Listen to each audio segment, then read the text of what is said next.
right, good evening, everybody. I am back to Against the Storm tonight, but I am going to need a second just to make sure all the settings are where they need to be. And I'm still kind of getting used to the new setup, so we will be ready to go momentarily. I also did this on Wednesday for those of you who haven't, for whatever reason, weren't able to stop by. The plan is to kind of keep doing this on Fridays as much as I can. Obviously, there's no set rule for what the streams need to be. But Against the Storm actually kind of fits a few of the sort of unofficial places or unofficial days that I have. So for those of you who are interested in the schedule, normally normally it winds up being sort of Monday has kind of unofficially become a Hooded Horse stream, just because, again, they've been very kind in terms of reaching out with things that seem interesting to play, and certainly their publisher, that I've become very interested in. Wednesday, likewise, Brace Yourself Games have also been quite generous with their keys, so much so that they were actually kind of the first one to have kind of a dedicated day.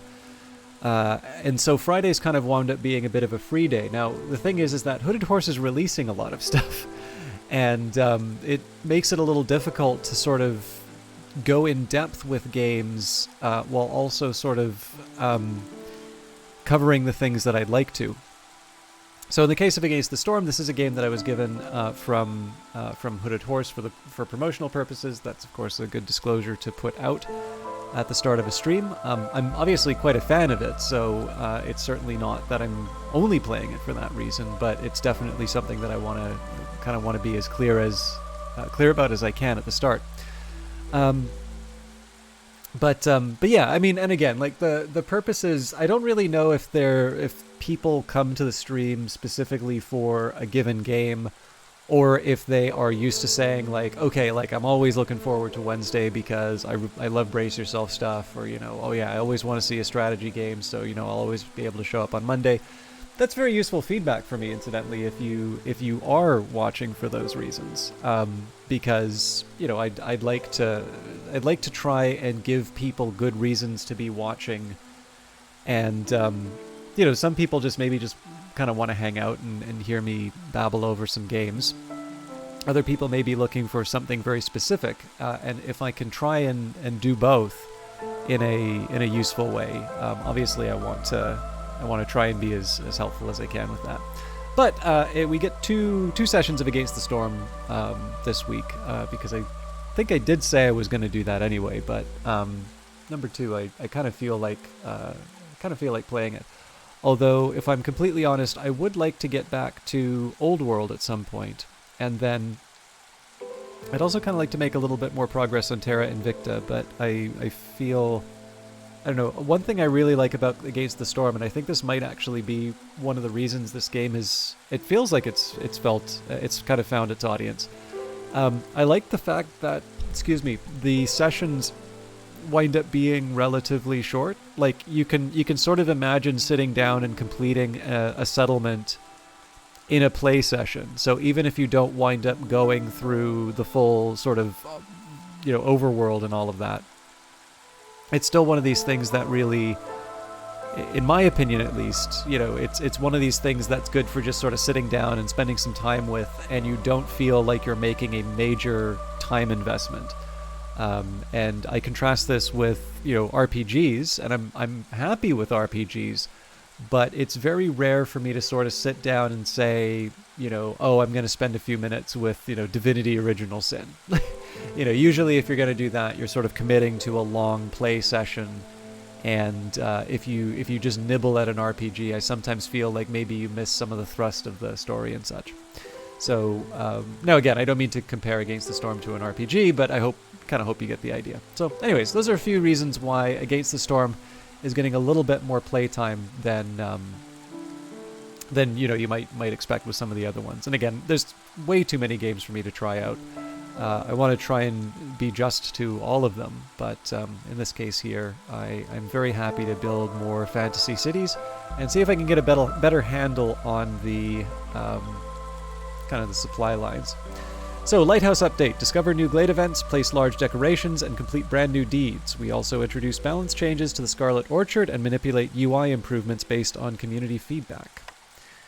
So we're going to continue on with the session. So I think I was originally going to head out to the Marshlands here. I guess I've already done a Marshlands event, or was that a Scarlet Orchard? But in this case, it kind of fits. It fits close enough. I'm right now trying to do the widest coverage that gets me the most food.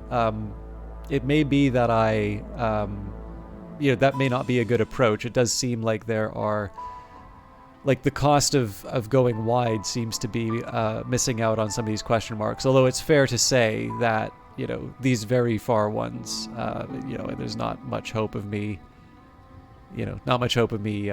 reaching out there anyway. But I have a feeling this is not a bad one. One, because I get to see what the marshlands are like, but also we may actually wind up seeing what some of these things look like before the end of the cycle. So we'll start here. So we got a few different modifiers. We get to pick a few things before embarking. So first decision that I get to make is, do I go for 9 total settlers or 8, with 8 being all human. It also sometimes depends what we're bringing with us. So we've got roots, vegetables, biscuits, parts, wildfire essence, grain, wood, coal, and then there's insects, eggs, parts, wildfire essence, reed, wood, and coal.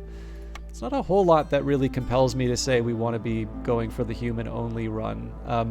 This may come back to bite me if I have opportunities to build lots of farms, but we'll deal with that if it comes up. A harsh and cold land that has been claimed by many different and extremely resilient species of fungi. The ground here is extremely hard and rocky, making it difficult to farm. Okay, so that's even less of an argument for. However, it is also famous for its abundant fauna and insects. So maybe that's actually telling me, yeah, I should be paying more attention to some of these things here. So when it says a small amount of fertile soil, I shouldn't actually be expecting the opportunity to grow that much. So, one other alternative that I have, so I haven't tried Viceroy difficulty yet. And I guess the question is, because so far we've completed all of the settlements that we've gone out to, do we keep pushing ahead to see if we can, oh my goodness, looks like we were losing some frames there. I guess the question is, do we continue to push forward with our, do we continue to push forward? Oh, hang on. Blight, Rot, and Corruption. Yeah, no, both of those are there. So do we push aggressively to difficulties until we sort of lose and then ratchet back? Or do we say we're comfortable with Veteran and move on? I don't know. Viceroy seems like it'd be a fun challenge. Now, I don't know if the game's going to tell me what Harpies need. That would be kind of nice to know in advance, so I can make some decisions about what I'm bringing with me. So one argument would be to go to bring more food, like basic food, at the start. Yeah, I think I'm gonna do that.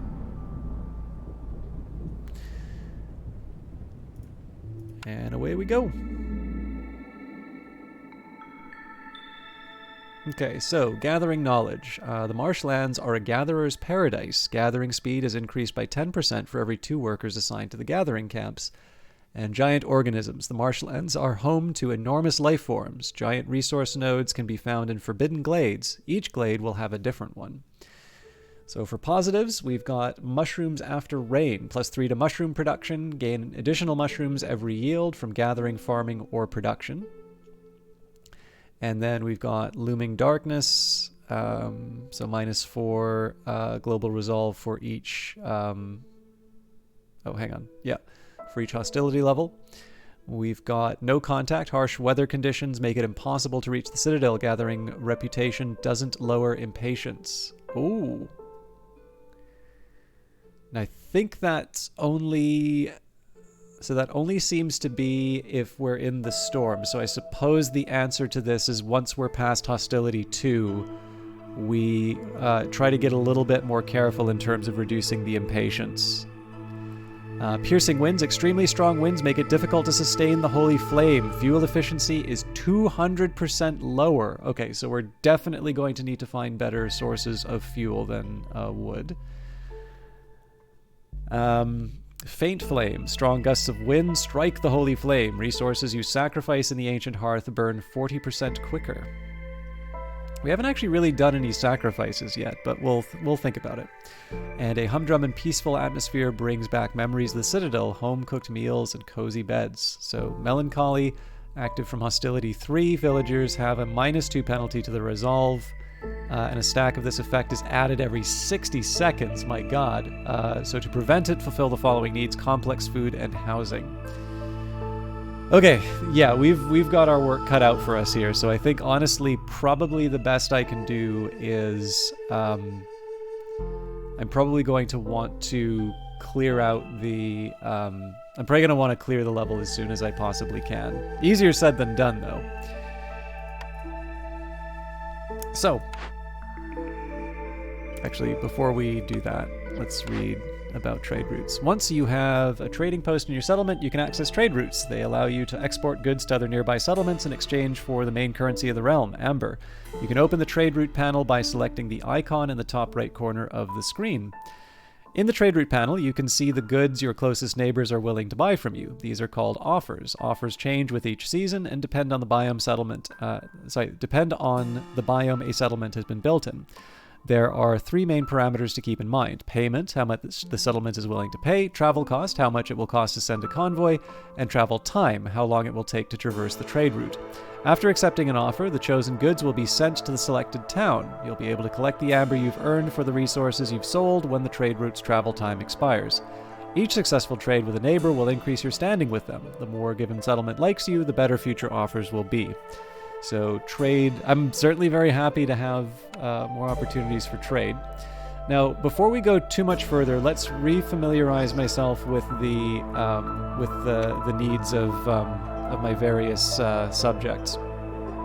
So shelters, obviously, for everyone. Humans like jerky, biscuits, and I believe each of these count as complex food, yeah. Jerky, biscuits, pies, clothing, leisure, and religion. Leisure, we'd need beer and a tavern for, so it's not entirely clear whether or not we'd be able to achieve that. And then for the harpies, they want shelter, jerky, skewers, biscuits. Okay, yeah. But again, the challenge here is whether or not we're actually going to be able to make the biscuits, given the fact that there's not that much in terms of farmland. Okay. So let's also start by... Okay, so usually I will start with camp. Oh yeah, I guess now I can pick the buildings. So,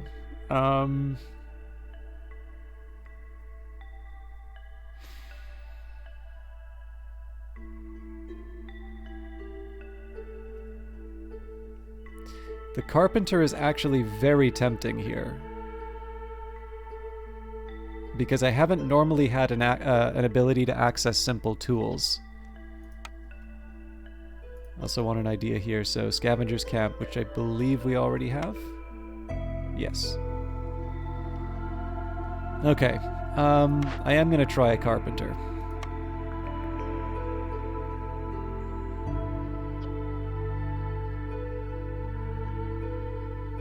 We'll go for a weaver as well.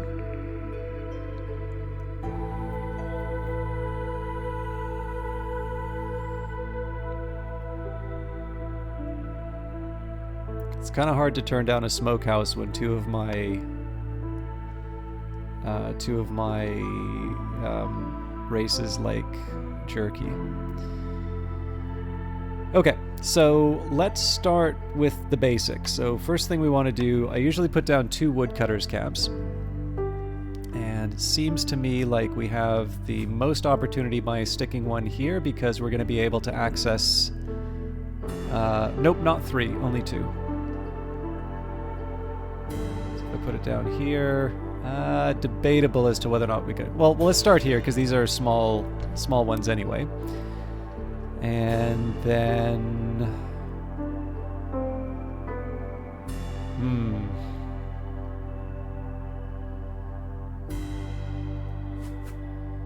yeah, I don't know how I feel about that, but I'll accept it. So.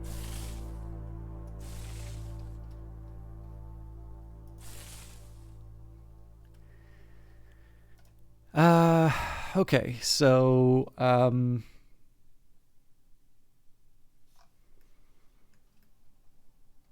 let's get these things built first. We've got, how many? Well, it was 9 that we had before, so I guess I can only put down 1 scavenger camp for now.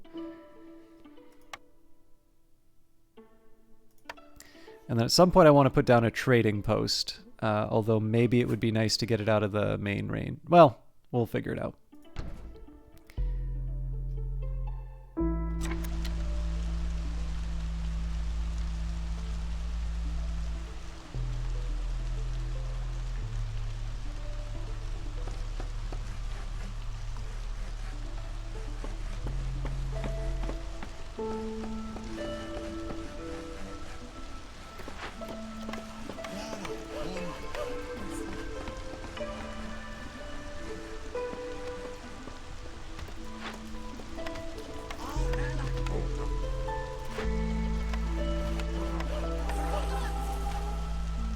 So ideally, I'll have, I'll clear out some more people for the, for these jobs here. But right now, I'm going to have 2 on the. Actually, you know what? It's less important for me to gather than it is for me to cut. So, but I do at least want one more person. I want one person sort of continuing to work. Choose a cornerstone. No one can weather the storm alone. The Queen offers you a cornerstone that will lay the foundation for the town's prosperity. Choose wisely, as you won't be able to change it. So we've got cannibalism, gain 30 meat every time a villager dies or leaves. Jesus. Or a blood price contract, a shady but lucrative deal, gain 10 amber every time a villager dies or leaves. Okay.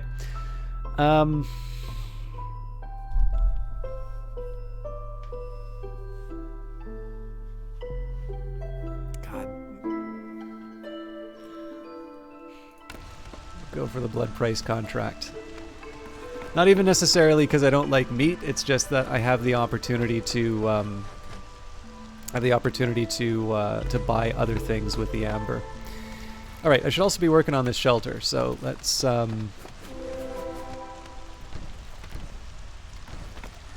see what's going on here. We've got stone deposits, mushrooms, and a copper vein. Okay, that's the first time we've actually had access to some of that stuff. And orders. So this is going to be the big decider as to whether or not we complete the mission or not. So we've got dangerous glade events completed. Complete any 2 dangerous or forbidden glade events. I definitely prefer that to this objective. However, mold supply +1 grain production and reinforced needles +1 to fabric production. So this is very good for my industry, but it's something that's hard for me to do. Steel shovels is not bad if I'm trying to get copper, but I don't have a lot of uses for copper. I think we're still going to go for the dangerous glades, though. So, next up. 5 building materials, rebuild or salvage ruins, and cut through the forest to discover 2 glades. So, this also gives us more boxes of simple tools, so we'll work with that. And then finally, we've got cut through the forest to discover 5 glades.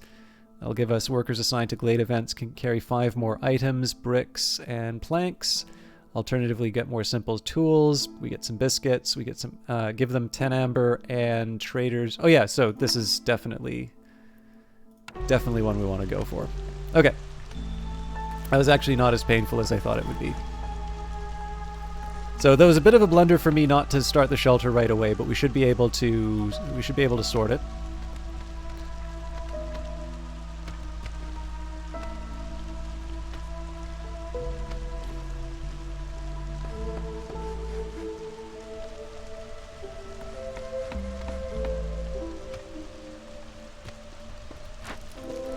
Actually, maybe build the trading post reasonably soon. What else do we have here? Root deposit, leech, broodmother, and a coal deposit. So coal will be good for the fuel that we need. I don't really have the population to be able to support any of those other improvements, so maybe we'll just hold off for now. However, let me just think. Well, let's, I think I'm going to start clearing out what I can.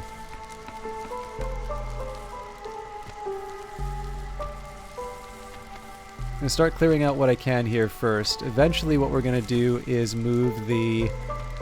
We're going to move the camp out to the glade.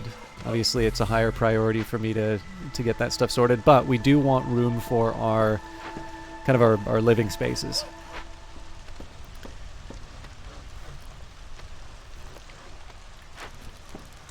It should be pretty straightforward for me to put down more decorations, so maybe we'll start with one of those, or two of those.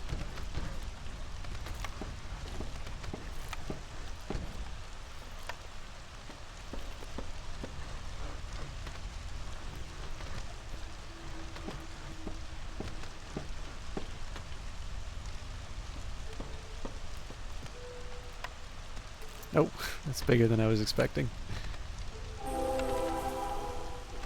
You know what? I'll just add more of these. Alright. Again, more deposits, not a whole lot that we can work with, but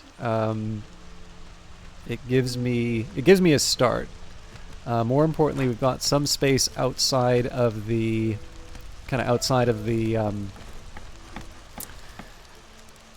sorry, just trying to find my best opportunities for small glades again. We've got a few places where we can, how do I put it? Like, we can start building the trade buildings and the rest. Okay, so again, I'm a little unsure about how much effort I really want to put towards clearing out all this stuff. I feel like at least one of these camps should be working on small glades again. We're really looking for the ruins as soon as we can, so I think this one I'm going to move.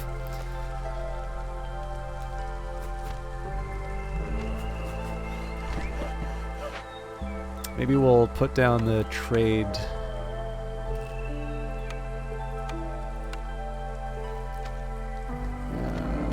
I can never remember what it is. There we go, trading post here. It's going to be a little crowded, but...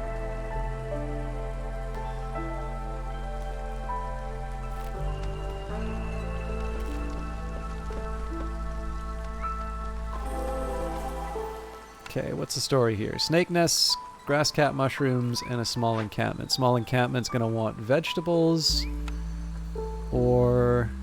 Well, the vegetables are the most plentiful, although the roots are going to be the thing that we can replace. So let's start with that. And let's also say we're going to get 2 of these humans, and we're going to dedicate them to the encampment. Now we can get the amber pouch to complete the task right away, but I think in this case we want new arrivals. So we're going to assign 2 humans to investigate. We still want the harpy working on construction, but we should be able to... once we have the new bodies, we should be able to make good use of this. Now, if I was bold, I would try and push... like, we've got some biscuits right now. That's going to be gone relatively soon, so I was going to say, like, maybe we push the resolve for a bit. I think that's probably a bit aggressive at the moment. Like, what we would maybe try and do would be get the jerky, but I don't know. We'll see. Again, I'm very much in my usual mode of, oh god, there's no way we're going to be able to complete this in time. But practice tends to show that we can actually see it through. So there's a couple of things that I'm going to do. With the beavers, we're going to replace some of the... Oh, we've already got them. Oop, what am I doing? There we go.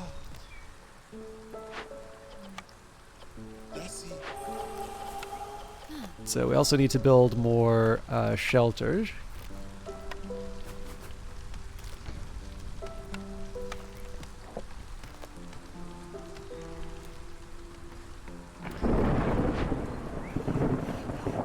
And again, as much as I'd like to be focusing on cleaning out all the stuff that we, that's a little extraneous, I do want to be making progress on our glades. So I'm actually going to change it up one more time.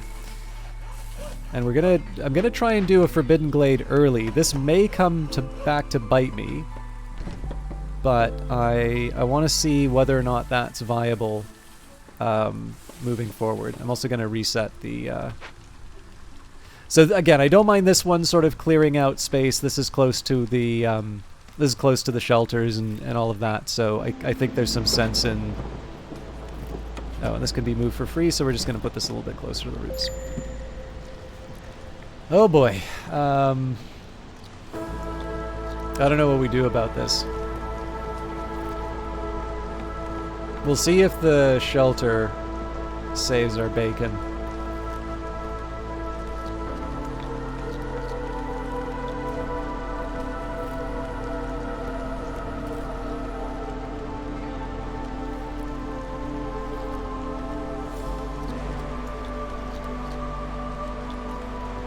It's not looking good. I think we're just going to have to accept that we lose some harpies.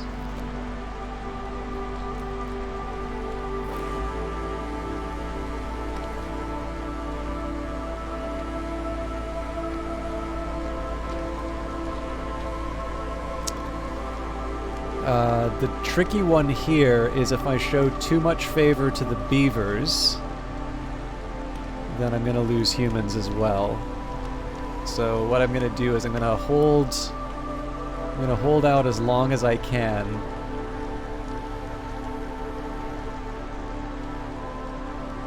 We'll go for the lighter treatment on the beavers to stop them from running off, and that'll hopefully give us enough runway with the humans' attitude. Yeah.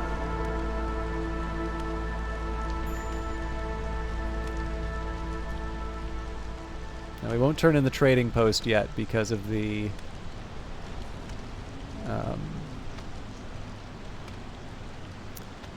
because we won't get the reduction to the impatience. Once they hit 0, I'm going to turn off the lighter treatment.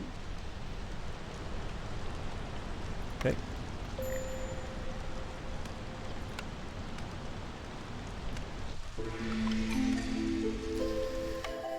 Alright, so, these people have been sent here by the Crown. Which group do you want to stay, Viceroy? The other will continue on to the next settlement. So, planks are nice, but the beavers are going to be more helpful in terms of chopping down wood, so we're going to hit that. Nope. Cornerstone. No one can weather the storm alone. The Queen offers you a cornerstone that will lay the foundation for your town's prosperity. Choose wisely, as you won't be able to change it. So, urban planning. For every 10 completed trade routes, all houses will have room for one more person, but construction is 25% slower. Or blight extractor. A curious invention used for extracting amber from blight rot cysts. Every completely infected building, 100% blight rot, generates 3 amber per minute, but also adds 15 hostility. Man! I think I'm gonna do urban planning. That may be something that comes back to bite me, but I'm gonna do my best.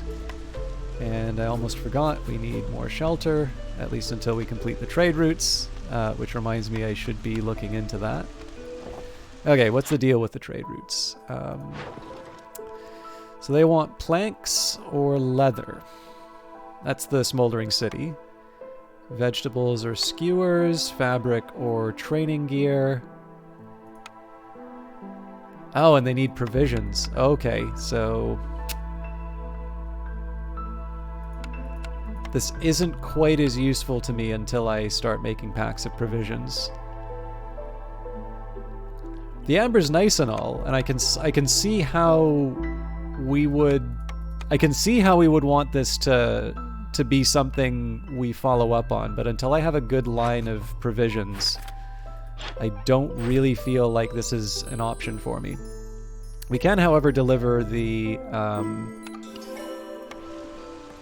the first of these. Okay, what have we got here? An herbalist camp, plantation, small farm, or a lumber mill. Now, we do already have a source of planks in the form of the carpenter.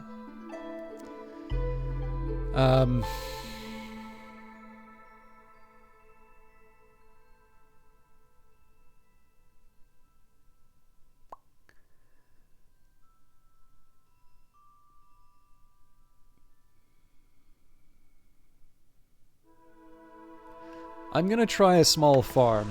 The likelihood of us actually finding fertile soil is very, very low, but if we can get a source of grain, that's better for us. Now, we've got 5 people assigned as builders right now, so this is an indicator to me that I'm not using my population effectively. So let's think about how we can improve this. So one thing ideally I want to try and do at some point is handle the smokehouse. Now, in order to do that, so we'll think a little bit about some of the things that I want to try and do. So, carpenter for planks, a smokehouse for jerky, weaver for fabric.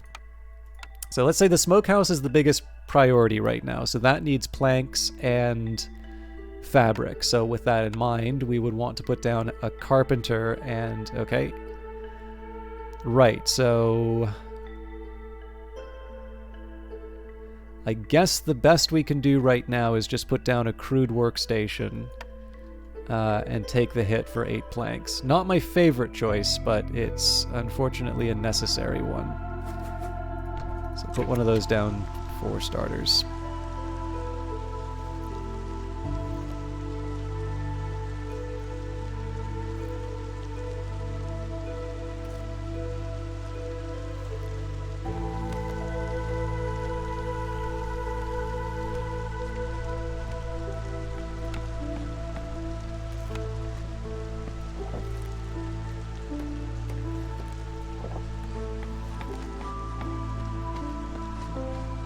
I think this is going to mean much, but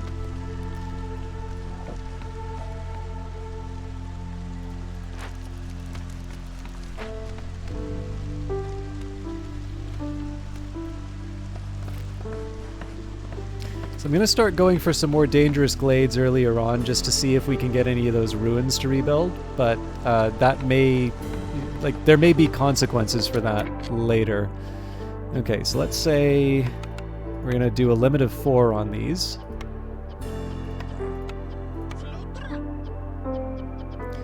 We're going to say no fabric because we can get a better return on the weavers. And we'll use roots here. We're going to welcome newcomers, and we should probably build the infrastructure for that. And Old Farluff has arrived, so probably a little early for me to be trading. But we'll see. We'll see if there's a good deal. That's probably going to be the biggest determining factor. So, Old Farluff, what have you got for me? So, in theory, the simple tools are something that I could make use of. And I mean, he does also have sort of the fabric, there's a lot of stuff that we can make use of here. But I'm not quite sure I'm ready to trade for it yet, especially because, right now we don't have a lot of.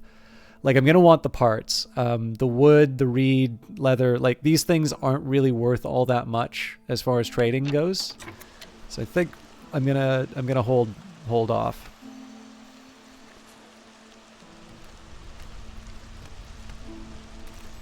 I do, however, want to bring in more people, because obviously that's going to be how I make things.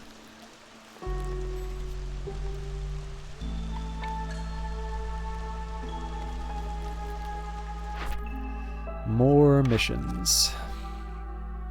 Have at least 2 hubs upgraded to level of encampment. Now, I've only ever built 1. Now we get tools. Oh, tools are really good for that.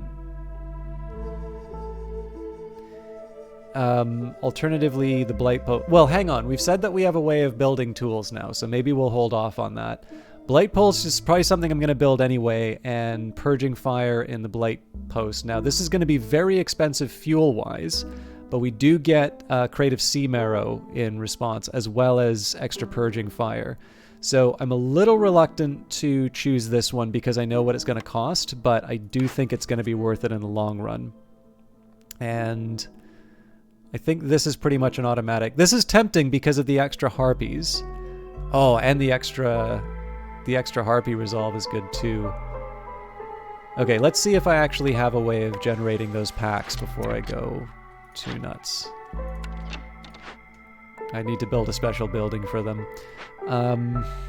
It's gonna be tight, but let's try Into the Wilds.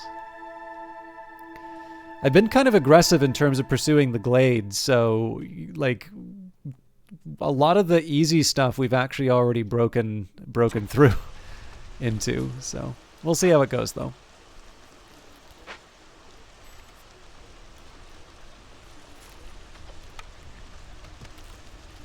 Like it's gonna get a little scary when the storm comes.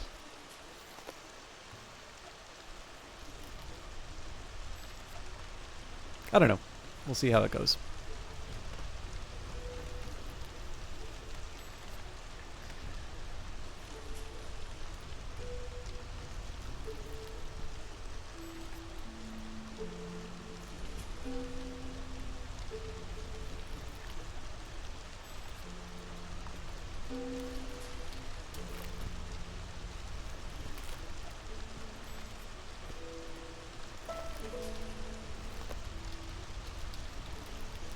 Cool.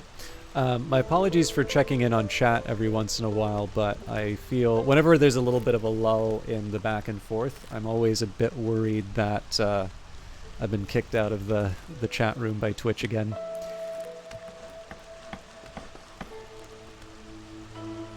Okay, so we don't get the option of trading for things anymore. I still think we'll be fine, but it's worth recognizing the choice has been made.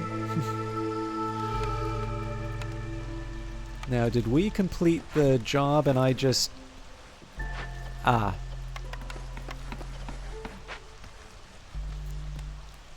So that was 4 groups of 2 as opposed to... Okay, now we need to make a big decision. This is good for us, though, because there's fields here.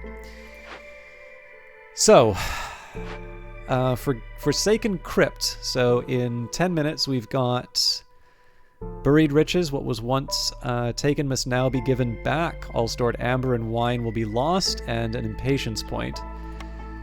Ooh, we definitely don't have what we need to get this done.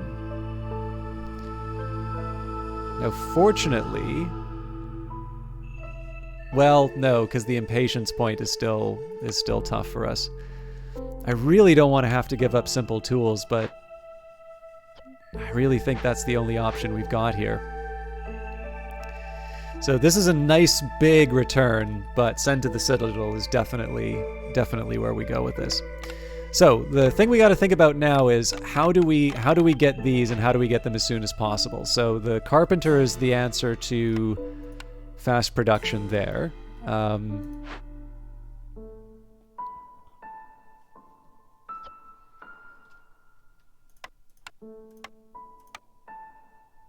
Now we may find out that we need another resource for the Carpenter, in which case like we're back to being in trouble. But okay, gotta send him right at the edge there. Maybe we just crowd. God, do we even have room? Yeah, we've got room up here.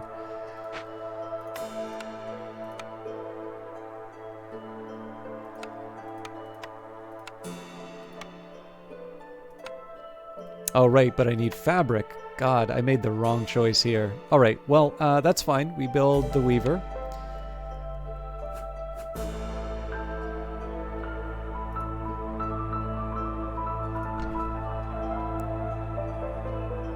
I'm going to leave the rest of this stuff. Like, so, being able to rebuild the plantation will be nice. I am going to do that because that's one of my goals here. But again, clearly we have other priorities to deal with. And I think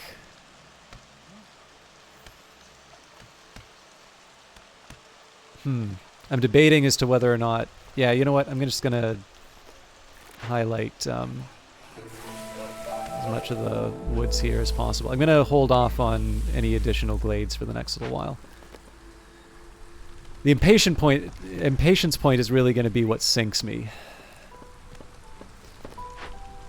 Okay, we've got beavers here. Let's replace new beaver here.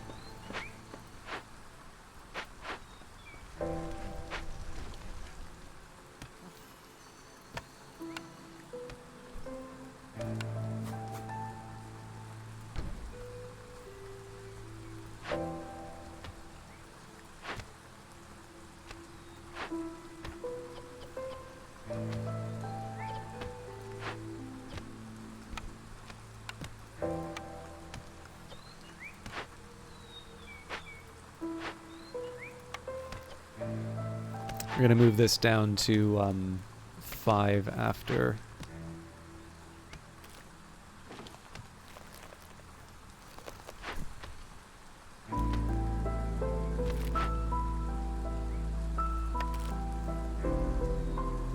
Hang on.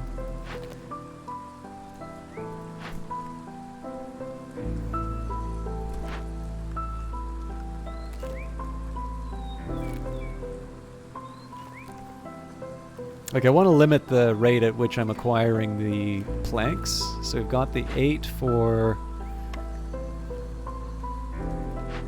Yeah, surely we've got enough for the...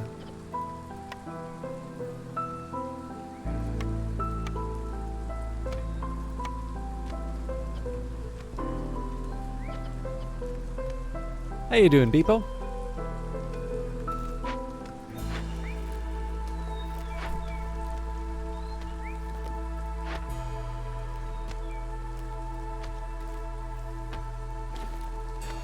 Yeah, I don't know. I think I'm just going to wait until I see the building materials icon go away.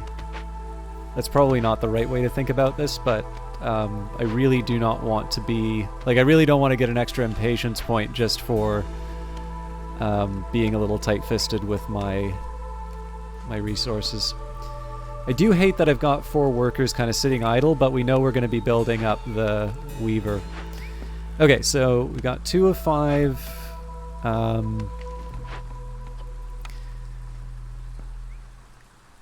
I think we're probably safe to disable the planks work. We'll put 1 in here. Actually, you know what? We'll put 2 in here. Oh no, it says storage is empty. But I want to work on these and say, okay, no training gear, trade goods. Just, I think we should make as much... Oh god, we don't have plant fiber! Alright, Harvester's Camp, but there's no plant fiber on the map. Well, that makes life interesting. Okay, so we're going to move this Woodcutter's Camp. We're back into... At this point now, we need to clear out everything we possibly can to try and find some plant fiber. So that's also going to mean I clear out all of this extra wood business. We're going to move this one. I don't think I can afford to hit another dangerous glade. Like, we may be able to complete it, but I think it's very reckless for me to try and... I think it's very reckless for me to try and open up another source of pain. Yeah, so we'll work on these for now. But... Thank you. Yeah, I mean, this is definitely one of the harder scenarios I've run into for sure.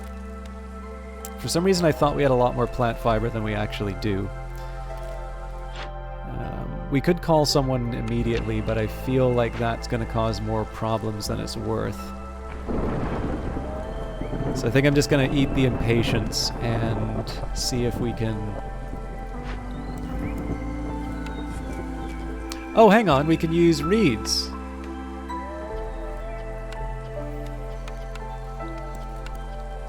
Or we could if we had any.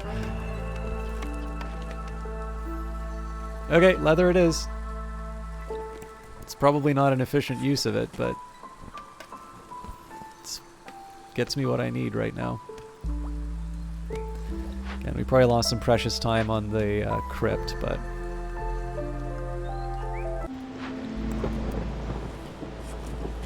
Oh, wow. We'll enable everything at this point. Oh yeah, everybody's getting cranky. Honestly, at this point, I think I just need to... I think I'm gonna eat it. I'm gonna lose a bunch of people. We'll get some amber. Oh no! I get amber in response for people leaving, but I'm gonna lose all of that to the Forsaken Crypt. Holy smokes! Man, this is a tough one.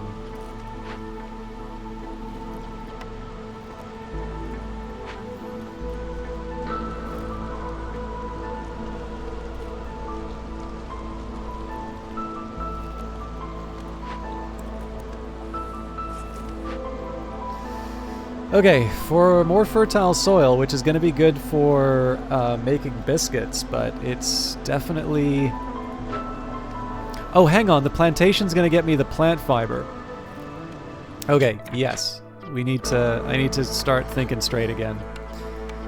So, 100% yes, rebuild. I should have done that, like, yesterday. So, we're definitely going to lose some people. This is going to be one of the harder storms for us, but we have a way out, which is the important thing. And we cut through. We got coal, but yeah, we're going to lose some stuff for sure. I probably should also find a way of getting rid of the amber before I lose it to the event, or to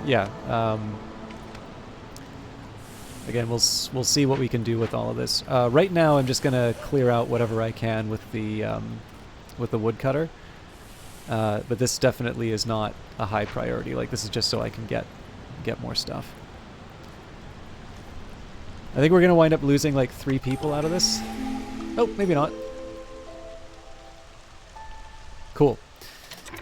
Okay, some replacements. Let's replace the beaver. Oh yeah, we get tools out of this as well, so that's good for us. We have no homelessness, mostly because we're replacing. Oh, we know. Okay. It's weird that we still don't have enough fabric.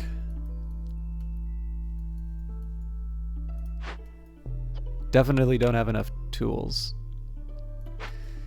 And how long before the train? 4:32. Yeah, so we're definitely going to lose our amber if I don't come up with a clever... Well, I don't really think there is a clever solution. Receive 3 packs of provisions for every new villager. Ah! Yes. So that's big for us because that's going to enable trade.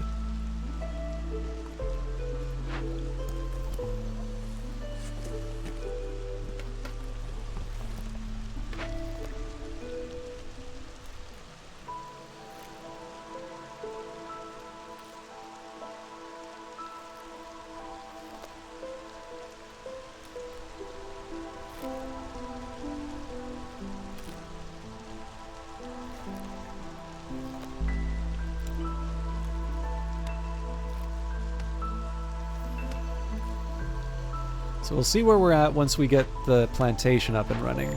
So this is definitely one for the humans to work on. In this case, we're not going to worry about the berries. And in fact, in this case... well, honestly, let's... we'll build all the farm fields we can. And you know what? We can afford to turn in Lost in the Woods. In fact, we may have enough tools now. Again, we're still probably going to get hit by the... Yes, we do. Okay, awesome. Again, something I should have considered before. Oh,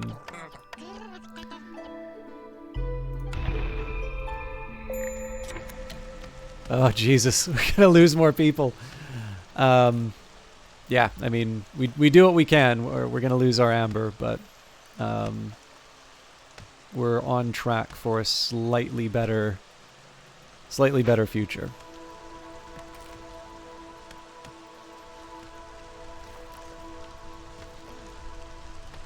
I think I can also afford to demolish the crude workstation, but I guess we move it rather than demolish.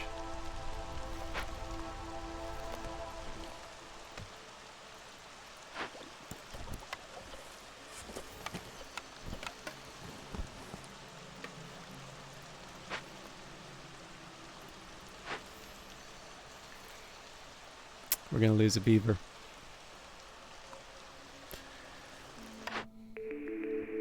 Provisioner, clothier, scribe, cooperage. So we have a source of training gear.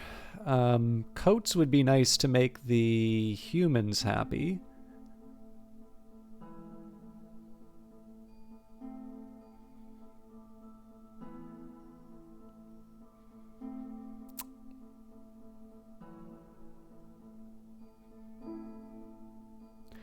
I feel like with the flour, though, that kind of trumps the other concerns.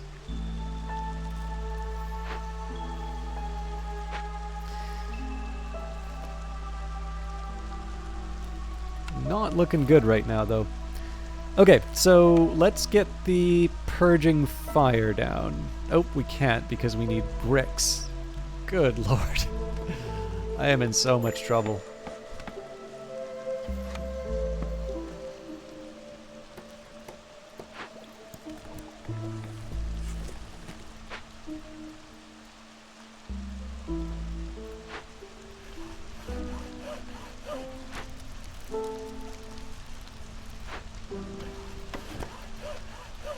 I'm going to change it up a little bit here. I'm going to try and clear out more room for the hearth. So this is somewhat recklessly opening up another forbidden glade, but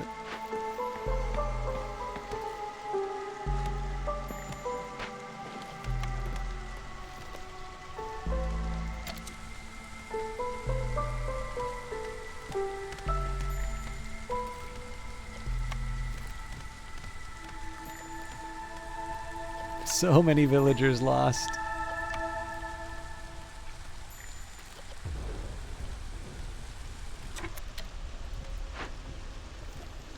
Oh god. Oh, this is so bad.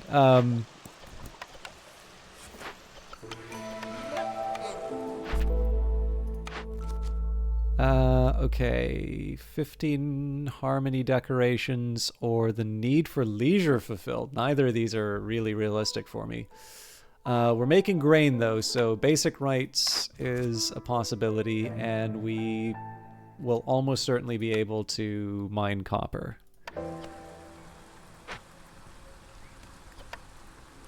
Okay, man. I really hurt myself.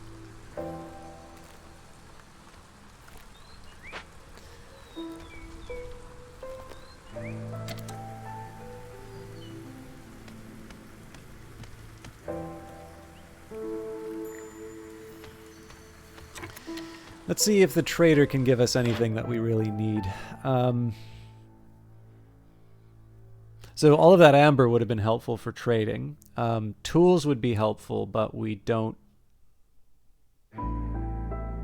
just don't have what we need. I'm really reluctant to actually trade any of this stuff.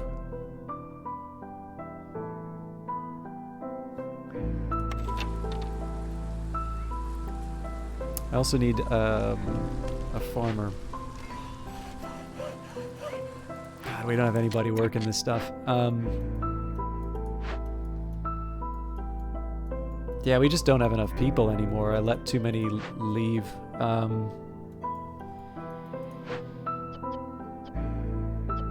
Okay, we'll roll back on one of the... Now, tools. So we need copper bars. There's no way I'm getting that. Crumbs.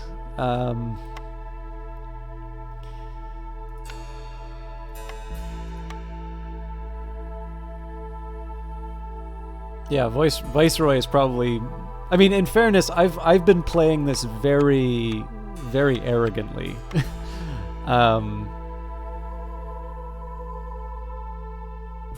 there are some pretty clear... okay, so the mine's a possibility. Now, the thing is we need bricks for both mines and... Okay. So I make bricks out of clay or stone. Do we have sources of either? We do. Okay, so this is the start of the turnaround.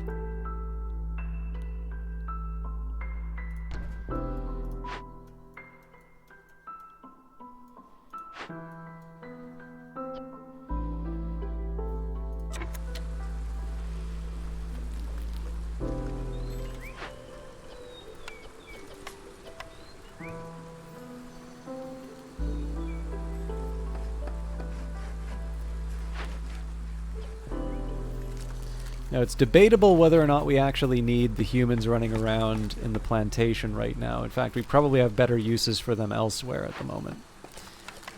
So let's get them on the woodcutters camp. And what? I heard a sound.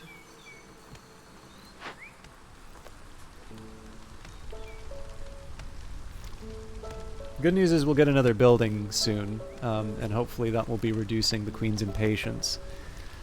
But again, this is definitely one of the riskier of the missions I've undertaken. So the reason why I abandoned the plantation is we just don't have any of the farms built right now. So in order to get the tools, I'm going to need copper bars, which I currently cannot produce, I believe. However, I do know that I'm going to need copper for one of the missions anyway. So I'm not too upset at the prospect of, you know, of mining it anyway, and then we'll just put copper bars onto my wish list.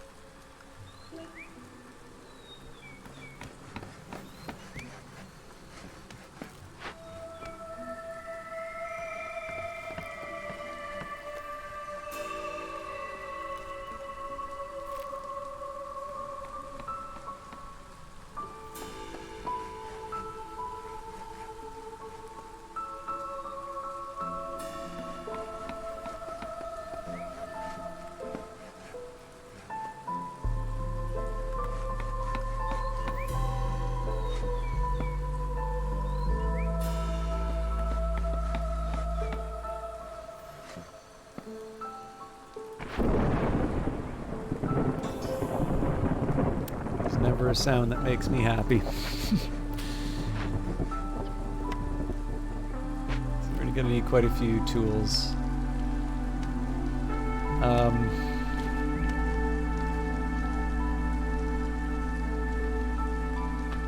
really not sure if I should hold off on breaking into this or not.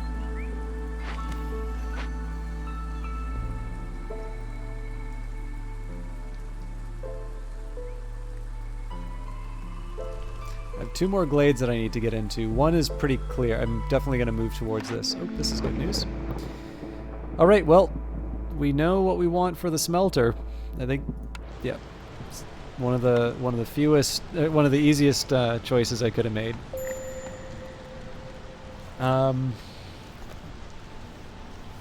can save the beavers. We're going to do the same trick as last time. We're going to give them lighter treatment right in the last minute.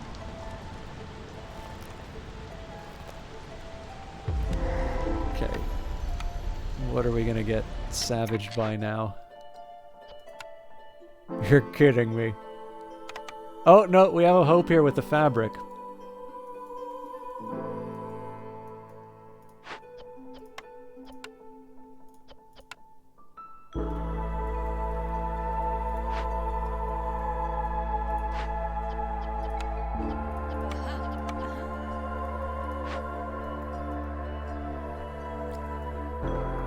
Where are all my other harpies?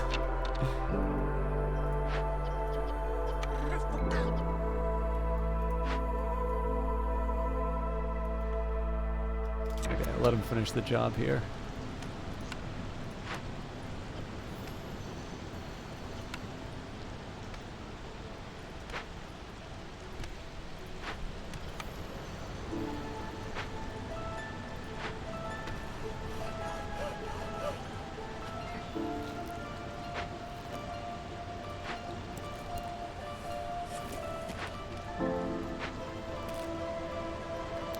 We might not actually have enough leather to be able to see this through. But, I mean, we got to do the best we can at this point.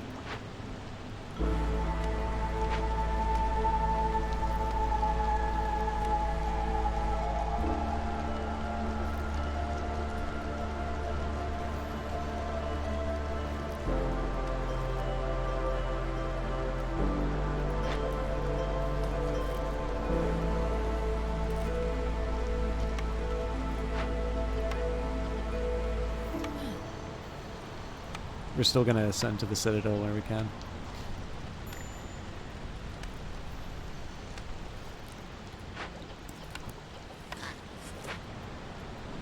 And I'm doubling down on the weaving here just because, again, this is going to be the difference between us passing the event or not. Although I will eventually repurpose a harpy so that I can get somebody planting. This is just a... offset. There we go. Okay. So I need to... Okay, so first of all, let's replenish our numbers. This is good. This also gives me simple tools and a copper bar. So right now I want to... I'm actually going to assign a beaver to this.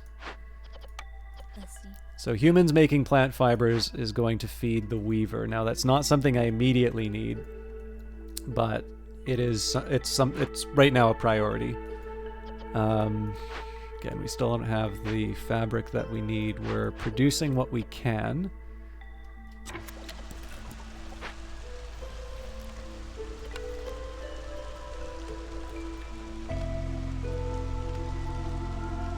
We've got somebody working on building right now, but there's really nothing to build, so let's throw that beaver into the woodcutter camp.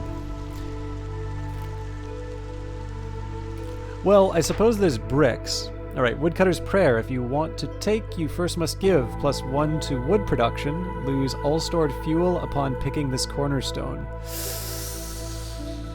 I don't think I can do that.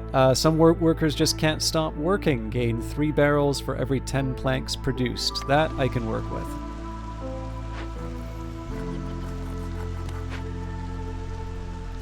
So at some point we're going to collect stone, but...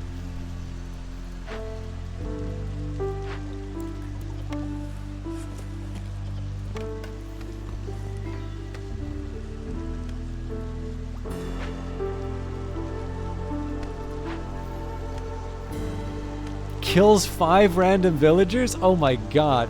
And there's nothing we can do to stop this at this point.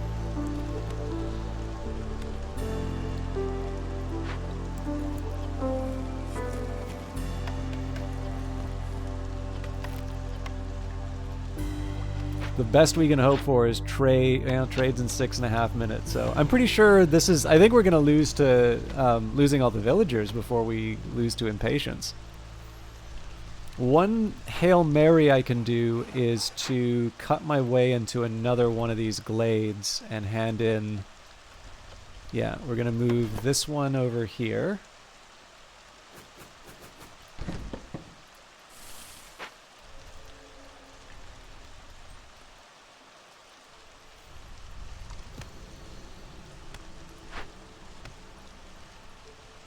Holy smokes, we may actually... avoid it. Let's, who do I sacrifice? Let's get more bodies working on that.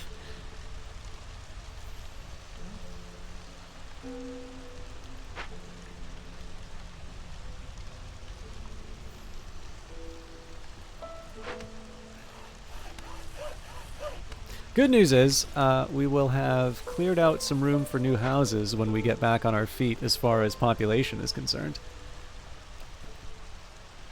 I'm feeling a bit distracted on this, though. I'm not 100% sure. I guess we'll see how I feel after this round or not. I may change it up again in terms of the games. It's not even necessarily because I'm losing this one, but I'm definitely feeling a little antsier than I normally would be.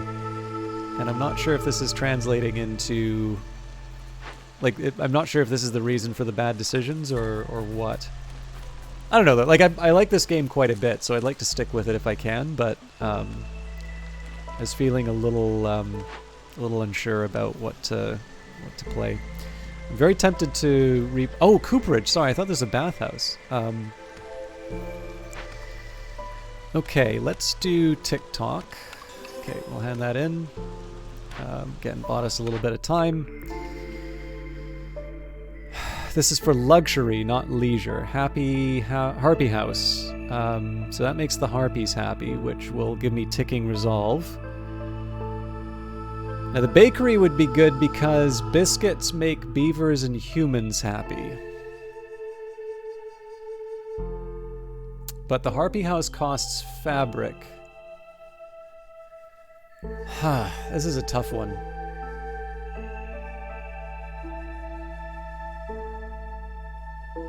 Oh, hang on. So the monastery covers religion, leisure. Okay, no, we definitely do the monastery then. And I'm gonna spike one of the beavers. We'll get them to work. Well, you know what? Let's actually get the beaver working in the stonecutters camp. And we don't have enough people at the weavers, so we'll get one of you working here. Maybe reassign the beaver.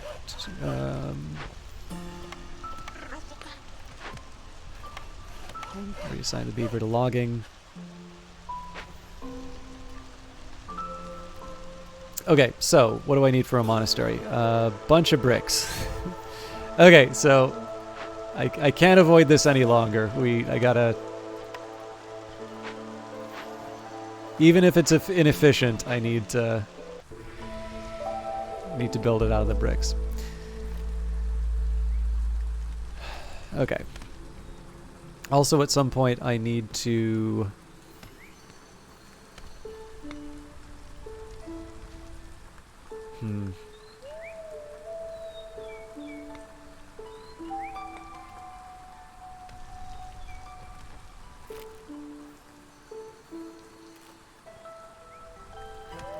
I feel like I need to put down some more farms at some point, too.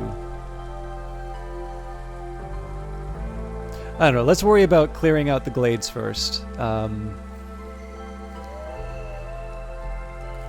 Figure a blight post is probably in our future sooner rather than later. I can't remember. So this needs bricks. Blight post also needs bricks. Yeah, you know, the funny thing is, okay, so we're not in a good place, but it's actually not lost yet. I just need to be a lot smarter than I've been. The biggest thing is going to be that with the hostility level that we have right now, we are just going to get completely slammed every time the storm comes. And basically the question is, are these heavy hits in terms of the storm going to be enough to push us over the edge? Or are we going to be able to, to kind of secure a little bit, some incremental wins? So the way that I'm going to approach trying to win this thing, I'm going to try and fulfill as many of the objectives as I can. The ones we have right now are not that difficult, but the way I think I'm going to win this is by going to as many dangerous glades as I can and doing getting Queen's Grace by sending them to the Citadel. So we've got 2 of those in the form of the abandoned caches. And this is basically going to mean...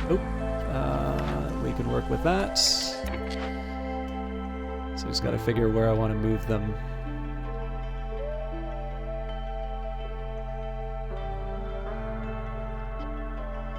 I think this is fine.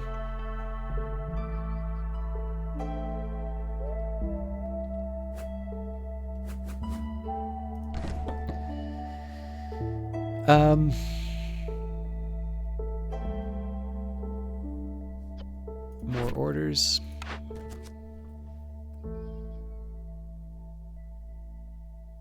There's no way that's working. Huh. This is going to be hard, but not impossible. But yeah, so basically completing objectives is almost a secondary consideration. What I want to get is the smelter down so that I can build more tools. I want to chop down as many dangerous glades as I can, fulfill the objectives, and that's going to be the way that we get the Queen's Grace. The thing is that we're really up against it as far as the Queen's Impatience is concerned. There's really not a lot of wriggle room here.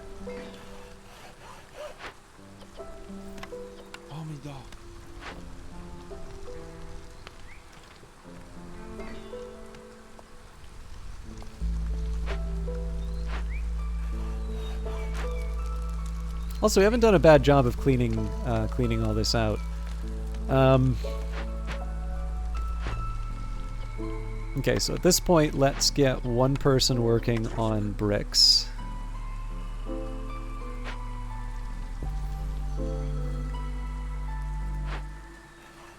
I think once we clear that out, we're going to move into this dangerous glade here. And for this area, I think let's... I guess the question is, do I even bother with the small glades anymore? I guess I should. Let's actually move you right away. I don't see a huge advantage to clearing out the last of that little area. We're gonna have to move them again, but that's fine. So the aim of building the bricks is, essentially I want to be able to take advantage of this copper ore when the time comes.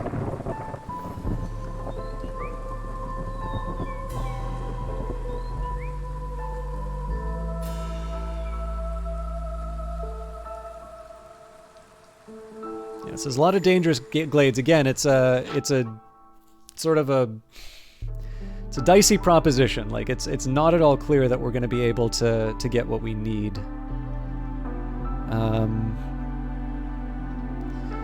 Okay, so I definitely want as many simple tools as I can. Actually, bricks are going to be helpful for us as well. So first of all, let's just crank up the amber. My first priority should be bricks. So let's just get as many of those as we can. Wow. Okay.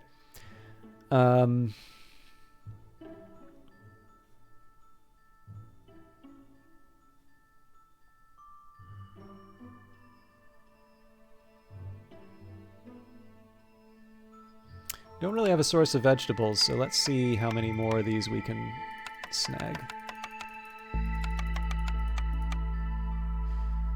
Okay, I can live with that. That should hopefully handle our value for goods sold. Brilliant. Okay, so now all we need is a spark dew. Okay, so let's just think about what the next few moves that we're going to do is. So first of all, we need to clear out glades. We're already on the way to doing that. Industry 50 copper ore, and we just need the 50 copper ore. There's no sophistication to that whatsoever. So first thing we want to do is put down the mine. Oh, but we don't have the planks for it. Well, that's fine because we can still put down the building. Let me just make sure. Okay, we actually have multiple sources of copper.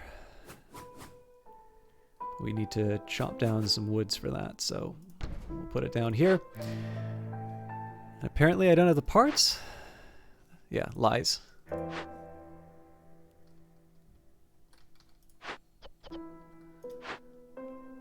Now, currently I don't have any builders, so let's get rid of one of the harpies, and we'll get her...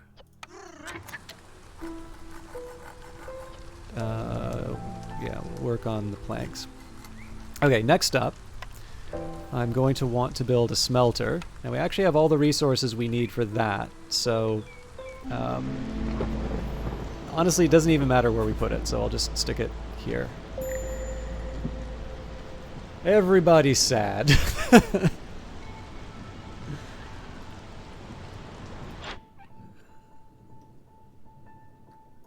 It did occur to me that I can actually start working on the... do we only have 13? Yeah, never mind.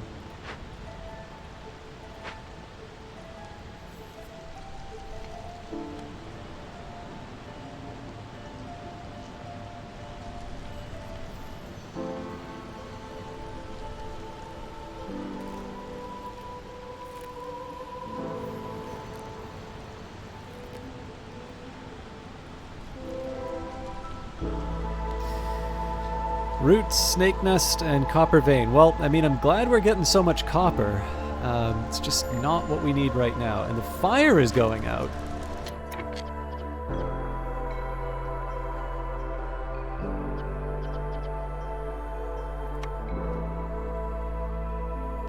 What's the measure on that?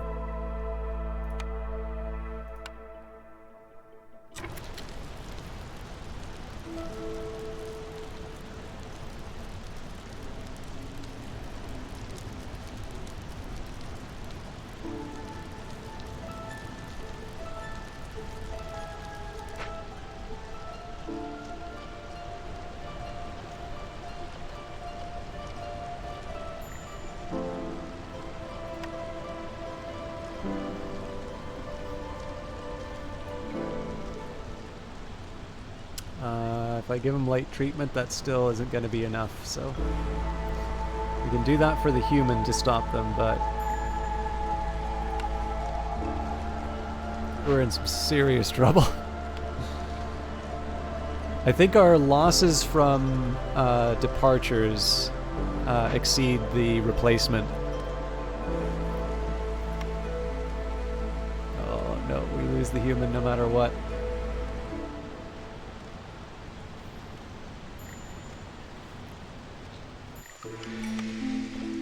Yep, not good.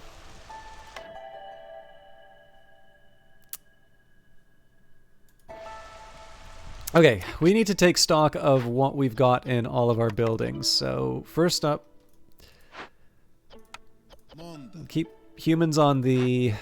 So obviously we're not doing any weaving right now, but being able to make fabric's a big one for us. We need to make sure that we've got people who can build. So right now I've got 2 beavers working on that. Okay, 2 beavers in the logging camp. 1 beaver in the logging camp. Is anybody making planks? Doesn't look like it. So 1 beaver going to work with there. Artifact infused with power of the Holy Flame. Hostility from woodcutters is decreased by 12. Probably too late for that, but let's go for it. Okay, so we're working on the planks for this building. Next up, hang on, we're already building the smelter, so that's fine. I've got too many builders right now, so that's gotta be dealt with somehow. We're not mining stone because we've got the bricks that we need. We've already got everybody working on that's the scavengers camp. We don't have enough people working the plantation. So we've got 1 constructor who's a beaver. Ideally, beavers are going to be woodcutters rather than... Okay, so 2 and 1. I just don't have the slack anywhere else, so we're going to let them... We'll let them build and then we'll reconsider where we're at. The other thing I need to remember is if I want to do these dangerous glade events, I am actually going to need bodies to work this. Speaking of, if I want the cooperage, I'm going to need to do that as well.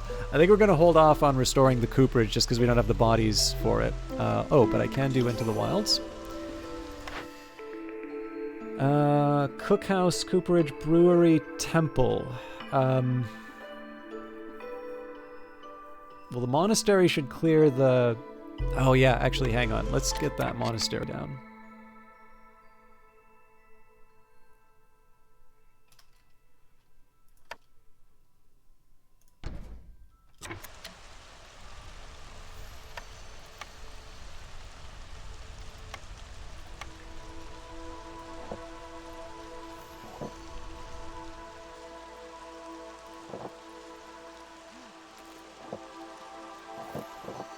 I don't think we're going to be able to move into here quite yet, but...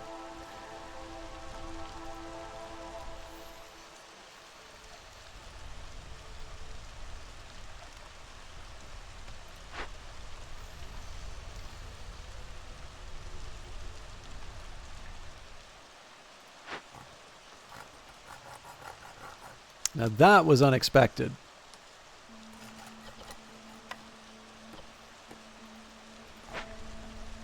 I suppose I also, if I'm going to make spark dew, I should probably put down a rain collector.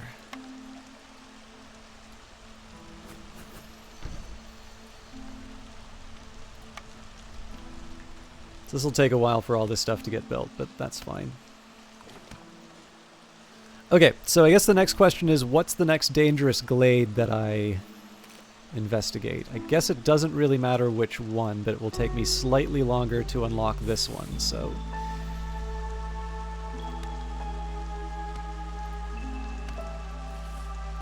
I'll stick with that. I would never want to belong to MFCCMF. I have no idea why that is so stuttery, but thank you very much for the follow. I am currently playing on Viceroy, and holy smokes, it is a lot more difficult than the previous runs. So I hope you're ready to see what defeat looks like. Again, I figure going heavy on the abandoned caches are going to be how I try and snatch victory from the jaws of defeat. But in addition to a very thin population, the Queen's Impatience has been rocketing up. There's a few things we can do to knock it back. So Blight Post is something that we can work on. I don't know how long it's going to take us to collect Spark Dew. Once this gets built, we can do... Oh, you know what? I shouldn't be building so many things that take planks. It's probably going to hurt me at some point.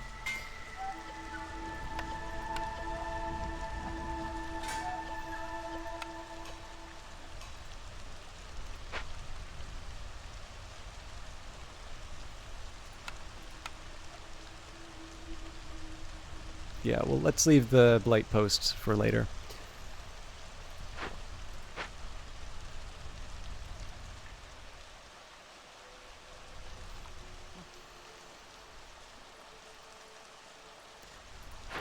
Now, as far as tools go, actually we've got enough to knock back the Queen's Wrath for a bit. But what activity do I give up in order to be able to do that?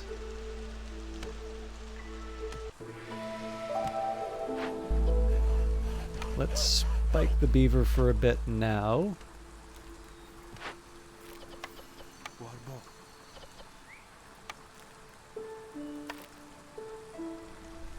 So the amber will help me for the trade later, and then really what this is all about is just knocking back some of the Queen's Impatience. Actually, I can't remember if the .75s knock back the Queen's Impatience.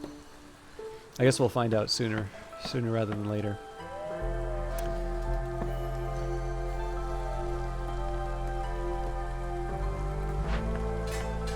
But we are slowly making our way to some better outcomes. I'm not 100% sure how much longer I want to be working the carpenter. So I'll wait till the mine is constructed, and then maybe we'll consider the Blight Station outpost. So we need ale. Yeah, ale's the bigger priority right now. I don't think we have the means of producing that yet.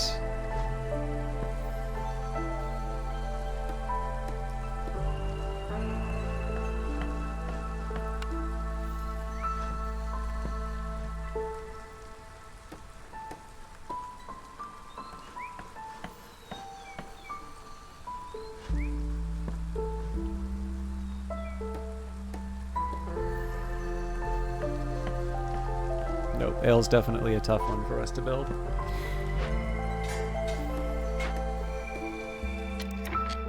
Okay, so monastery is just gonna stay put for a bit. Again, we only need 14 need for leisure. So what's probably gonna happen is I'll take the amber that we've earned from losing villagers and from the different activities, and we're gonna use that to buy ale. As far as the smelter is concerned, really we just need a body for that. Again, we don't have spare bodies right now. We need to worry about building the mine first so that we can get the copper both for the industry as well as building the simple tools. But again, we worry about the order of things. However, now I need to pick... okay, yes, so we do have the option of a brewery, and I am going to take it. And apparently we have enough to be able to construct it.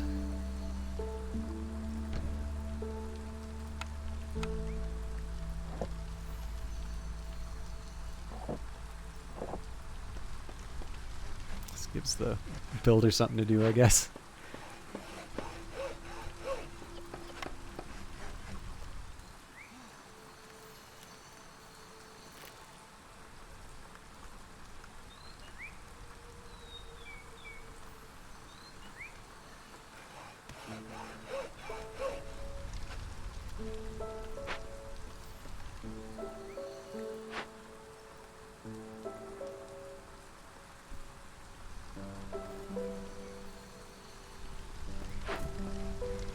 So 9 simple tools right now, 14 required for the medium, 10 required, yeah, so we're not good for either.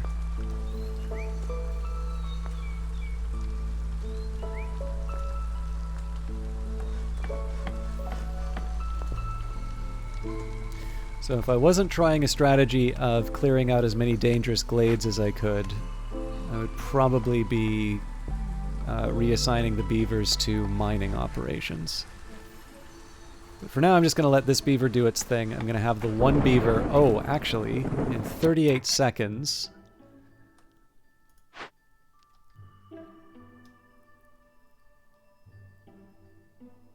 Okay, so here's what I'm going to do. I'm going to let this tick down a bit. But again, because we don't get the credit, we don't reduce Queen's Impatience at night. Okay, we're going to get rid of you right away. Villagers have heard rumors of dangerous fugitives in the area. They are worried that desperate criminals might attack them. -8 to global resolve.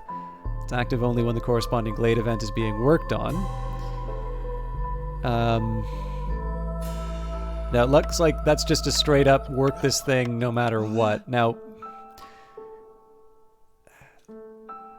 I'd love to do this at any other time, but I really cannot afford to have plundering and cleanup duty. So, you know, yes, we're going to lose people. We're just going to put 2 people towards the job, and we're just going to hope. And at this point, let's clear out one of the beavers so that we can at least make some building progress. So again, this is going to be by far the hardest storm that we deal with. And of course, the drawback here is we're not going to get the credit for the Queen's Impatience on this.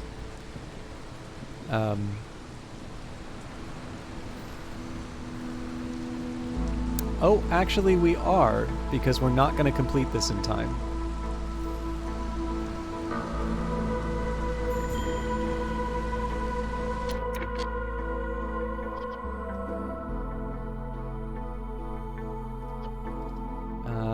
Here's what I'm going to do about that. Let's clear out a beaver for now. Hopefully they'll just reassign to Firekeeper.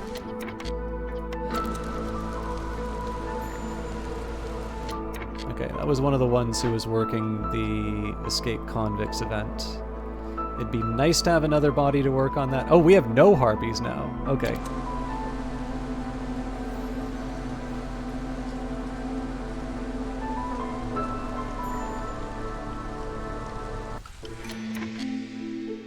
Okay, so first up, let's see what we can get. Exploration training. Rigorous training has made your scouts exceptionally efficient. For every 5 villagers with the need for brawling fulfilled, the chance of bringing back twice as many goods from events has increased by 20.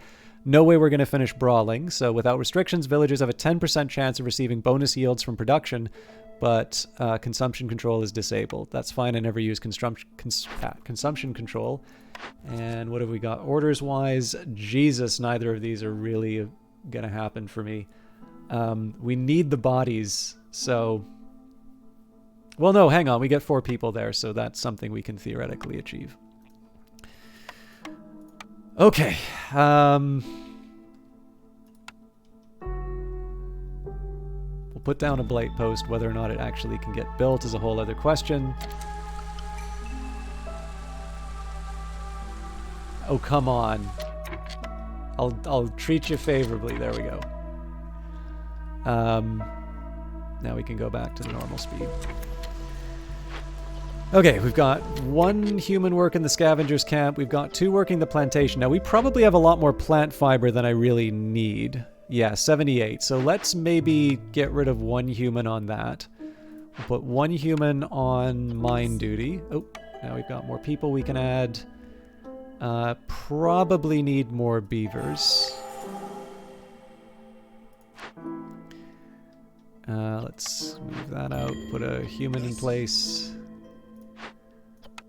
I'm going to focus my logging efforts here, but I need a builder, so we'll knock 1 back. And at some point I'm going to need somebody working the carpenter slot, but one thing at a time.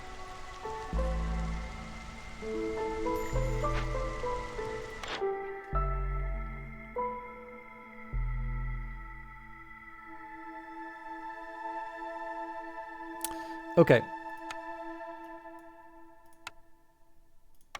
And we needed... How much for Spark do? 40?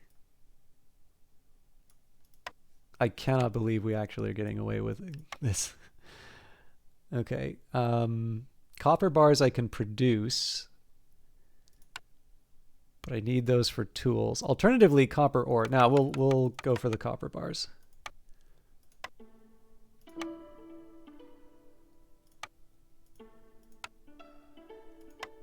Something a little for the hearth for good measure.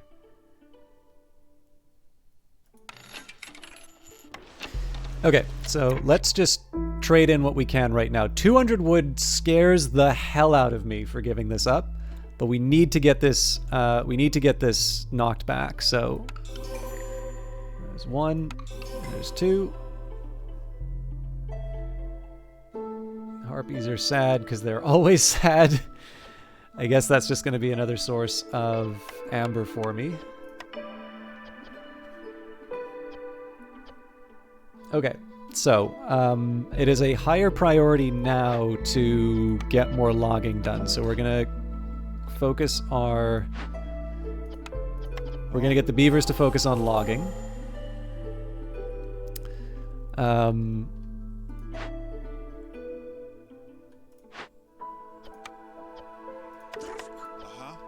Going to assign a harpy and a human to finish the escaped convicts because that's what's currently dragging down the morale.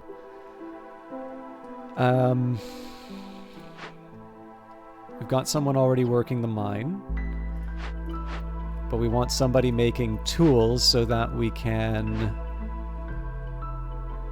Yes. Okay. So beaver goes there. We're not going to make more...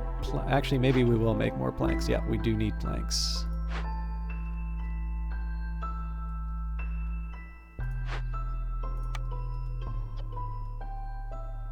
Although we'll maybe say simple tools are the higher priority. Okay.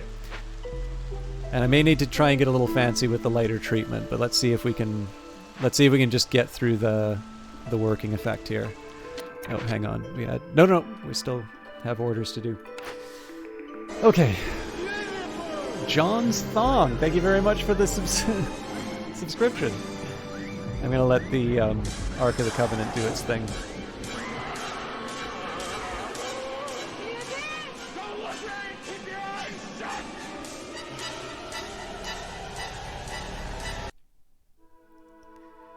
Now, it feels like it's just the browser that's being really, like when I look at it, it seems to be not very smooth anymore.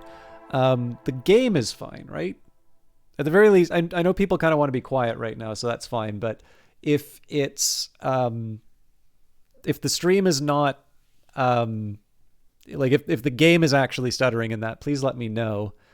Because I have noticed every once in a while that I get an encoding overload message, which I never used to get on a considerably less powerful computer. And it makes me wonder if there's a setting going on. Got to take off, but I like the content. Oh, thank you very much. I really appreciate the subscription.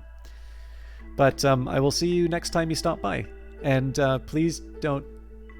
The game's smooth. Awesome. Thank you very much. Please don't forget that you have access to these lovely emotes that the Eyes of Sin created as well. I'm always happy when I see people using them, if you are somebody who likes using emotes. But I won't keep you. Thank you very much for hanging out, and I will get a chance to chat with you at length in the future. Okay.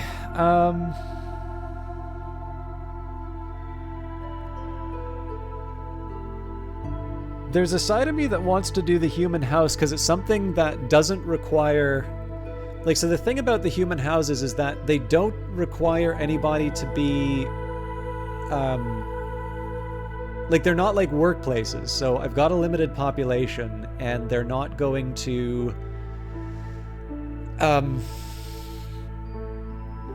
like, they just live in them. I don't need to dedicate people to get the outcome. The problem is that the humans are also the most difficult to keep happy. So I'm probably not going to get that ticking resolve. I don't know though. Let's go for the human house. We've got 6, so we want to build 3 of those.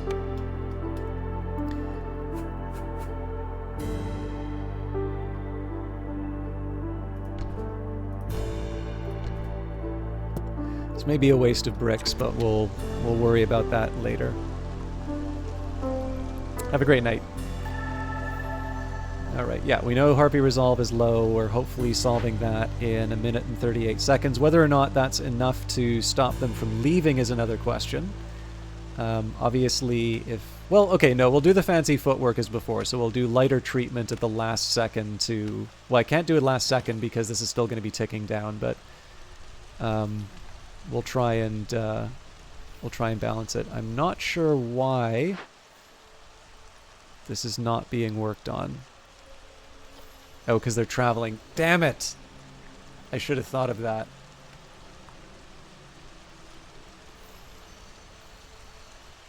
Okay, I'm gonna have to do lighter treatment now.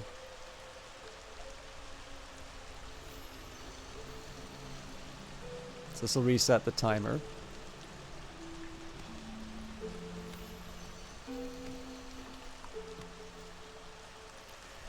But then we got to do the same thing with the beavers. But again, hopefully that's going to give us enough time to keep both in the settlement.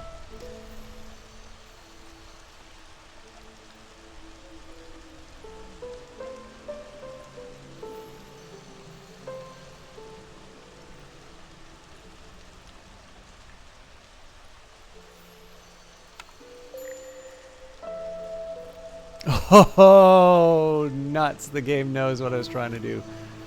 Okay, I'm screwed. And that was a scout that we lost.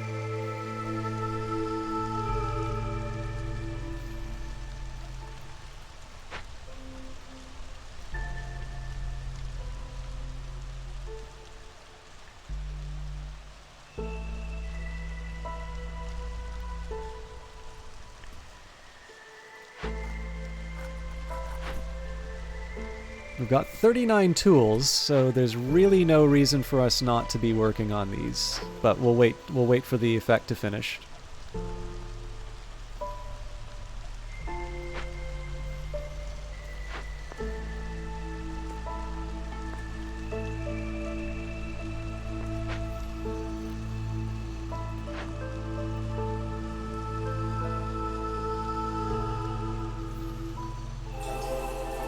So we do need to wait on the rewards to be delivered before we invest on the cash.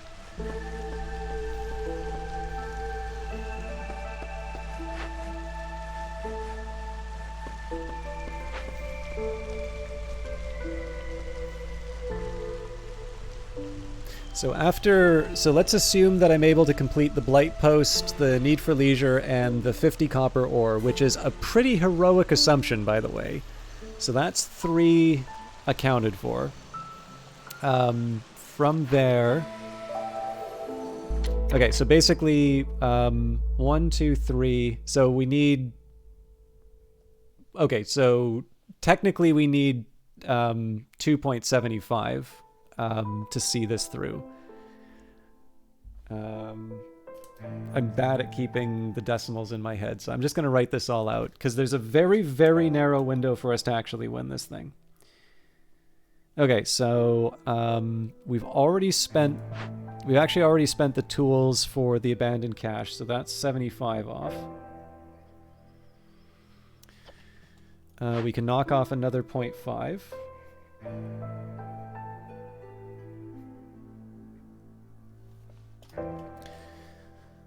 From there, we take care of this one, which is another 0.75. So if I can find another 75, which is not currently on the board, but will probably be in one of these glades. And again, assuming that I'm able to fulfill all of these goals, which is not assured by any stretch of the imagination, we can win. The biggest threat to me right now is the loss to Queen's Impatience.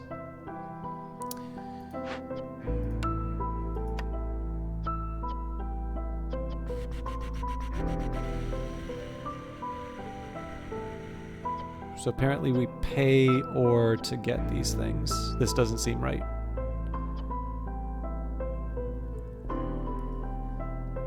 How you doing, Algrins? Good to see you. Mines can be upgraded to reach deeper ore deposits. Only one upgrade will be bought per ground level. Some upgrades will lose their extra deposit charges if they are not selected, like the box crib update.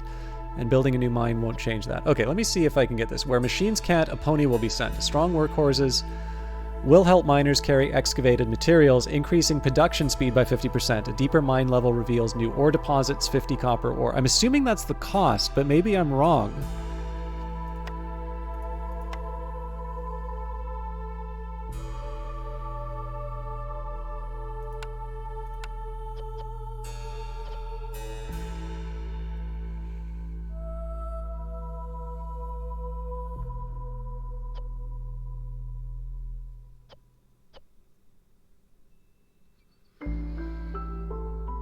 Automated minecart's kind of nice, but let's go for the pit pony because we need... Ah, okay, they need planks. Okay, I can live with this. Because speed is... speed is of the essence. This is useless to me now. Like, I don't need the spark dew because of the...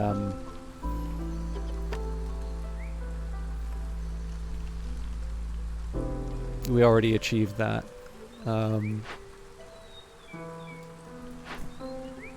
Okay, so we've got the planks. We don't have the bricks anymore. So that's going to be something for me to think about.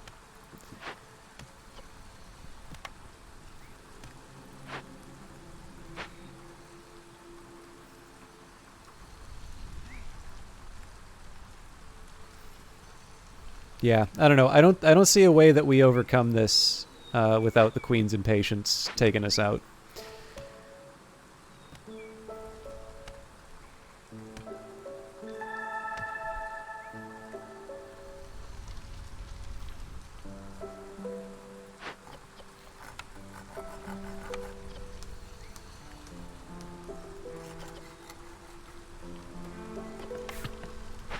I am going to build some more planks though, because we're good for tools, and we actually need to...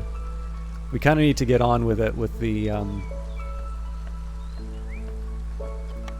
In fact, I'm willing to... I think I'm going to assign the other human, even though it means that we lose the... Even though it means we lose the builder.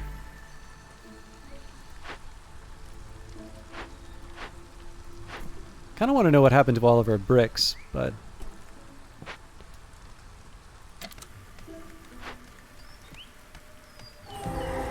Okay.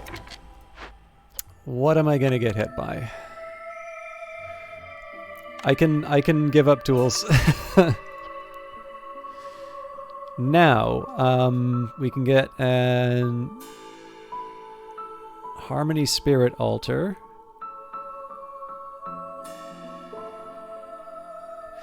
I think I need to salvage in this case. Species become oh my god. For 5 minutes? And the storm's about to arrive. But it's -5 to global resolve already. No, hang on. That's if we don't succeed. I gotta... Okay, we'll finish this one first. But man, this is gonna hit like a truck. Actually, hang on. There's a better way we can do this. Although the large abandoned cache might be something that saves me in the long run. Okay, so let's get 2 beavers. Let's get them...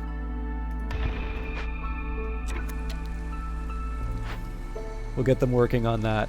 I've learned my lesson. I'm not going to switch the workers partway through. I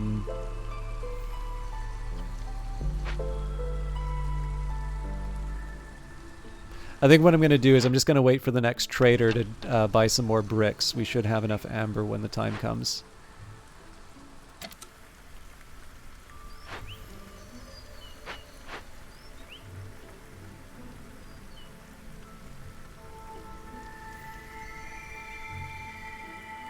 It's a shame. Like, I kind of want to win this one now because it's so tight, but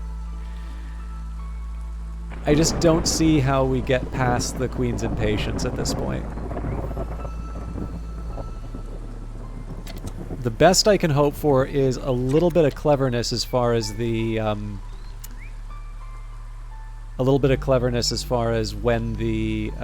when we get the resolve back. And again, like, I'm not writing it off, just to be clear. The one thing that's going to be working in our favor is we're now slowly bringing in some copper ore. So I still want to be working on dangerous glades, because that can be a source of resolve. So as long as I'm careful in my timing... Jesus Christ! That's tough.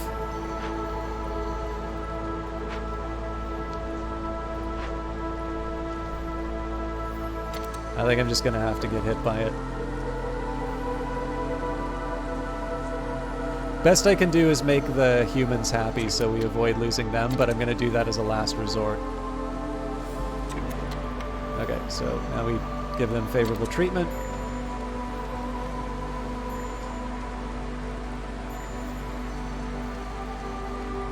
Oh wow, that didn't even solve it.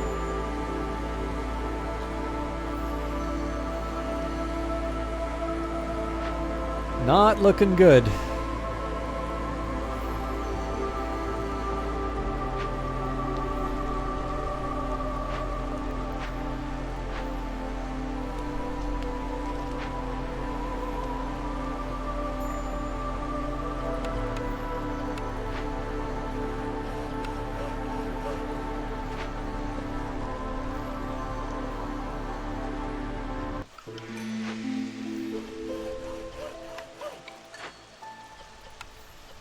Okay, so replacement beaver for sure. The other bit of good news is we get copper bars for that. So that's 3 bodies. That's actually going to help me quite a bit. And dye extractor. Gain 5 pigment for every 10 insects produced, or religious settlement. The settlement specializes in incense production. Gain +1 to human resolve for every 70 incense produced. We just don't produce incense, so we'll do dye extractor. Okay, so we've got 2 harpy builders, 1 beaver builder, and 1 human builder. So let's first of all make sure that we've got... Okay, so let's get the harpy finishing off the spirit altar. Let's get the beaver working the woodcutter's camp, and I think we go... Basically, we just go for another... Go for another dangerous glade, as dangerous as it is. So at some point I'm going to need someone to work the smelter. Actually, how are we on planks? Because I feel like we've got more than we need. So 4, 8, 12, 16...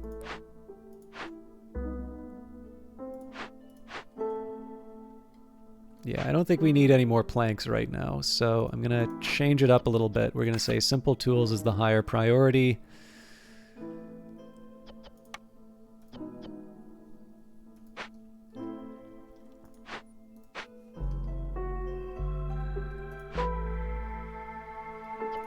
I'm going to get a harpy finishing off this abandoned cache. Because again, the name of the game right now is to do as many of the...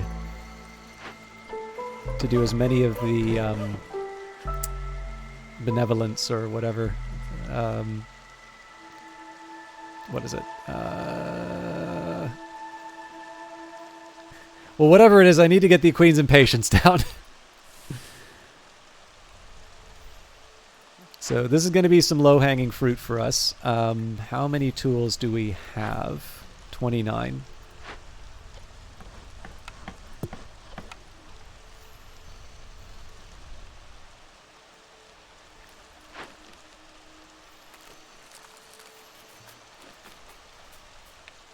I'm kind of tempted to give up on the fiber.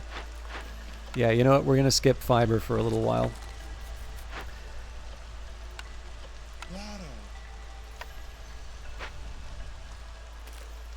Because right now we just want we want as many of these caches dealt with.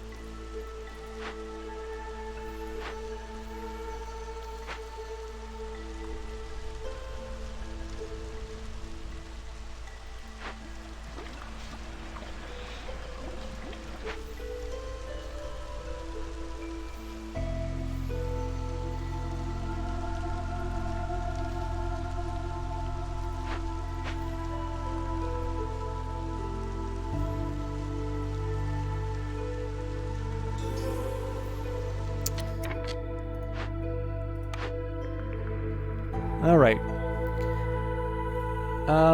Cookhouse is most inclined to give the things that make people happy, so I'm probably not going to build it, but I want to at least have the option on it. Now, the other big dilemma that I'm going to be facing right now is that there's only so much... there's really only so much iron that I'm going to be producing right now. And that puts a certain limitation, copper that I'm going to be producing, so that puts a limitation in terms of how many simple tools that I can produce, and the simple tools are going to be how I complete these abandoned caches. Now I'm going to work with what I've got right now, but I'm debating as to whether or not maybe I want to just buy the tools coming up. And again, I need to allow for the possibility that we're going to lose some harpies in the next storm. So, where is the trader? Okay, so I can get 15 tools. We've got 61 to work with. So let's, again, tools are my lifeblood. Jerky actually will help me out, but let's keep our eyes on the prize. So we'll buy some brick. Let's actually buy the exact number of bricks that I need. So 3, 5, 7, 9. And let's say I don't need anything else as far as bricks are concerned. So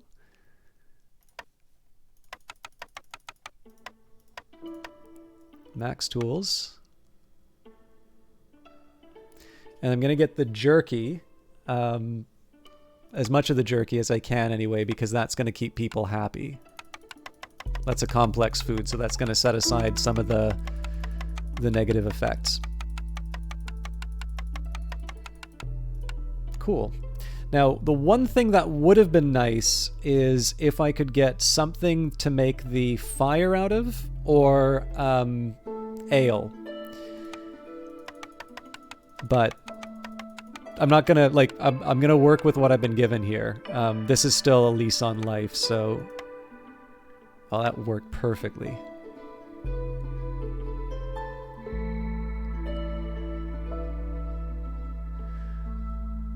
Copper would have been nice too, but... okay. So, we make the most of what we've got. I probably want to start going for these big, aggressive, large abandoned caches. So, I guess the question is, do I want to...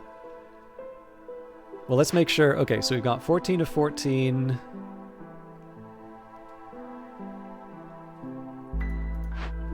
10 of 14, so we're 4 less. We can only do one anyway, so... that's going to mean all building is stopping, but I don't think we're building anything else anyway, so...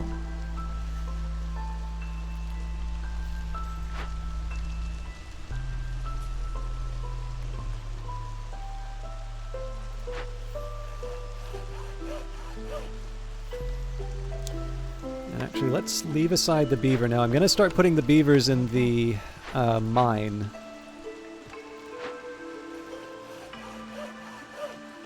I do want to try and get another Forbidden Glade just on the chance that that gives me a chance to earn some more of my reputation.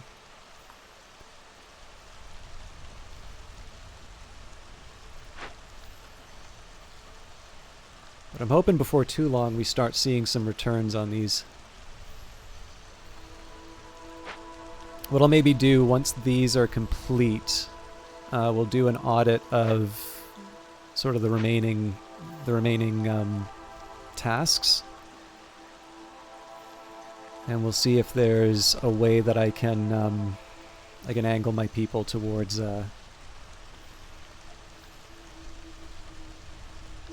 completing the objectives sooner.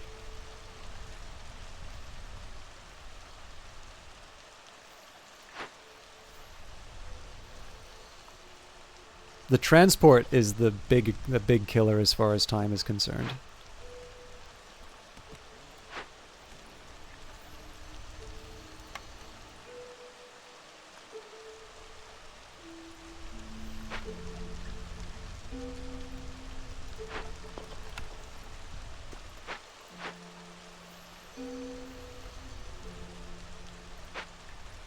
Speed it up a little bit. So, again, we got to make the most of these harpies before the storm hits. Because chances are they're going to be the first one to be lost.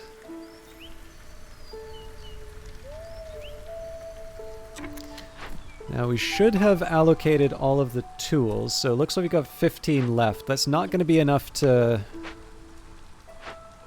work what we've got right now. And again, I'm really reluctant to build... I'm really reluctant to smelt some copper bars. Actually, yeah, with that in mind...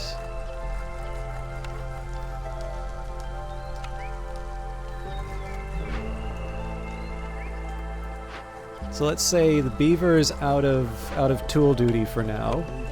Okay, I've got a harpy that I can assign to something. Let's get them to clean. So right now we're just going to clean up the remaining areas. Unfortunately, I think that signs my death warrant. Actually, hang on. No, we're not going to do that. Spike the harpy. Let's try and bang in one last abandoned cache, even though that's going to leave us behind on these. So total we need 38 tools.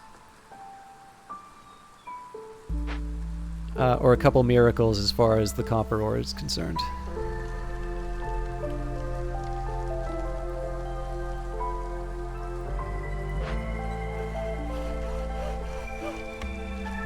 I'm gonna get one of the beavers working on the on constructing the blight post. How you doing, Vanguard Master?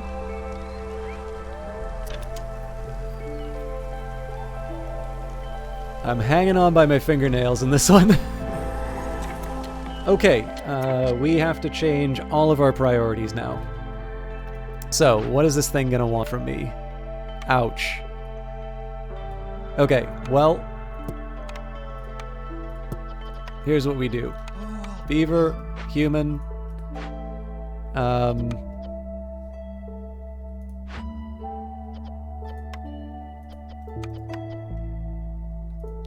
we're canceling everything because I need to deal with the dangerous glade event first.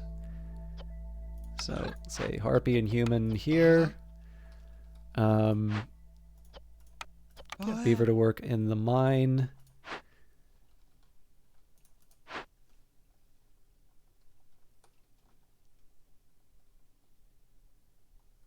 Okay. Now, one other thing that I may want to consider, and I should have thought of this a lot sooner. Let's think. So let's think a little bit about how I've been planning my turns. I can get 50 copper ore for 1 reputation, or I can use that copper ore to build tools and potentially get 0.5, 1.5, 2.5, 3.5, 4.5, 6.25. It does not make any sense at all for me to be focusing so much on the copper ore here. So here's what I'm going to do. We're going to cancel these. We're going to go for the smelter. So we can work humans on that. So right now we want to crank out as many copper bars as we can, and we're going to put Beaver to work on producing simple tools. And from that, we want as many people as possible. Like we just want to blitz every single abandoned cache that we can, and more or less we're going to completely abandon any remaining tasks. The problem is that I've realized this way too late. So one last thing I'm going to take a look at. So we can reduce hostility with sacrifice, but I don't think that's the call here. I think we go all in on... Oh crap, I should have hit investigate. Wait a minute. Okay, so we're cranking up the hostility by by doing that. So I am gonna get another beaver working the mine.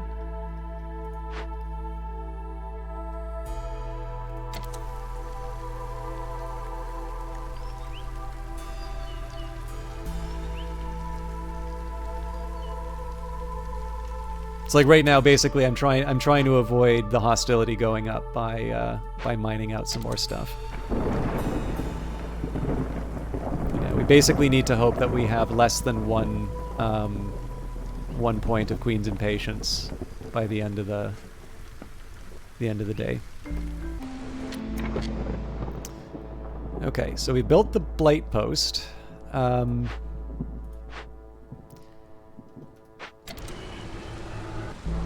Okay, everyone's gonna leave this turn, so I think... Hang on. Yeah. I don't think there's a way we can win this. I think the number of people leaving overnight is going to bring the Queen's Impatience too high.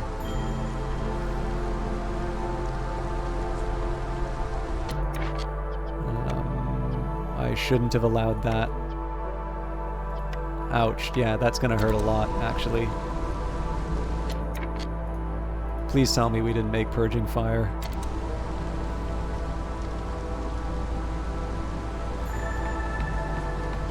We were so close. Yep.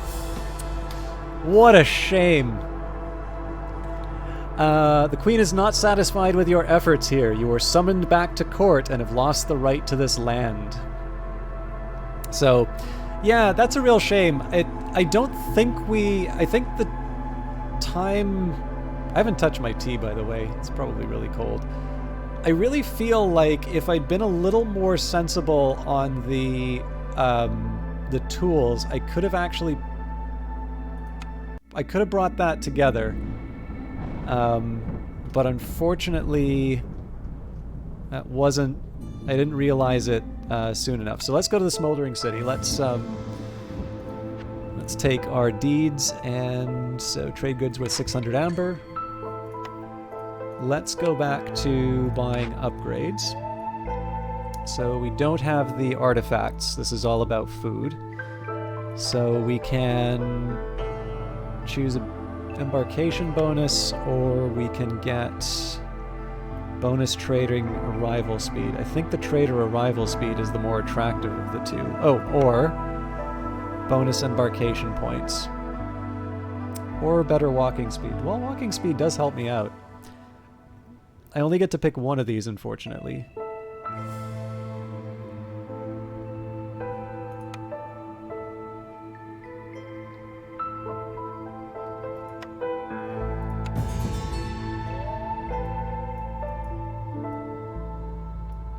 Not true. We can also take the Obsidian Archive, which will get a reduction to the Queen's Impatience.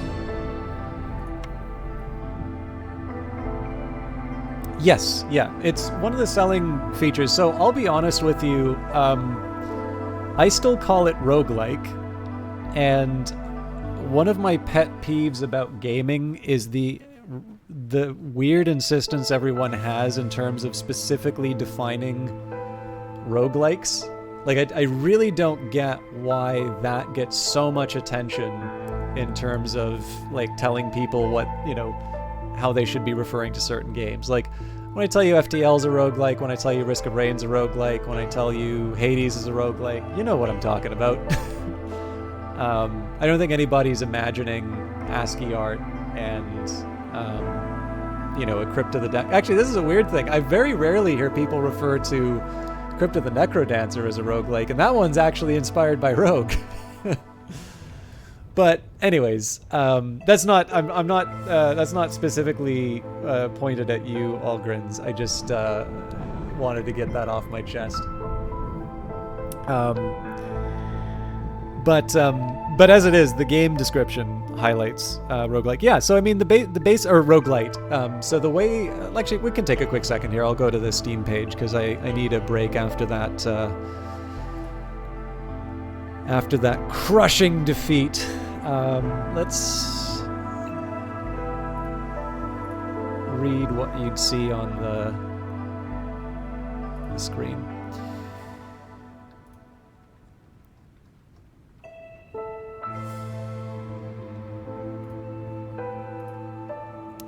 A dark fantasy city builder where you must rebuild civilization in the face of apocalyptic ruins as the Queen's Viceroy lead humans, beavers, lizards, and harpies to reclaim the wilderness and secure a future for civilization's last survivors. I'll skip the early access description right now, but we'll go for about the game. You are the Viceroy, a leader charged by the Scorched Queen to reclaim the wilderness and discover lost riches for the smoldering city, civilization's last bastion against the Blightstorm that destroyed the old world. Unlike most survival city builders, where your focus is on a single city, Against the Storm, you must build a vast, prosperous network of settlements populated by diverse fantasy races, each with their own specializations and needs. But the wilderness holds many dangers, and never-ending storms will batter your population into submission. If your settlements should fall, then the expedition may end, but not the game. Against the Storm is a roguelite city builder, meaning that you will carry forward the resources, upgrades, and experience of your past expeditions each time you set off for a new journey into the wild. Manage a diverse population of villagers. Beavers and lizards stand alongside humans and harpies in the struggle to survive. Utilize each group's strengths as you balance varying needs, from housing and culinary preferences to taste in luxuries and recreation. Manufacture raincoats, brew ale, and bake pies to boost morale in the face of oppressive hostility of the forest. City Builder meets roguelite. Experience core city builder gameplay enhanced by roguelite replayability. Build new settlements and collect valuable meta progression resources to upgrade the smoldering city. Recurring Blightstorms pose an inevitable threat to settlements, but they also reshape the world and open new opportunities for growth. Never the same game twice. With hundreds of gameplay modifiers and 5 distinct biomes, every city location presents unique challenges for even the most resourceful Viceroy. Adjust your strategy to changing weather conditions or experiment with settlement builds, rosters of building blueprints, and perks that can help your society thrive or bring it to ruins.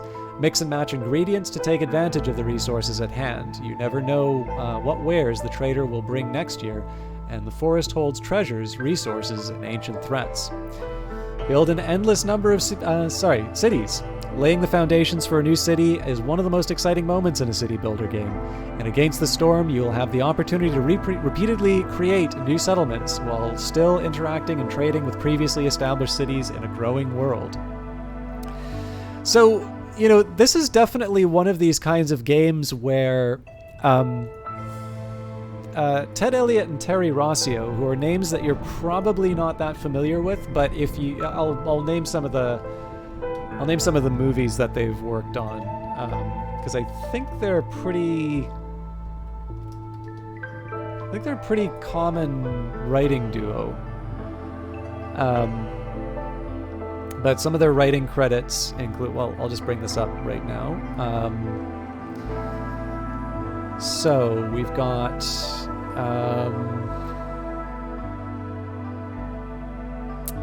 Mask of Zorro, Small Soldiers, Shrek, Treasure Planet, Pirates of the Caribbean, Curse of the Black Pearl,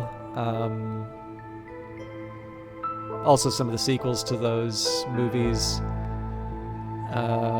What else do we have? I really thought there were a few more titles for them. Lone Ranger, that's pretty forgettable. All right, what about Terry Rossio?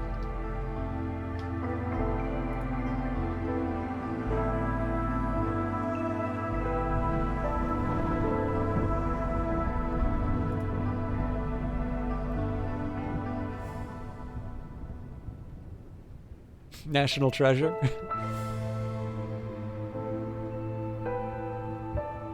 I mean, they have, like, there's a long list of credits, but, like, I'm trying to think of ones that might be things that, you know, maybe people had seen as, like, kids or something like that.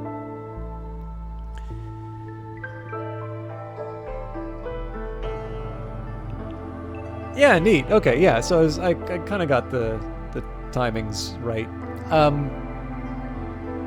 So they have a blog on screenwriting, which they've been hosting for, it's got to be decades now.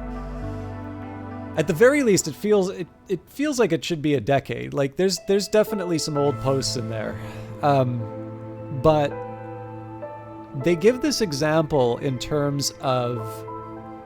It's actually really interesting when you. Sorry, this is going to be a little bit of a monologue. I am going to do another city, even if I don't complete it tonight. But this is going to be a bit of movies, but it's actually going to be related specifically to this type of game, because I think there's something really interesting about the parallel, even if it's just a coincidence of these two ideas coming by. So they give this example of like people trying to make it as screenwriters, and everybody, and even the screenwriters who have made it, that everybody's sort of looking for story ideas. And like, obviously, if you want to write a story, the idea is only one very small thing, right? Implementations are the most important. And it's actually really funny because I've now heard that from practitioners, but I've also read it in Sid Meier's memoir, which is a really nice book if you haven't read it. But it's also fair to say that if you want to make it as a Hollywood screenwriter, you're definitely making your life harder if you are not introducing like high concepts. You know, maybe if you're Christopher Nolan, you can sort of get away with, you know, if you can kind of get away with like, hey, I got this crazy idea for this thing. And even then, right, people are going to want to see a return. But like generally, if you're trying to sell something in Hollywood, and particularly if you do not have a reputation, you want to be able to deliver an idea where people are like, my God, like, I wish I thought of that. Now, I'll be honest with you. I'm not trying to suggest that culture is enriched by ideas like this. You know, like there's maybe something really nice about having more subtle ideas, or, you know, that maybe we're missing out on a lot of really good creative stories because they're not the sort of thing that will survive the selection process for movies. But it's fair to say that, like, I think one reason why Philip K. Dick is so popular in Hollywood, I happen to think he's made some good stories. I ran into a friend actually two friends who said they didn't think he was a very good writer, and it's such a shame because I actually really, really like Man in the High Castle. I still haven't really seen the show. Like, I've seen a couple episodes, but like I haven't really engaged with the show. And I love the novel. I've probably read it 2 or 3 times. But I really feel like Philip K. Dick is like almost made for Hollywood, because almost every single one of his stories are just these really great high concept ideas where you're like, damn, I wish I thought of that. Or at the very least, like, you hear the idea and you want to know what the story is like. So I can't remember if it's Ted Elliott or Terry Rossio who writes this article, but he gives this example where, like, you've got all of these writers that are combing the beach, and they're like taking a magnifying glass up to individual little grains of sand, like trying to find that idea. And what's happening is while they're doing that, everybody's just leaving these beautiful conch shells just lying out there, almost like nobody's seeing them, until somebody picks it up and it winds up becoming this like massively successful film. And everybody's like, well, why didn't I see that? It's so obvious. And like, I don't know why it works that way. You please believe me when I say I've tried to study, like, I think everybody kind of wishes that they were more creative, and I think I've been able to come to peace with the type of creativity that I have. But I think even creative people have that like inner wish that they were more creative. And so for me, you know, I do have an academic nature, and so one thing that I very frequently do is like I will look up and read things. Hello, Takri, how are you doing? You have this, like my tendency is very much to try and read whatever research I can on things like creativity. In fact, if you're ever interested in it, I think you were doing Vampire today, right? In any case, it's very good to see you.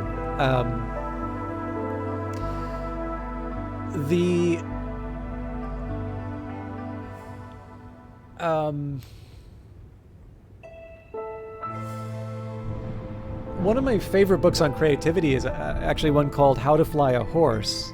And the funny thing is I think everybody who picks it up, like hears that, they're going to be like, oh, I'm going to learn how to write a good screenplay. That's totally not what that book's going to be. But I still think it's the best book on creativity, and I highly recommend that you read it if you're interested in this stuff, and see it through to the end. Oh, very nice. Is there a special source book for New Orleans in Vampire? I don't even remember what it was, but that feels like a city where there's a lot of World of Darkness stuff that can happen there. So anyways, why am I going on about this? Like, what does the screenwriting stuff have to do with Against the Storm? And it actually turns out to be gaming as a whole. I think about that analogy a lot, of the like, you know, looking at the grains of sands and missing the giant conch shell. And like, the author of that article has a few examples of the sort of thing where you might be able to get high concept ideas. And one of his best examples, and again, I feel I'm really torn about this stuff, because I also really like David Bowie did an interview after he recorded his album Earthling, which is one I really like, actually. I feel like that one doesn't get a lot of respect, but I actually think it's a much better album than people give it credit for. And he talks a lot about never play to the gallery. You know, particularly you should do something that you feel is outside of your comfort zone. And I think there's a lot of value to that. So again, like trying to, when you have this screenwriting advisor, and again, like this is a guy, for crying out loud, like who wouldn't want to have like Shrek and Pirates of the Caribbean and Aladdin in their you know, their list of credits, right? Like that's a really successful film career. Actually, I think it was the Aladdin TV show. I don't know if it was Aladdin the screen. Anyways, doesn't matter. You know, this idea of saying, take a look at what other people are interested in. Like, what are the things that people stop in the street to look at? And there's like the really obvious high concept ideas. And one of the examples that they give, and this is actually one that I would suggest as well, although of course the article beat me to it probably by a decade, is the idea of construction sites. So obviously we've all kind of been indoors over the course of the pandemic, so you know, maybe you haven't been going out as often as you would, but like particularly if you live in a larger city and there's construction. I mean, in Ottawa there's definitely construction going on. In Vancouver there's constant construction just because real estate's so valuable. But it doesn't really matter where you are. If you go by a construction site, there's very few people who are not going to stop and just like look at the thing being built. It's just one of those things, right? But have you ever seen a movie to take advantage of that fact? Something that people are automatically interested in? And just think about the types of toys, right? Legos. at the very least for like little boys, there's tons of construction themed toys for kids. Not saying that like little girls can't enjoy construction stuff, but like obviously they're very clearly marketed towards them. Like toy manufacturers have understood how interesting people find construction. But then you can think about the gaming context. So Against the Storm is a really obvious one because it's a city builder. But let's go even further back in the history of gaming. Will Wright, SimCity. SimCity was something that eventually inspired Civilization. And Civilization isn't really a city builder, but there's definitely a very formative game. The game that I played from Valiant Cheese, Hive Time, inspired by SimCity. In fact, there are a couple of other, and even on the game that I collaborated with him on, Supply Chain, had a couple of SimCity sort of inspired elements, even though that's not a city builder. Obviously, simulation games are having something of a moment again. They're very different from SimCity. So like a RimWorld or a Dwarf Fortress is a distinct kind of simulation compared to what SimCity is. And yet it's very clear to see that SimCity is actually an incredibly influential game in terms of, in terms of the experiences that we have today, and not just because of the city builder. Like, it's also some of the things that it inspired later on. A little bit, I would say, like Rogue has inspired more than just dungeon crawlers, right? Risk of Rain and FTL and all of these things are not... I mean, I guess in FTL you can sort of say that like the different sectors that you go to are sort of the dungeon, but it's, it's not an obvious connection to make, let's say. So, Against the Storm is definitely another one of these like slap the forehead, why didn't I think of this one? Because like the pitch that they've got is absolutely right. Like so many other city builders, and ones I really like, Surviving Mars, City Skylines, SimCity itself. I'm really surprised that Sim Earth doesn't seem to be available on any platforms, because I feel like that game was very popular, but for whatever reason it doesn't seem to be available anywhere. But so many of these different games give you lots of things to do. They're very fun. But just that simple idea of saying that the opening moments of building a city, like condensing that experience down into something really tight, but something that you can still enjoy over, you enjoy it because you get to do it several times over in a play session, or you can just have a short play session. Like compare a short play session of something like City Skylines to a short play session of Against the Storm, and there's just so much more that you do inside of Against the Storm. So, I don't know, like, there's a lot that I respect in this game which has nothing even to do with the individual experience I have while playing this game on its own. There's just a certain amount of cleverness, and I guess this identification of things that I never really knew that I wanted inside of a genre that's been...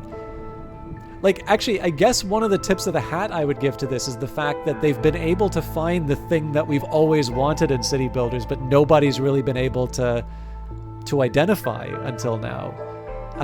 And again, it feels like it's something that's as old as gaming. I realize SimCity is like relatively recent compared to the whole history of gaming, but I don't know. Like I said, and again, like it's a meandering story that I gave you, but hopefully you kind of understand the connection that I gave between the screenwriting advice and how Against the Storm works. Probably not going to have that much time on my next settlement, but I am going to take a very small break, and that's just because I kind of need to go to the bathroom, and I don't know. I've got a coffee, I've got a tea in front of me. I want to make sure I've got my fluids balanced, and then we'll do our best. I might go a little bit later, but I do have a bunch of stuff that I need to get done. But we'll at least get a little more progress on Against the Storm before we wrap up for tonight. So I am going to run ads for a little bit. I encourage you, I think they only run for a minute or so, but I'll encourage you to sort of get up, get a stretch. Otherwise, don't subject yourself to the thoughts those marketers want to put in your brain. And when we return. My God, there's a lot of people playing this game right now. Yeah, I'm gonna take a little bit of time to get myself sorted out, and then we'll play some more. See you in a little bit.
Thank you all for your patience.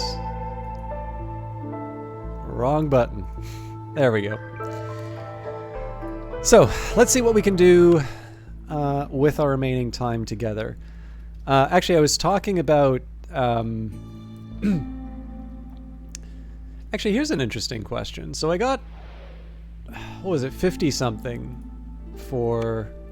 failing as a viceroy. Okay, so like we do lose a little bit off of losing as a viceroy, but I definitely feel like it's worth trying again.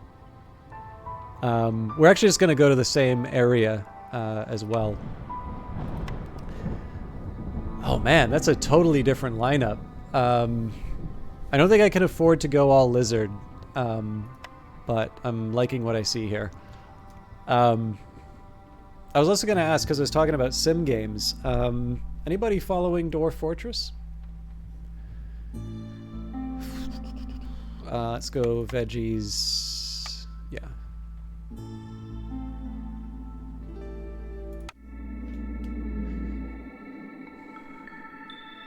Okay. I think it's the same... Nope, vassal tax is new. You've been watching it with a side eye since you pointed out the Steam version. Okay, so but nobody's following Tanya on Twitter or anything like that. Some clown underestimated the number of, potentially underestimated. I guess we don't know what the sales are right now. The sales. There's been a jolly round of Twitter mockery for such offenses. But if none of you have seen it, I will not explain with statistics why this person is a fool. Okay, so we got Aura of Fear. Just to be clear, the idiot was me. And frankly, okay, so Tanya is an absolute sweetheart. And I really like the Kid Fox community. But there are a lot of like people who have a reputation for being like really positive and helpful game developers who are actually very rude on Twitter. If you look at like the quote tweets and some of the replies to it. But what interests me the most is that based on that estimate, there's 3 categories of people who are responding. The first, so I think Tanya said, actually, I don't know for sure, so I'm not going to say what her estimate was, but she gave me an estimate and actually said that's actually within the confidence interval that I gave. So statistically, we're basically saying the same thing.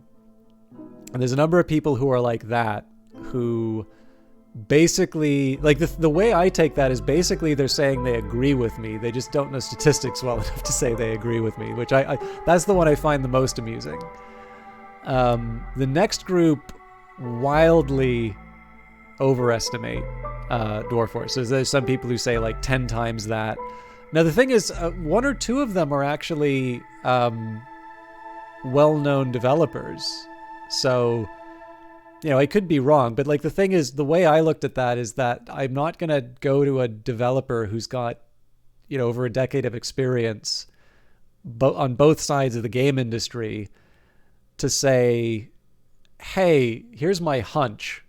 They don't need a hunch. They're perfectly capable of making a much more informed hunch than I am. What I wanted to do was basically take something that something that has largely been used and use it as an opportunity to say, here is a test to see if this thing is a viable method of forecasting sales. The third group I find the most interesting. So apparently there's a lot of people who are just casually sitting around estimating or forecasting game sales.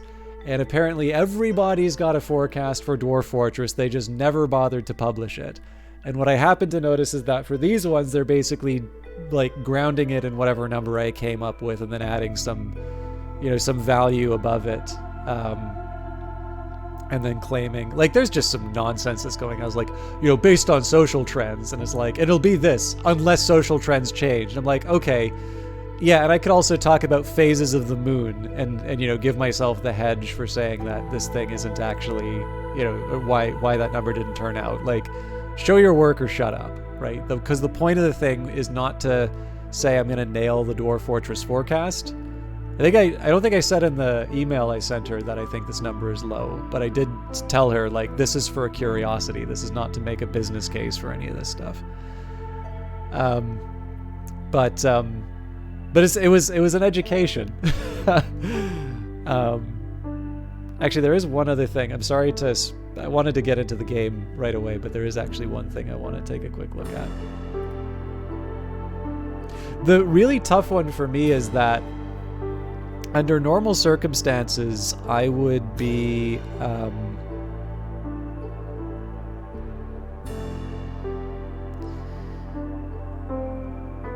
like under most circumstances, I would be interested in like looking at the result and being like, haha, you know, I was right all along. The problem is that I want Dwarf Fortress to do really well. And so I'm in an impossible situation here where if I'm correct, then that probably means that the game is sold less than what people wanted. And that's a bad thing. And I'm not going to feel happy about that. And I actually think it would be indecent for me to turn around and be like, as I was saying. But I know, like, if it, as I'm hoping it does, sell really well, the response is going to be, ha ha ha, look at this idiot. When in fact, what I offered was something that was quite helpful to the people it was intended for.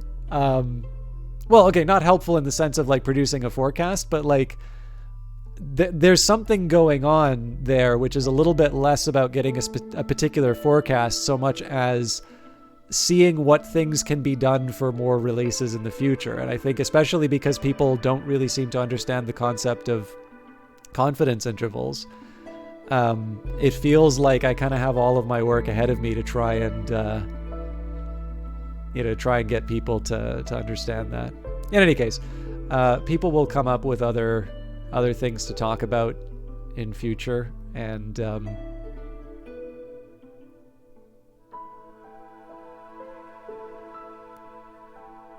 yeah, I mean, my personal feeling, honestly, is that the way people are forecasting sales right now is very, like, it's alchemy. If chemistry doesn't exist, I suppose it's the best you got, and you get a bunch of weird results that nobody can come up with a satisfactory explanation for, but they do their best anyway. And I just feel like that probably results in more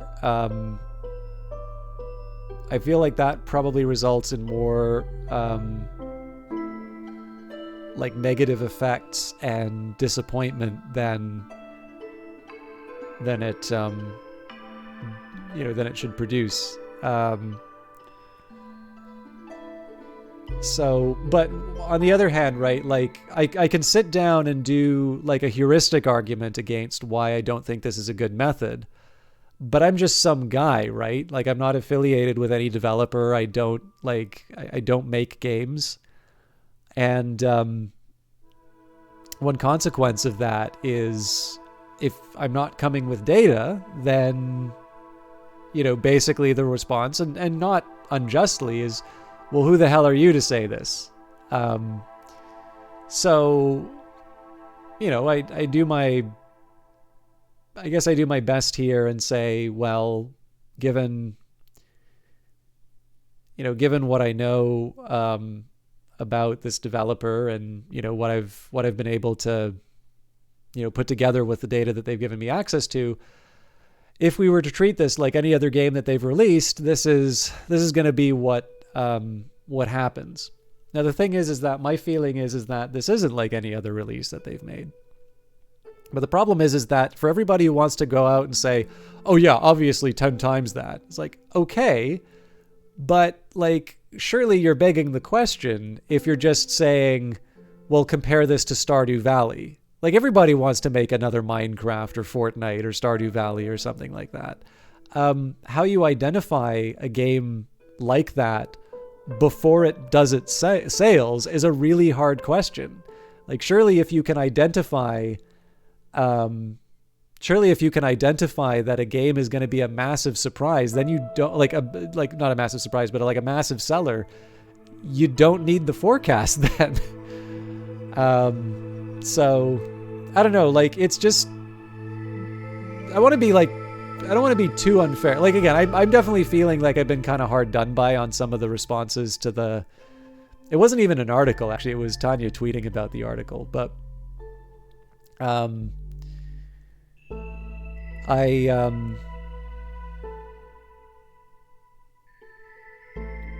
because I do kind of feel hard done by some of the comments, I don't want to be like unfair to some of the other people, but I do sort of feel like there is a certain, you need to think about the conditions under which you're going to create a forecast. Like, do I think Dwarf Fortress is going to be a massively successful game? Yeah, right? It's already a massively successful game. It's just, there's an open question as to whether or not it's massively successful on Steam. But number one, like, we don't get to actually, like, December 6th is when we're going to figure out whether or not that's true. And then number 2, there's going to be future games. There's going to be ones where after the fact, everyone's going to say it was obvious that it was going to do really well. But if you're going to base a forecast off of something being the next Stardew Valley, you need to have some way of identifying the next Stardew Valley before it comes out. And that's a very, very difficult, that's a very, very difficult thing to do. So anyways. Well, Dwarf Fortress is already a Dwarf Fortress 2. Like, I think it's called like Slaves to Amrock or something like that. Anyways, sorry, I didn't mean to spend so much time talking about something that's not Against the Storm. So, Looming Darkness, for each hostility level, -4 global resolve. Again, we want to get through this really quickly. I think of a target, I think it was going to sell low and be wrong than think. Yeah, so like this is the thing. I actually showed the analysis to a few people at work who are like really good mathematician, like they're really sharp on this sort of stuff. And they're like, you know, and like I showed them a couple of things about, like I told them the problems. They're like, why the hell did you even bother in this case? I said, well, you know, it's never going to be perfect. Like, you know, do you say it's impossible to forecast, or do you say this is like a really less than ideal circumstance, but under the following assumptions, here's what the result would be? And they're like, okay, fair enough. And I said, it's like, and then they like, first of all, they looked at some of the replies. They're like, these people are idiots. And I'm like, yeah, just don't go down that terrible path. But like they said, it's like, well, what do they want you to do? Do they want you to overestimate and then they have to fire people? And I said, like, I don't know. Like, I think in the end, people are just mad that, like, the doctor isn't happy to tell you have a disease, right? And I think probably that's what people's response is being. But obviously, I sound a lot more worked up about this than I am. I think the reason why I'm worked up is that I feel like I'm not really going to be able to defend myself one way or the other. But that's fine because they're strangers on the internet. Okay, due to this region's location, the crown requires you to pay 5 amber with each storm, multiplied by the amount of years played. If you don't, impatience will grow 20% faster. That's like the opposite of where we were money-wise. And grim fate, the forest will claim a villager's life during each storm. What? Holy smokes. We need to get through this thing as fast as possible. Like we are screwed if we don't finish this fast. So, I'm gonna go really aggressive on like clearing out dangerous glades and stuff like that as early as I can. I don't know if I want to do it as a first measure, but this is gonna be really, really tough.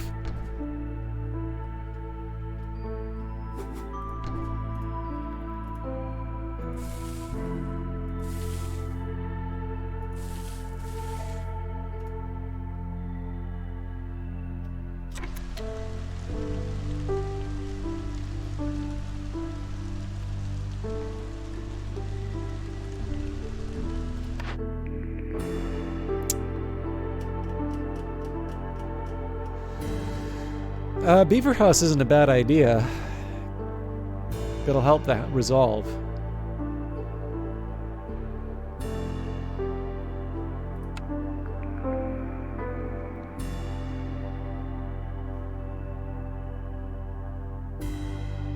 And lumber mill for the planks.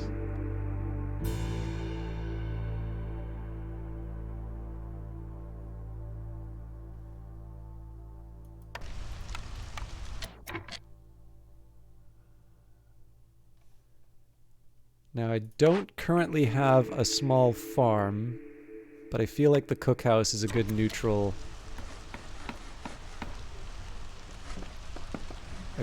option.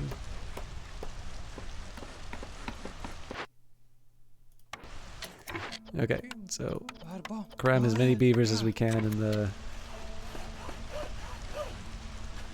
woodcutter's camp.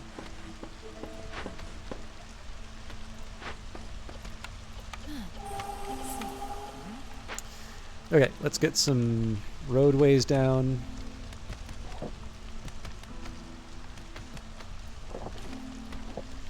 And then we'll put down some shelters. So we've got 9 people total, so we need 3 houses for a start.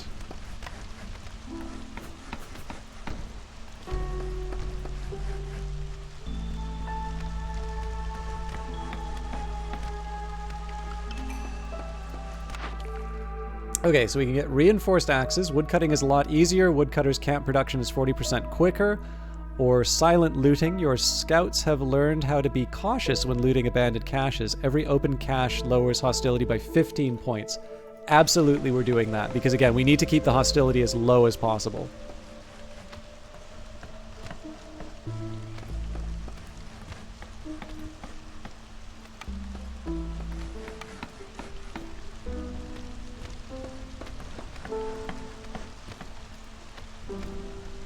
And I think let's put down Stonecutter's camp for starters.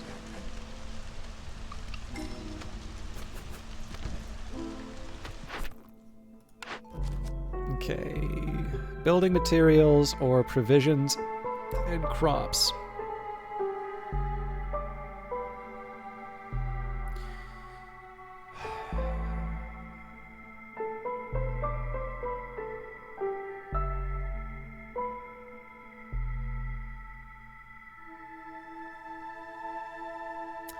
See, this is helpful for the tax. I think I'm going to go for the big delivery, though. Scavengers camp, Stonecutter camp, and 10 bricks. Do I have a scavengers camp? Yes, I do. Okay. But this gives me more people. No, we still do this one.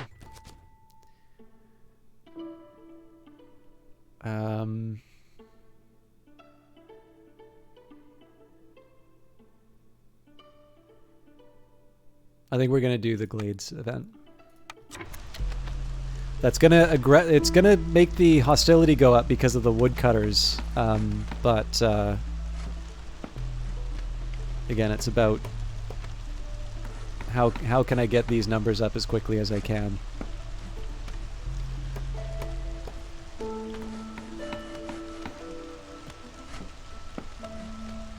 One thing I might do as well is hold off a little while before I hand in some of these orders. So basically just wait for the Queen's impatience to move up to a certain level before I follow through on the result.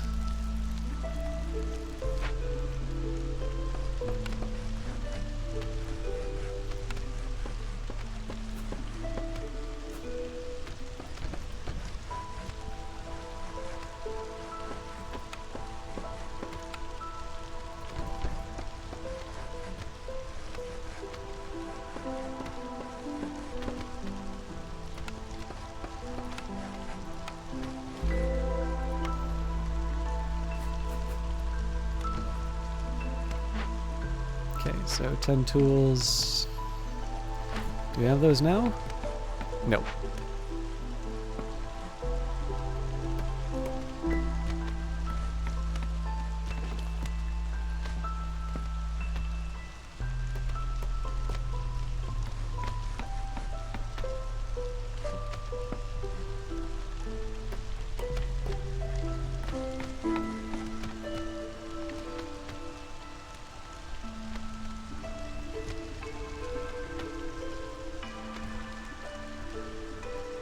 This is all sort of the low-hanging fruit that's telling me what I currently have access to.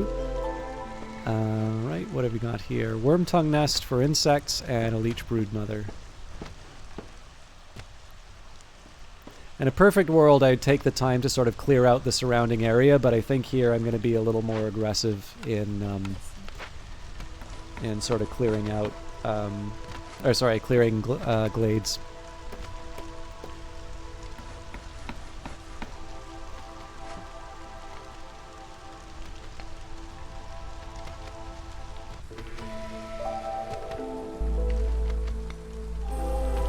Alright, so we're already up to hostility 2.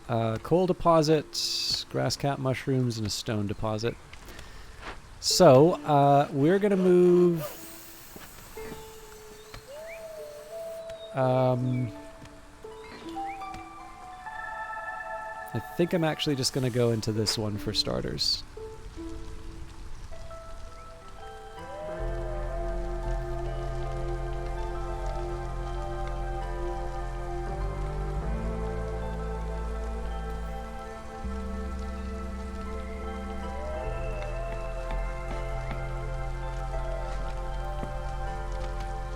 How you doing, Irrepressible? Have you ever played This War of Mine? You didn't get into it years ago, but you gave it a go and I've been obsessed. Yes, Live and Bet did a tremendously good job with that game.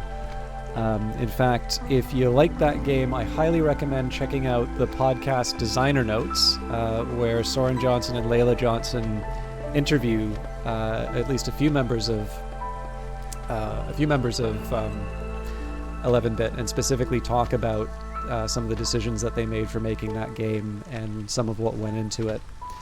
But yeah, huge fan of it. I don't think I've actually played it through to completion, oddly enough, but that's more so just due to a lack of time. And I was actually still getting kind of used to survival crafting style games, but I was much more interested in This War of Mine than I was in, you know, like Ark or Minecraft or anything like that. Yeah, Designer Notes is I really like that podcast.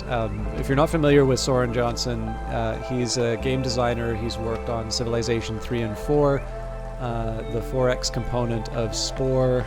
I feel like I'm missing out on a couple of other ones, but he founded Mohawk Games, which has done Off-World Trading Company, and now I believe Layla Johnson is the CEO or president. I can't remember her formal title, but she's now at Mohawk as well, and their collaboration has certainly produced a very special game. In fact, while I'm talking about Hooded Horse, that is in fact a Hooded Horse published game. So again, we're aggressively going for Glades right now, even though it means we're going to be in somewhat cramped circumstances.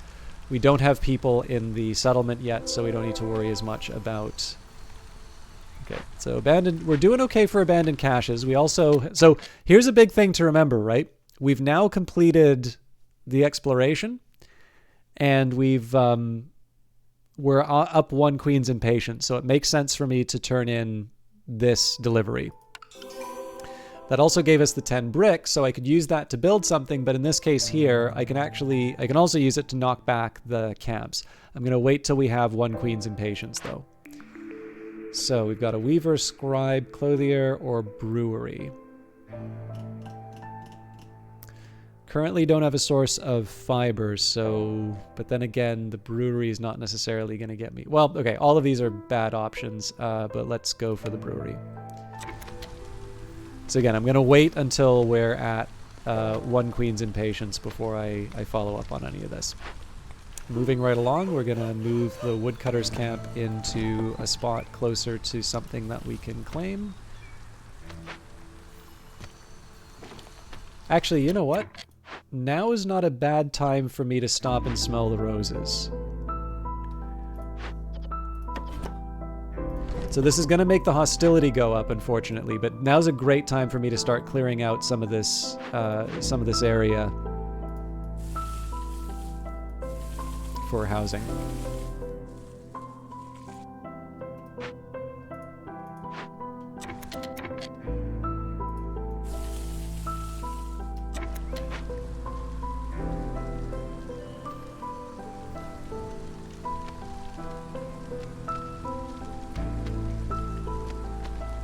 So the reason for the about face is just I don't know if I have what it's going to take to take on the dangerous glades.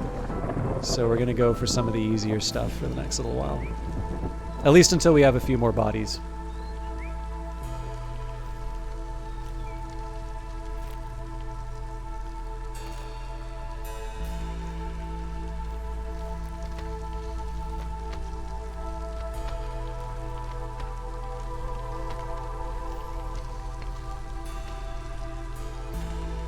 Okay, let's see how screwed we are during the storm.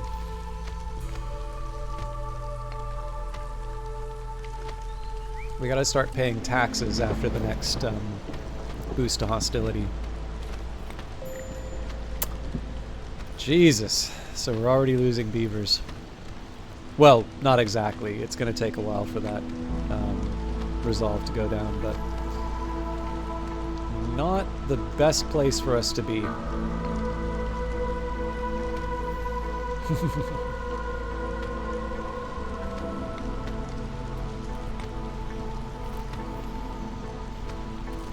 If I had to make a guess right now, this doesn't strike me as a scenario where I'm going to have a lot of success, like seeing it through. But we might be able to pull something out of the fire. Actually, one thing I should be doing, I'm gonna set aside the scavenger camp for this. I should be building a trade building. So I'll stick the trading posts sort of in the corner here.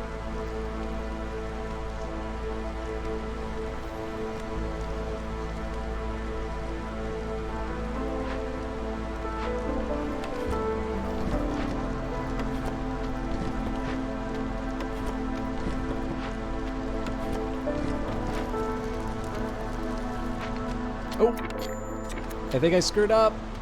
Oh, oh, Jesus. That could have gone bad for me.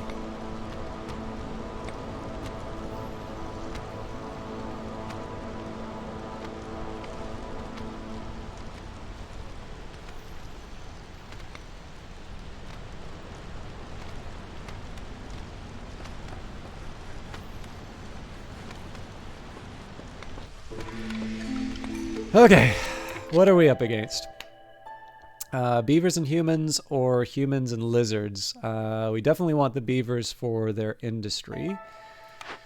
Another cornerstone, so calming the forest. Every 2 new completed dangerous and forbidden glade events lowers hostility by 50. I pretty much have to do that. And then Ancient Pact, the cost of knowledge can be very high. You can see the content of undiscovered glades, but discovering dangerous or forbidden glades will kill 1 villager. So calming the forest by far is more valuable for us. And we'll turn in camps, so we have another building. Brickyard is tempting.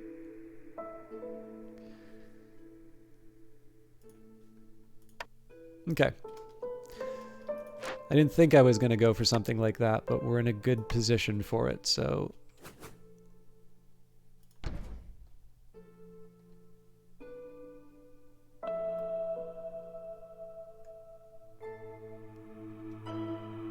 It's kind of funny, with one change of the dynamic, the losing people in a storm, the tension for this game just shot up dramatically. Yeah, I mean, there's...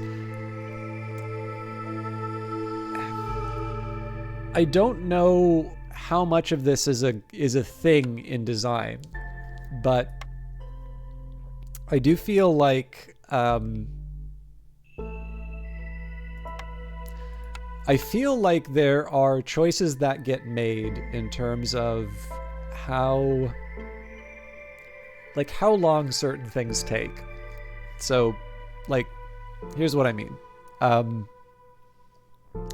If I'm going to write a story, I'm going to choose to write, a short story, could maybe write a novel. Some people want to, write a series, right? Because you loved,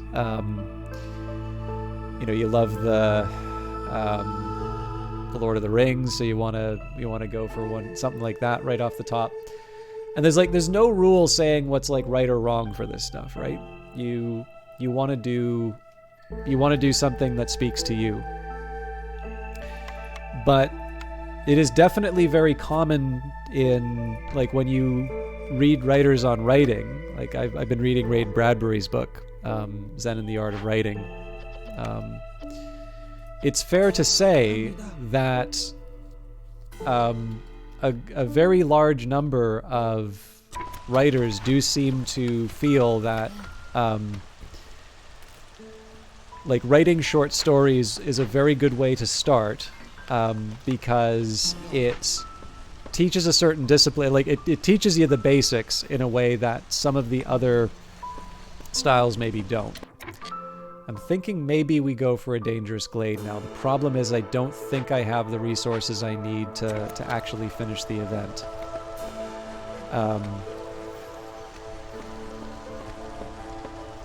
Maybe we go for the trader first.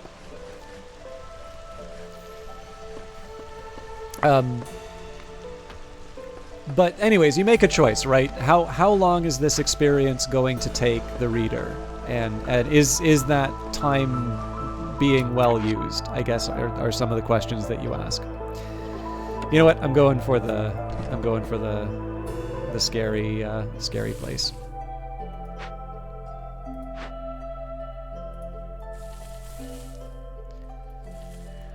And I have to assume that there's probably a similar decision that gets made for games as well, where they ask, you know, how long should it take a player to do these things? You know, do you want a session of Against the Storm to last half an hour? Do you want it to last 20 hours? And like, if you think of city builders, it does sort of feel like those city builders tend to be all about like the full play session is dedicated to one city, and maybe that city gets bigger, and maybe, you know, a monster comes and blows it up. There's a lot of different things that can happen in between, but it does feel like that's a like, it's really clear how long the experience is supposed to be. So yeah, I don't know, like, I think it's kind of neat. Yeah, no problem, Takri. I might be gone by the time you're back, but I hope you have a lovely evening if I don't get a chance to wish that to you sooner.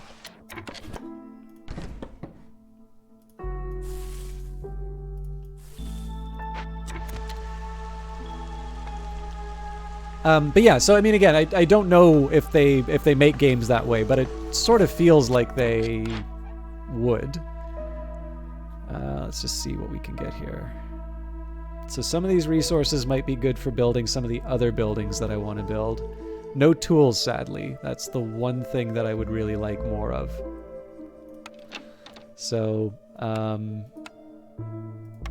let's say I want to create a lumber mill. I'm going to need 2 bricks and 2 fabric. Now, I've already got a brickyard.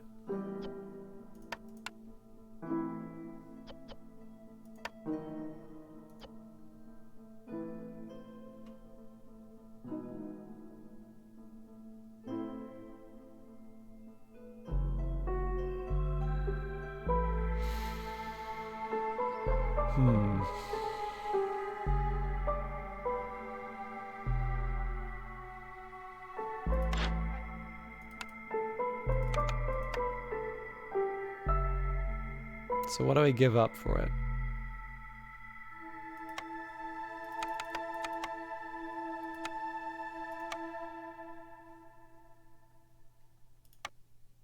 So I've got to find something for 16, but I don't think there's much hope there. Yeah. That's fine. I'm going to give it a little while. Hang on. No, I should be able to put down a lumber yard. Lumber mill.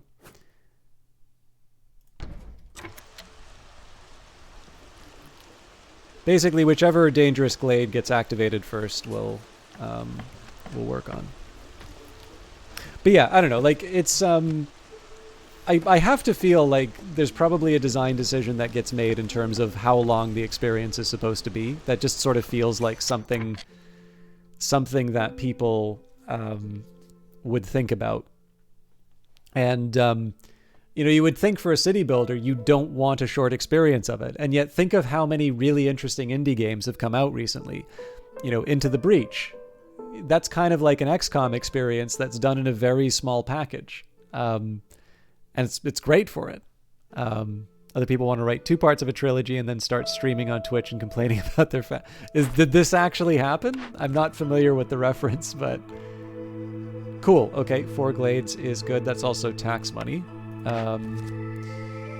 And burn at least 12 blight rot cysts or make an artisan and barrels. Good lord. Both of these are going to be tough.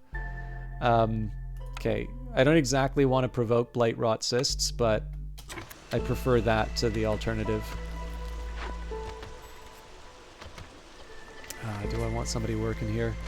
Let's worry about making the shelter first. Hang on. We can't buy tools, right? Yeah, no, we can't. Fair enough. I don't know. I mean, you've heard me complain in the past before. Like, there are people who might even under normal circumstances be entertaining in some way. But for whatever reason, develop some sense of entitlement about having an audience. And whether that's people responding to them in chat or saying anything in chat.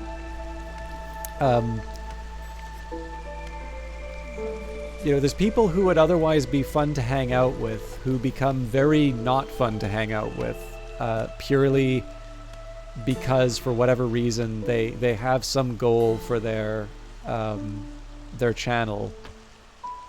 And I think it's like, I think there's a lot of value in having a clear idea about what you want to achieve, right?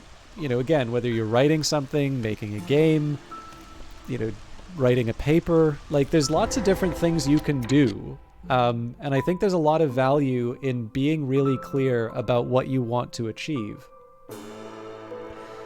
But I also think there's like, you can kind of wind up with brain worms if you focus too much on the outcome, without sort of like, I'm trying to think of the nice way to put this, but like, you can have that goal, but realizing that goal is a target which is based on your actions, right?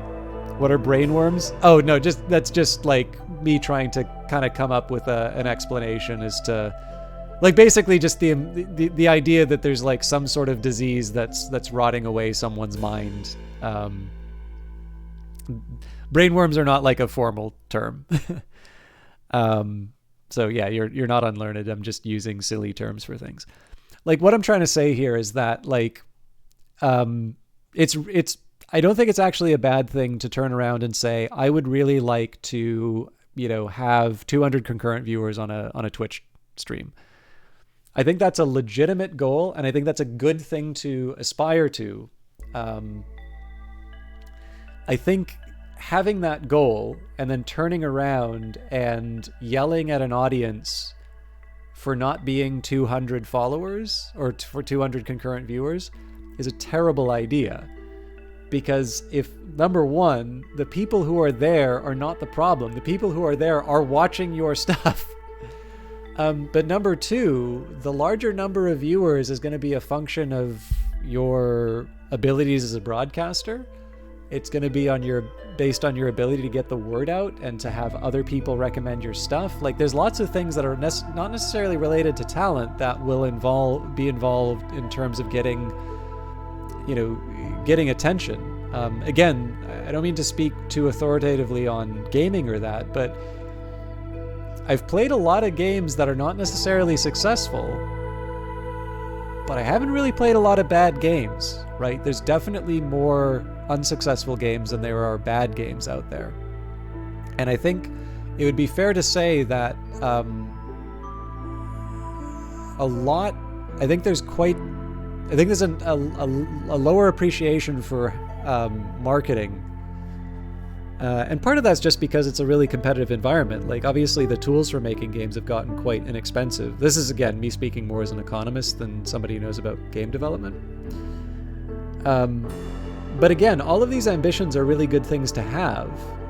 The problem is that you can't take that ambition and then let that become your sole focus to a point where you start, like, beating someone down because you're not achieving it. Rothfuss does a decent amount of D&D actual play content these days, but it's been a while for the rest of the King Killer Chronicle. Okay, fair enough.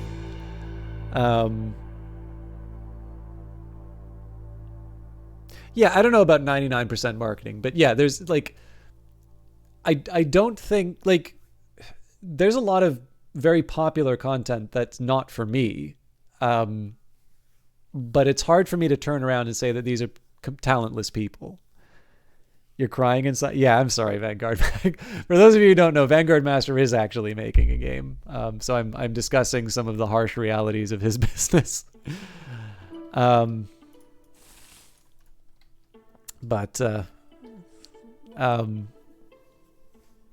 yeah, like it's, I don't know, like it's that's really all that I was talking about here, right? Like I don't know if that was the source of what the complaint about the, you know, I don't know if that was the reason for what Irrepressible was talking about, but yeah, like again, I've definitely seen a focus on the metrics turn otherwise entertaining things into very not entertaining things, and it's a real shame. And I think you're absolutely right. Like there is something about the gamification gets used a lot now, but like Twitter is a really big MMO, right?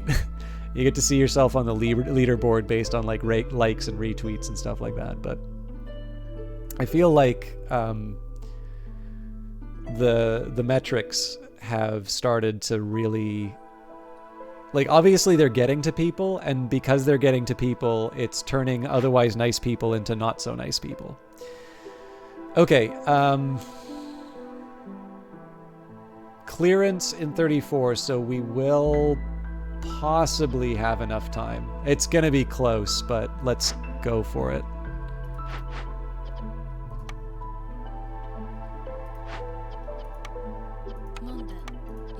And we are gonna, oh man, this is such a hard one because 5 new arrivals would really kick my industry into gear.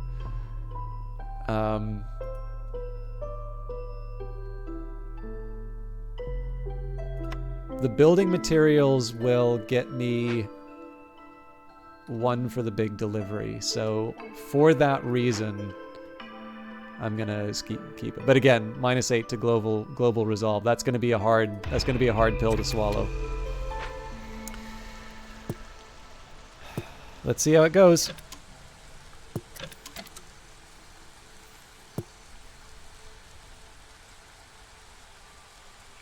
Yeah, no, I get it. I mean, like, the mean side of me would say, to Vanguard Master, the mean side of me would just say, it's like, yeah, you chose this is what you're gonna have to deal with. But like, obviously I don't think that. Like, I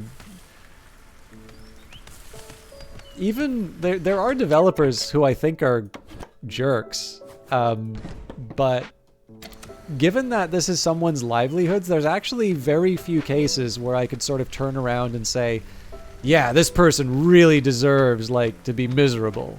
Like, that's a really unkind... I need to make sure I have houses for these people.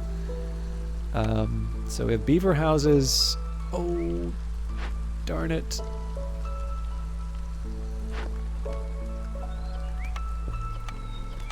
How is it possible that we don't have enough bricks for... We do have enough bricks. I'm a little surprised we don't have enough planks, though. Oh no, it's fabric. But we bought the fabric.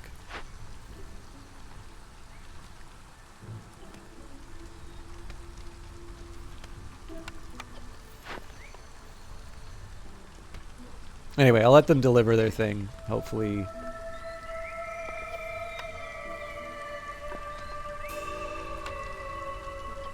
Hopefully it all turns out. But yeah, no, like, you know, like, obviously I don't think, like, so first of all, you're grown up, so like, I don't feel like you need to be coddled and like protected from the big bad realities of game development. Like, you're going to encounter those one way or another. But on the other hand, like, I am still very, like, there's only so many times I can say, you know, oh, but I'm not a game developer. Like, obviously, if I'm going to speak at length about this stuff, I think there's still some value in some of the stuff that I might say. But if I go on too much about it, it's a little bit like when comedians are like, you know, really controversial political opinion, or like, you know, really like just letting someone have it, even if you agree with them, and then turning around is like, oh, but I'm just a comedian. It's like, well, what you just said was not really a comedian point. What you said was a polemicist point. And I'm not saying you're not allowed to make that point, but I do think it's fair to say that you... What am I doing? I absolutely need shelter for people. I'm so out of space. It'd also be really nice to have beaver houses, but...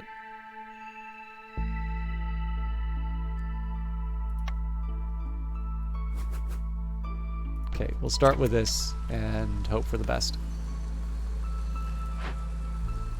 But yeah, I don't know. It's like, it's one of these things where, like, you know, there's only so many times you can, like, try and defend yourself with the, but I'm a comedian, or, but I'm just an economist, argument. Like, if you're going to continue to make the claims, then probably you should be held to account for those claims. Yeah, I mean, it's a tricky one, right? Because, like, it's not that... From what I understand, Jon Stewart is actually very good at argument in some cases. But you're right. Like, I do feel, to a certain extent, he relied on that too much when he was caught in a tough spot. And I just sort of feel like if you're gonna, call someone... If you're gonna, like, take someone to task for something that they've done... I think there's value in that, right? Like, I think people should be accountable for claims that they're making or things that they're doing. But obviously that accountability goes both ways. And I think that, like, he was maybe a little too willing to, to play the comedian card, even when, what he was doing was not the comedy thing. It's actually one of the reasons why I haven't watched The Problem with Jon Stewart, but I actually am not that... I'm really not that into it. Clearly here I'm gonna welcome the new people. Okay, so we've got more bodies. I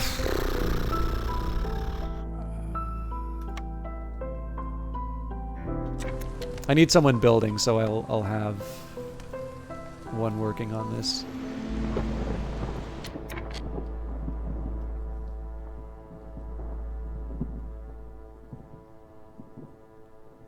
But clearly I need another shelter. Even though I want to build beaver houses, it's going to take too long to get all that done. So, in fact, I'm going to get people out of the stonecutter camp so we can try and get this stuff built quickly. And I think we need to pay taxes. That's going to be unpleasant. Yes, I saw that encounter. Tucker Carlson was also a very different kind of conservative. Like, prior to his Fox News stuff, he was kind of somewhat of a figure who's, like, kind of arguing for a more moderate position on things. And the audience really didn't want to hear that. So obviously he took the lesson and became the thing he is today. I actually think so far, I think Christopher Hitchens actually had sort of discussed with him and considered him a rather good essayist, and somewhat discouraged him from going into television. But I mean, we know how that turned out. I mean, he's done well for TV, just we're not really any better for it.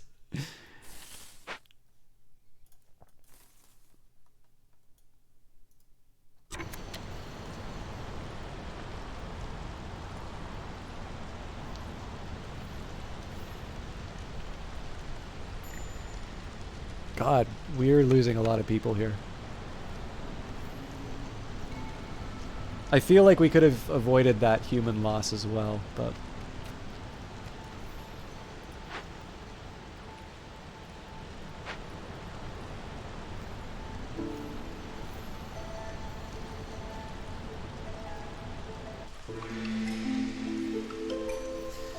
Okay.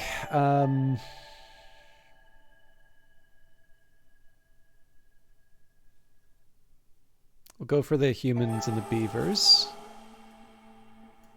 And we have another cornerstone. So a dye extractor or a blood price contract. A shady but lucrative deal. Gain 10 amber every time a villager dies or leaves. Okay, so let's see what we're up against. So I think... Yeah, we definitely want to be breaking into the next glade.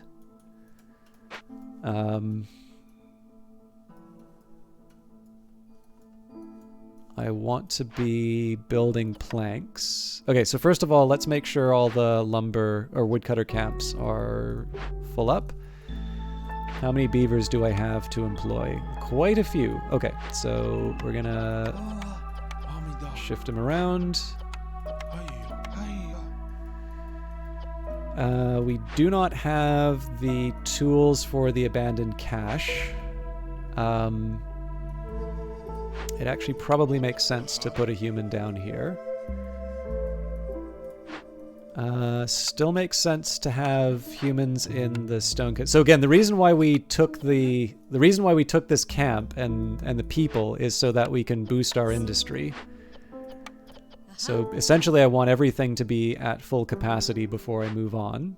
And okay, yeah, so we've got a lizard working on construction, which is currently not happening right now, but we should be putting down the beaver houses. So we've got 9 beavers. That means 5 beaver houses when all is said and done. It's going to be a lot of... Okay, we definitely need to move the scavenger camp.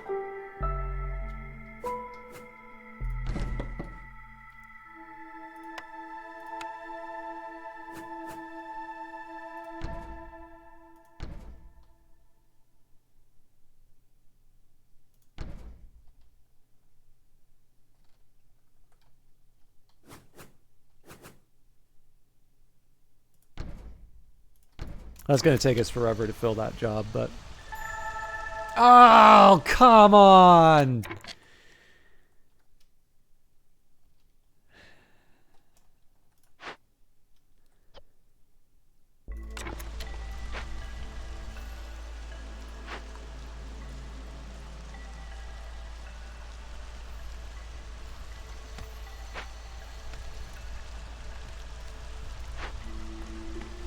Oh, that's right. I also want somebody for the...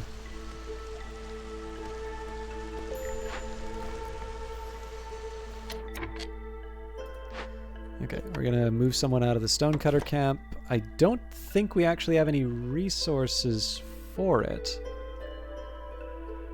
Oh, nope, there are some here, so...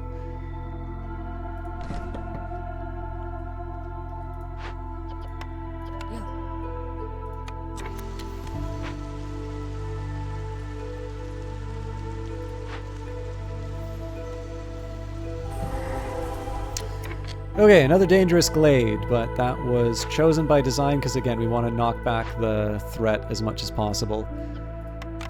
We are hosed. So I do want to send it to the Citadel, but how on earth am I going to get any of these resources? Maybe the packs of trade goods.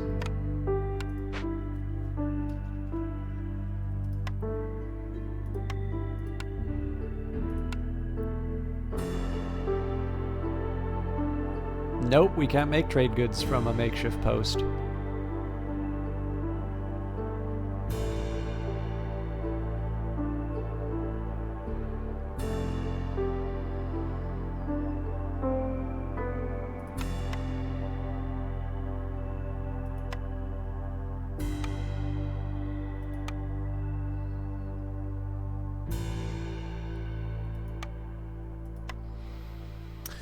The best I can do is try and make some fabric, and unfortunately to do that I need to do that in a crude workstation, which has got the lowest possible efficiency.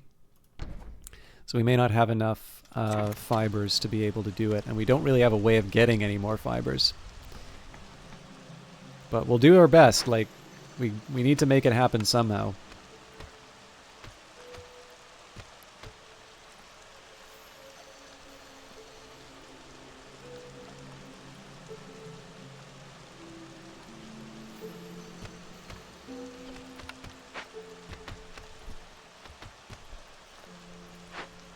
I think now is not a bad time for me to try and clear out some of the woods near the.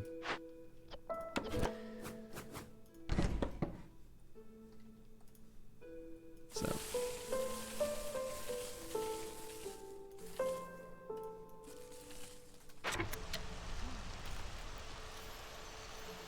Oh, but we can do our big delivery, so.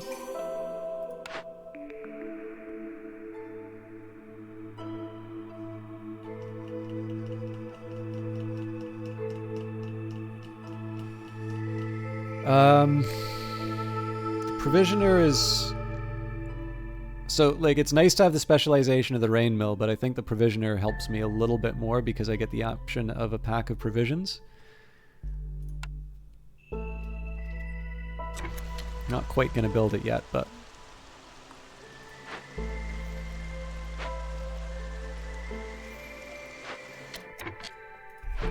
And then let's also take a look at the warehouse, because we should have more tools now. 4. That's definitely not going to cover us for what we need.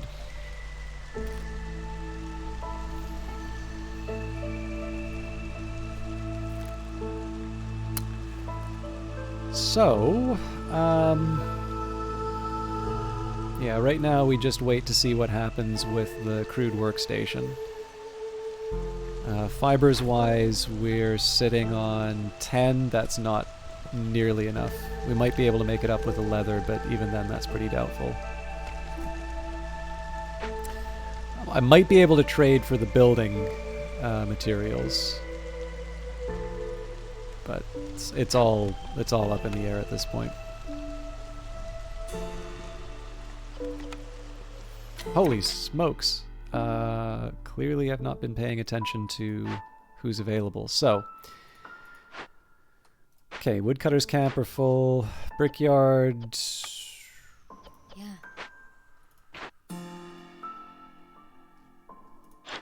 Yeah, we're running out of things for people to do. So normally that means I need to build another building.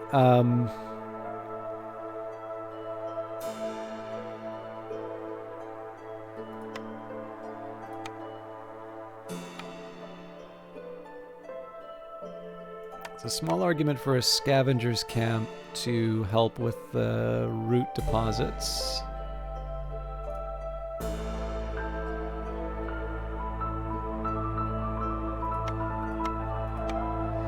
Well, then there's the cookhouse. So who likes skewers again? Lizards, which aren't available anymore. Provisioner can make flour, but we don't have...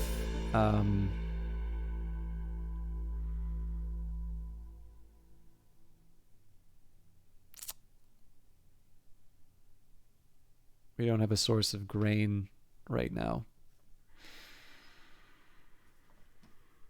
I can try the rain collector for the spark dew, I suppose. The problem is I've never really been able to figure out how valuable or important spark dew is. But I don't have a lot of options right now, so let's...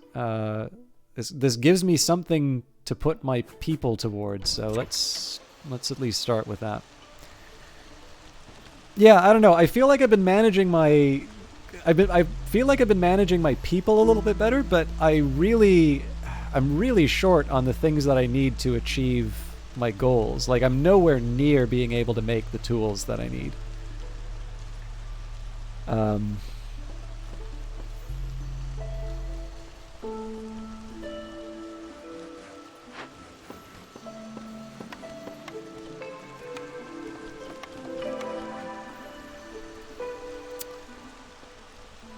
Lots of lots of insects for us to pick up, which I guess is the thing.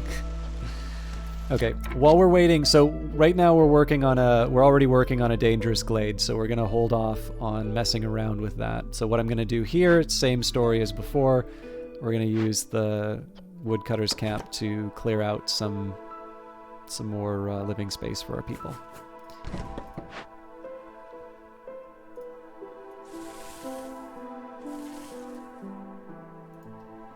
Even though it's not giving us access to glades, which is going to be some... Well, actually, sorry, in this case we can use it.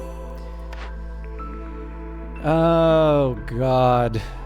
Well, I mean, Human House helps me with the resolve. That could be worse. Because I believe with Human Houses, we actually have everything we need. Yeah, planks and bricks. So, again, 5 Human Houses and we're golden.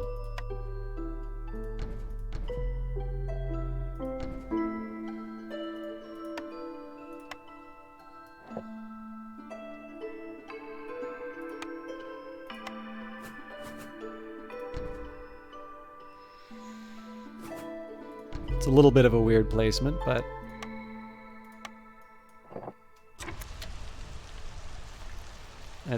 I think apparently this is supposed to be a difference in terms of cities in, like in Europe versus cities in...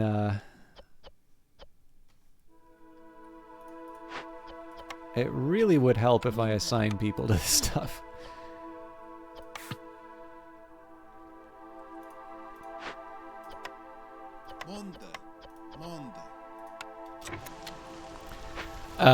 Apparently, like there's apparently like cities in I don't know, old world, new world, or however you want to divide it, where apparently like some of them reflect the fact that they're kind of just built all higgledy-piggledy because, you know, they kind of emerged organically, and then you have these very ordered like things that have very clearly had some more specific planning going into them. And that's one thing I do actually kind of like about city builders that are not purely focused on... Scouts are idle in the temple. Well, I mean, it makes sense, right? They don't have any fabric yet, but we're working on it. We've already got a road for them, so...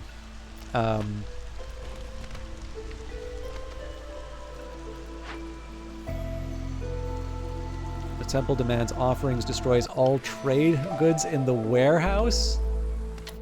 Jesus. Packs of goods, amber, and ancient tablets. Oh, I've got 20 amber we're going to lose. Oh my god.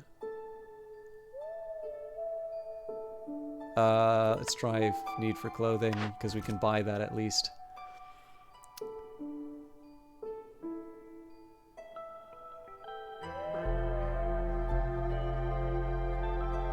Let's try the ancient tablets, but man, that's going to be a hard one to fulfill.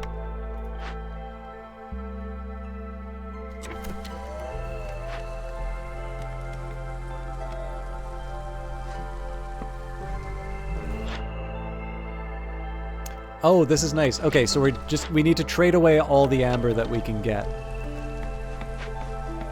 Better still, we can trade it for fabric.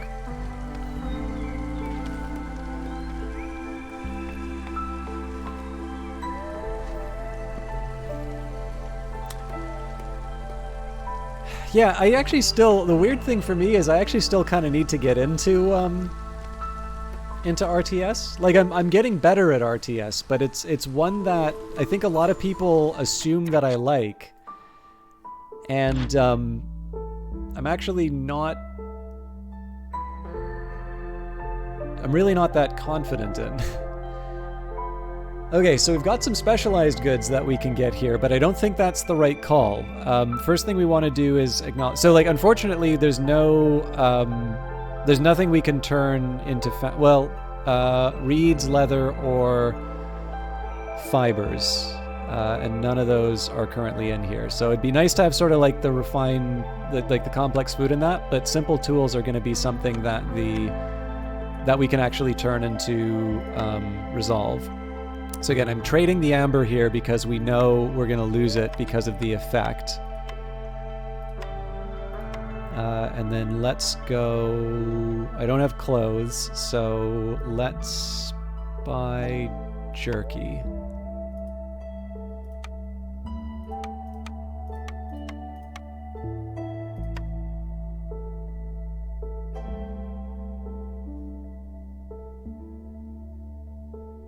Yeah, it's best we got, so...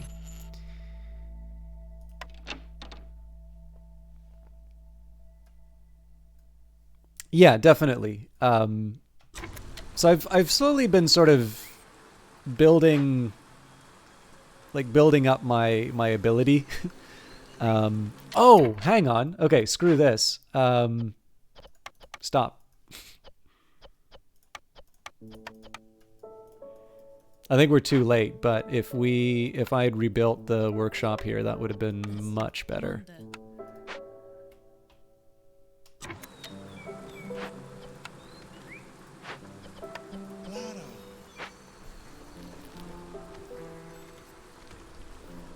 Basically, because the workshop is going to require, it's going to switch out. Let's see if we cancel.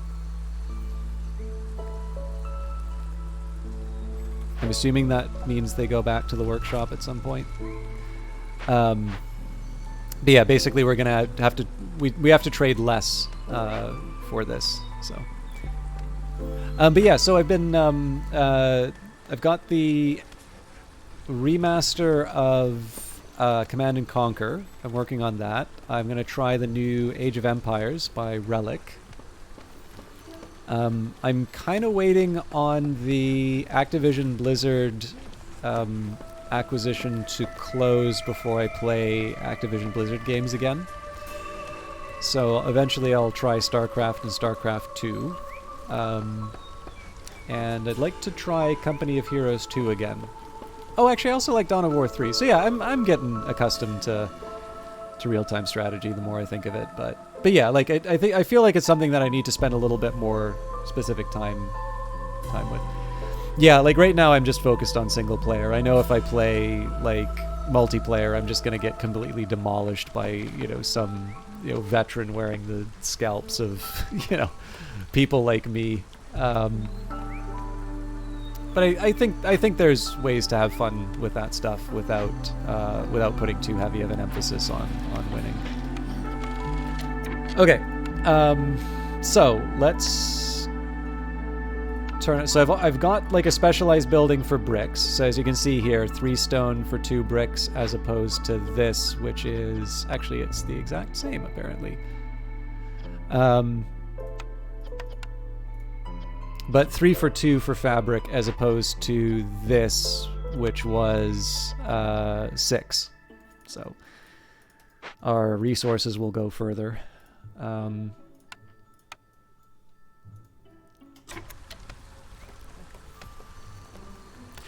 Yep, I mean it's all. So I think it's going to be a bumpy ride. I'm not entirely convinced. So like,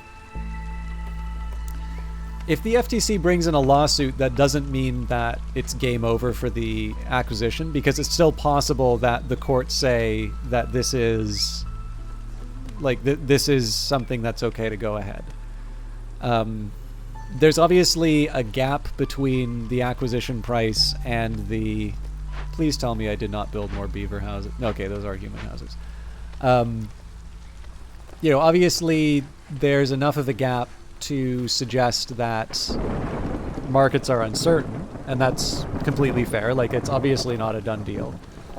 But my suspicion is that the FTC's action, and I think it's very likely that that action is going to go forward, I suspect that it will delay rather than prevent.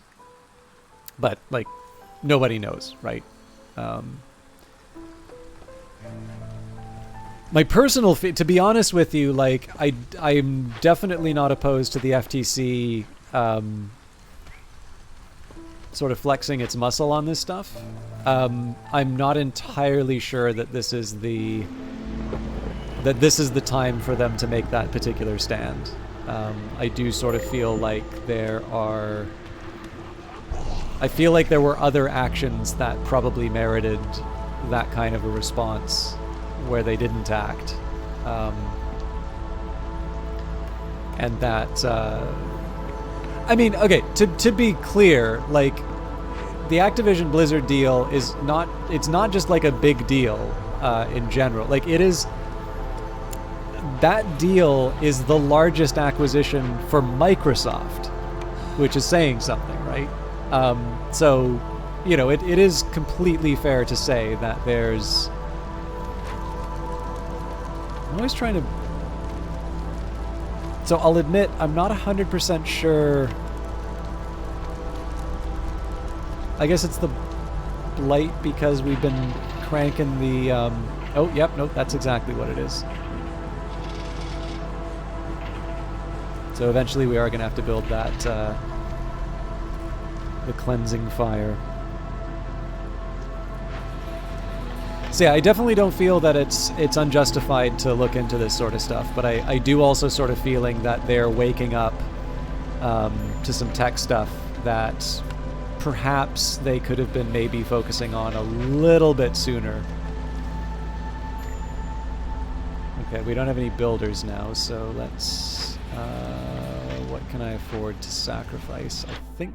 Oop, probably we take someone out of the brickyard.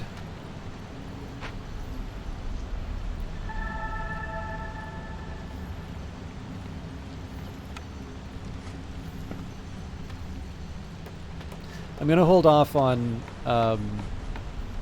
building blight resistance just because I'm stretched kind of thin.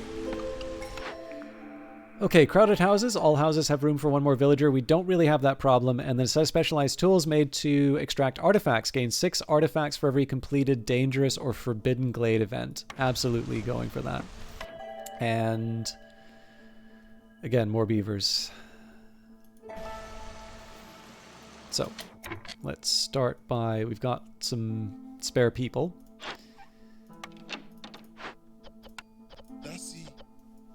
We'll replace our woodcutter. Okay, they're busy working on the fabric. Yeah.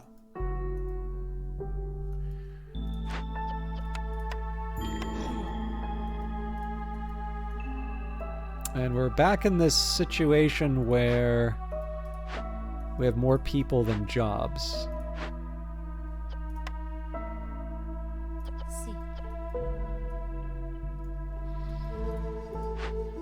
So, well, no, here we can leave it, but I may want to rethink my priorities in a bit. I'm also almost over... I never want to belong to any club that would have someone like me for a member. Adrexel, again, my apologies. I don't know why the animations are so stuttery, but thank you very much for the follow.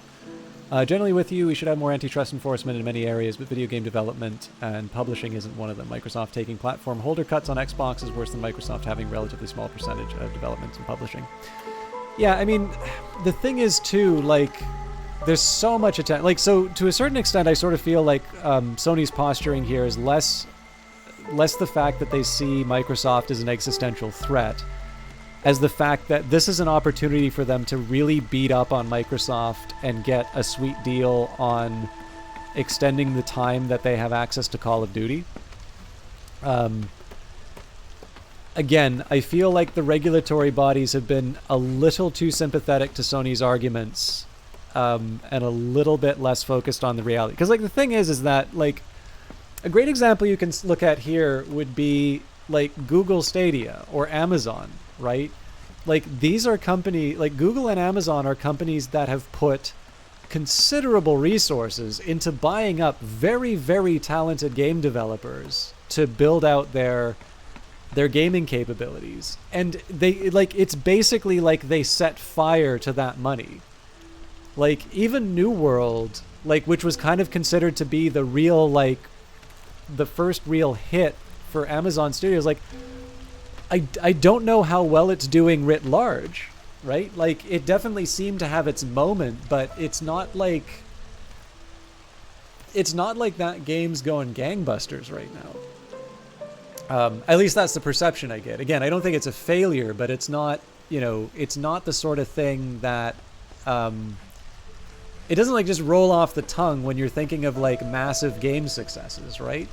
You know, Jade Redmond, an incredibly talented producer, developer, went off, made a studio after Stadia, and, you know, it was acquired by Sony, for crying out loud. And Sony's response to the Activision Blizzard announcement was to buy Bungie, you know.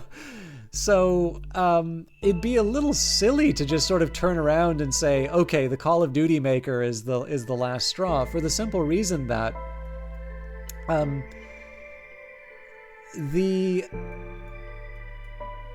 it's very clear here that there's a few different elements that go into making very successful and dominant games, and like clearly throwing money at the problem is not like it's one part of the equation. It's not the whole game. So, but I mean, again, like, I'm not, like, I also don't want to sound like a representative for Microsoft or anything like that. Like, I, as a consumer, want games to be affordably priced, and, you know, I would like there to be thriving competition, because that's how I get better games. But I will confess, a lot of the arguments that I've heard against the Activision Blizzard acquisition, like, I'm really not that convinced of the, like, on the anti case. Like, a lot of it just sort of seems to be like, well, I like Sony and this sounds like it's bad for Sony, so I'm against it. It's like, okay, but like, it's a little more complicated than that. But oh my goodness, hey, it is D-Pain and Night 97. How are you two doing? Yeah, exactly, Irrepressible. How are you two doing? I think you were playing Vermintide 2, if I'm not mistaken, because you mistook the release date for Darktide, which if you had pre-ordered, you would have been able to play. And thank you everybody who's coming in from their streams. I'm playing a game, this is a key given to me by Hooded Horse. It's Against the Storm, which is a roguelike city builder. I'm currently playing on a very high difficulty, and I've already lost once on it, and I think I'm going to lose again. But it's a fascinating game, and it's I'm interested in seeing how it turns out. I'm not necessarily going to be streaming that much longer, but I've been enjoying a chat with everyone, and I want to see if I can at least finish this Forgotten Temple of the Sun. The one thing I'm lucky about here is the forced sacrifice, it doesn't actually hurt that badly.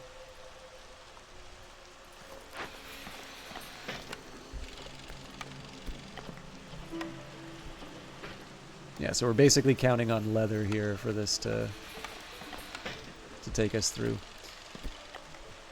So we've got 6 more that we're going to produce, so that's 12 fabric. Yes, we are going to be able to make enough fabric to get out of the...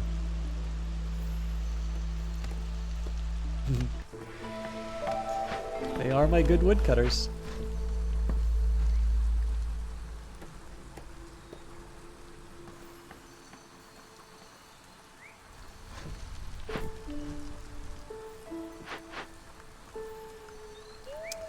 So I'm tempted to keep the goods here because we do need ancient tablets. It'd just be nice if I can get that final one.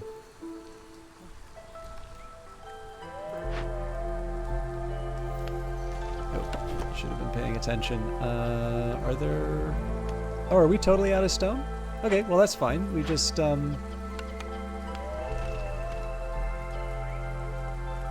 them to more productive use. Again, I'm back to this case where I don't have jobs for people.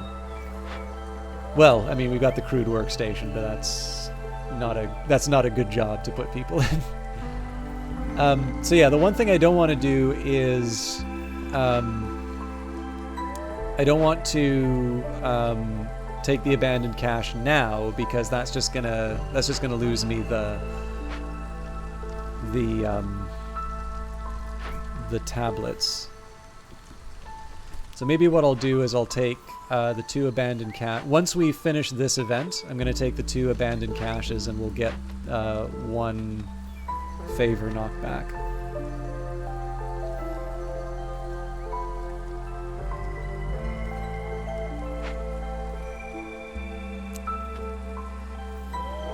But yeah, the big problem, so I got to figure out how I'm going to get clothing. I need to figure out burning the Blight Rot system. That's going to be a nightmare. I don't even know if there's a measure of assists. I guess I could try putting down some more decorations. So aesthetics. So we need 4 comfort and then the aesthetics. What's the next order we can do? Keep the beavers resolve above 30 for 30 seconds, or have farm. Oh my god. I think we're gonna wait on that. How on earth am I gonna get the beavers up to 30? Let's try and find some farm fields. That seems to be the easier one, but I'm gonna hold back before.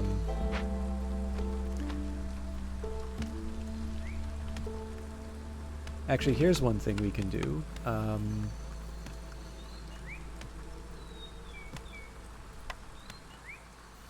Usually if I just pick up these... Oh, I haven't built a cookhouse yet. That might save me. It's going to make it hard for woodcutting, but... Okay, so let's try and make those decorations. So we need 4 decorative, and then for aesthetics... Okay, yeah, these need planks, so this is all good stuff. I'm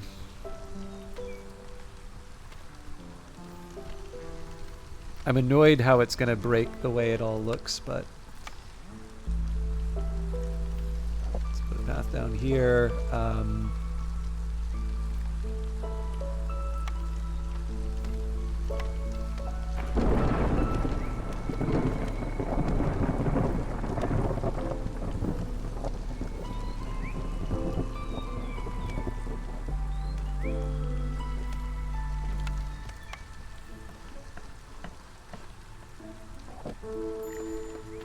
Okay, traders arrived. I might want to take a minute and see. Tools are a big priority. Fabric also. We're already working on that. Okay, so let's see what we can do here. Spark Dew's almost worthless.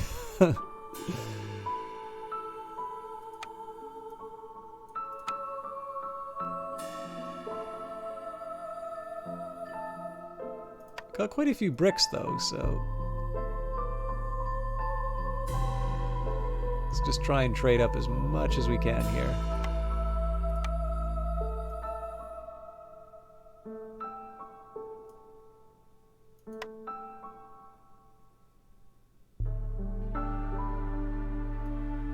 Oops.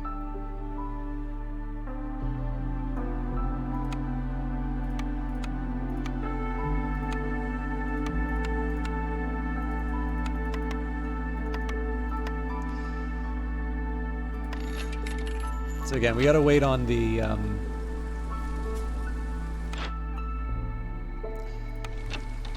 I need to wait before I can activate the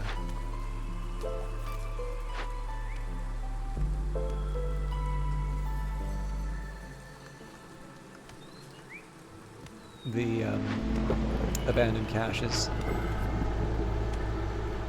The one bit of good... Oh man, they still go to the negatives. Jesus.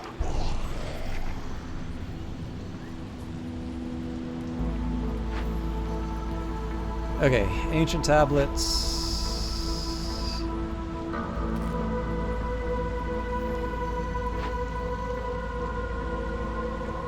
Yeah, man, this is going to be a tough one. I think we're just going to wait. I'm gonna wait this out because I'm gonna need to think about like how many people we have left over. Okay, I also need to build people. Oh, hang on. We've got 5 minutes, so as people leave, we're gonna get some amber, which we can use for trading, which is nice. In fact, we may be able to. Nope.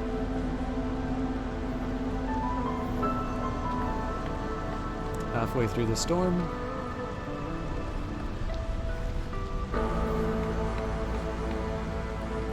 Lizard hasn't quite quit yet. The problem is if the lizard does quit, we don't have anybody tending the hearth, so... let's also get some decorations down, so let's go... Lamp. Okay, we lost one of the beavers. We'll wait to... We'll kind of see all the losses before...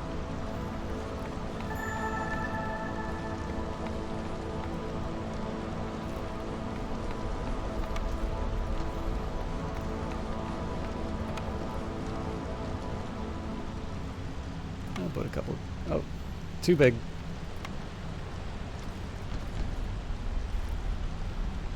As you can see, I really don't care about the aesthetics here. I'm just doing the best with what I got. Okay, so let's get some replacements.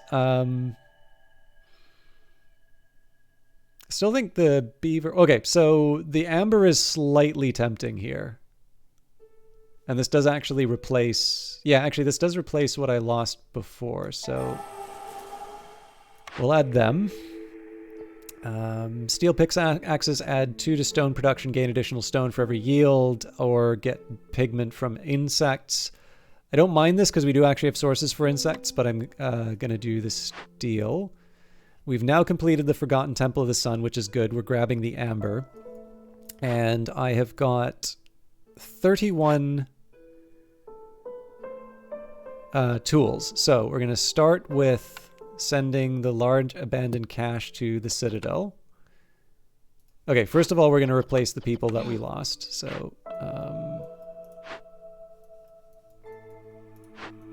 think we had some crafts people that left.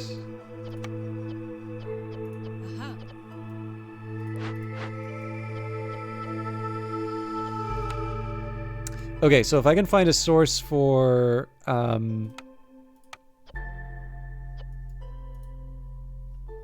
Okay, so we get insects from... we need foragers or trappers camp, which we don't have. But we can actually... So the lizards are potentially going to be my key to a win here. So for now, let's turn these mushrooms into skewers. Oh no! Oh no, hang on, we've got roots. Okay, no, this is actually going to work well for us. So we'll put the lizards to work. Grab a couple of humans and a beaver.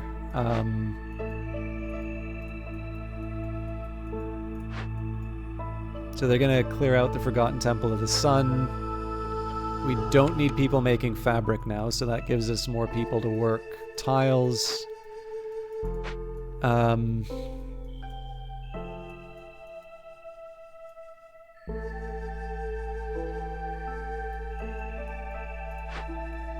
And I also, yeah, we need to start achieving some objectives. So let's go... So we'll clear this out. I'm going to do the usual thing that I do here and have dueling camps to like get to the scary places.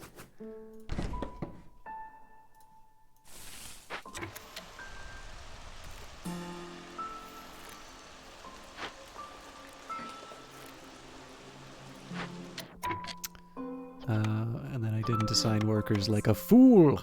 Okay, so that's 19 tools spoken for, so that's going to leave us with what? So 21, so... can't do numbers. I don't actually think we have enough for the remainder.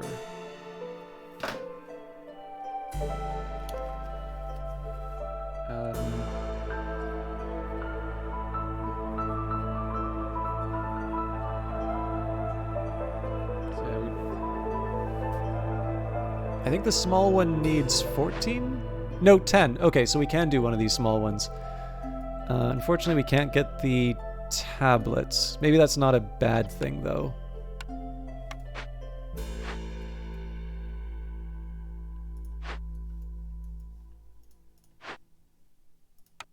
Yeah, we'll just send him to the Citadel. Obviously, we need a worker, though, so...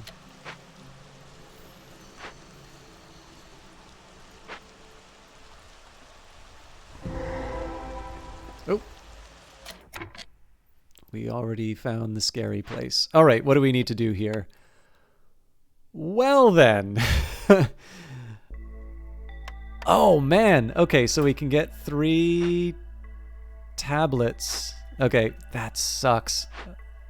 So...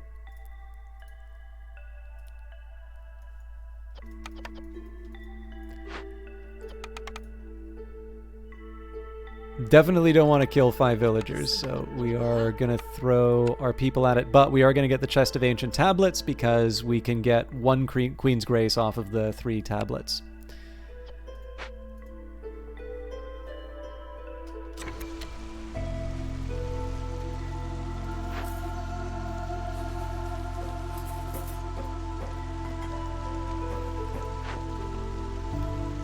And apparently we don't have anything left in the brickyard. Oh, that's right, because we're out of stone. So maybe I shouldn't have traded away so much in terms of bricks.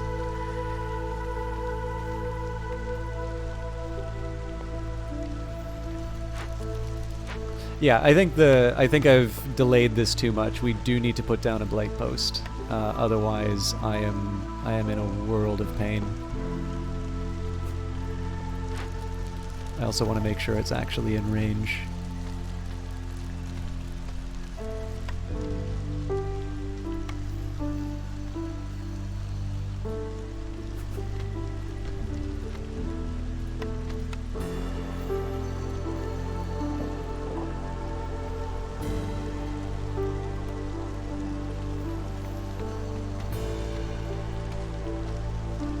I guess one thing I might be able to do is just like move some of these decorations into this little area here. I don't know. We'll figure it out.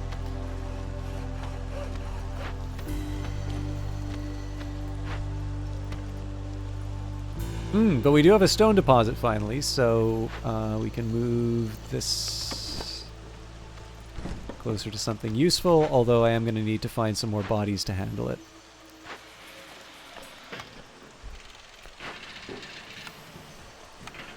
And holy smokes, we probably need to stop making planks for a while. So let's get you working at the stonecutters camp.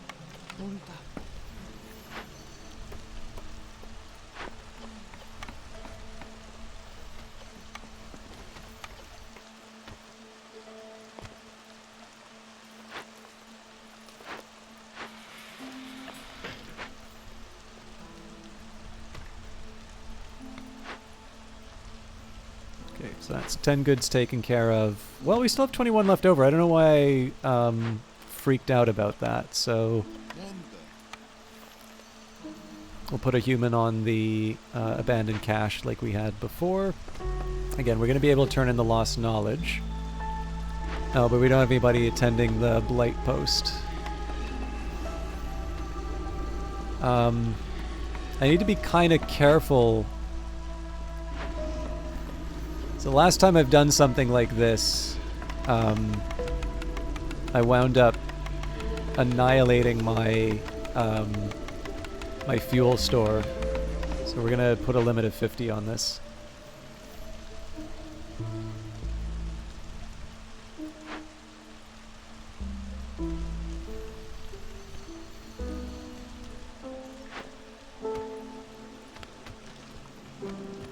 So we're not doing too poorly as far as resources are concerned, but there's some open questions in terms of how we're going to be achieving our different goals.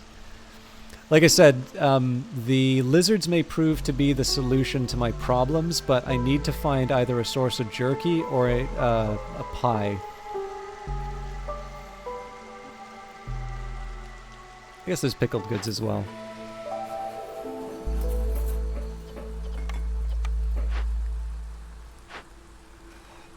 But yeah, again, unfortunately, all this stuff is not not immediately accessible for me.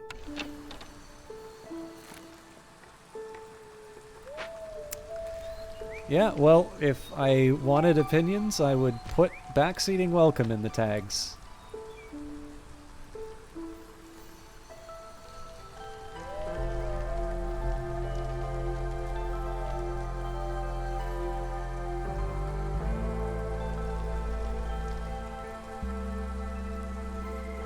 Okay, I don't see any reason not to turn in Lost Knowledge. What does the reputation bonus give me? The Carpenter gives me access to simple tools, which might unlock a win for me. I need a source of copper, and I don't have a smelter. Yeah, that's such a tough one then. I don't think I want to make jerky out of the kiln, because we don't really have... Anything we make jerky out of, we don't really have a reliable source for. Tavern and temple isn't really going to give me anything that I need until I have more buildings. So I think the Carpenter is the closest thing I've got to something that's going to produce something that I need.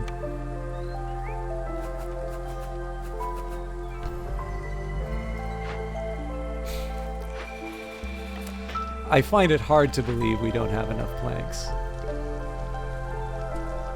I can believe the fabric. And again, I don't...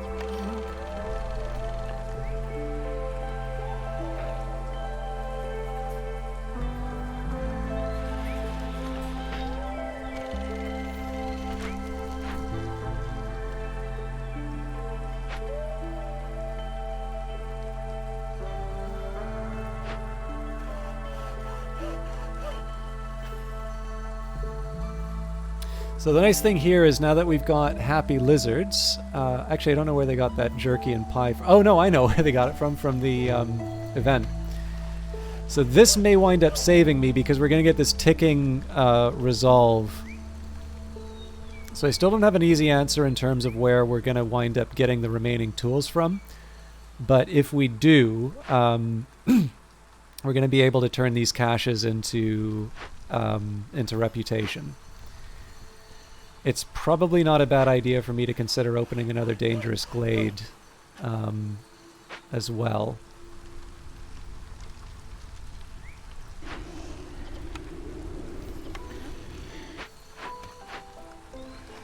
So yeah, let's move the woodcutter's camp to somewhere scary. We're gonna milk the happy lizards for as long as we can. I'd even debate like giving them lighter treatment, but I think that's... Maybe I'll do that to smooth out the period. Like, so when they drop below the resolve, maybe I'll use that to sort of juice the numbers a bit. The music is really wonderful. Okay, so we're going to pause that for a second because we've just unlocked a new scary place. So what do we need to do to stop the scary things? So spawns at least 2 pieces of living matter. Okay, cool. So in this case, we don't need to worry about... We don't so much worry about needing resources, but fallen beavers, seeing their fallen kin has taken its toll on the villagers. 12 to beavers resolve is active only when the corresponding glade event is being worked on. So... The storm is in 1 minute. It's going to take 5 minutes to resolve. We're probably going to lose a lot of beavers doing this. The storm is probably...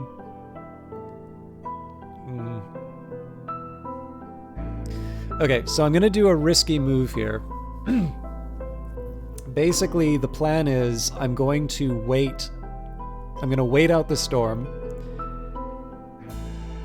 You know what, guys? I don't really care whether or not you think I know how to play this game. I know I can read the frickin' tutorial. Like, I don't know why people think because it's a smaller stream you can just go in and tell people what to do. It's really annoying. I'm already an hour over and it's really making me not want to finish this level. So can you just chill, or do I need to end the stream?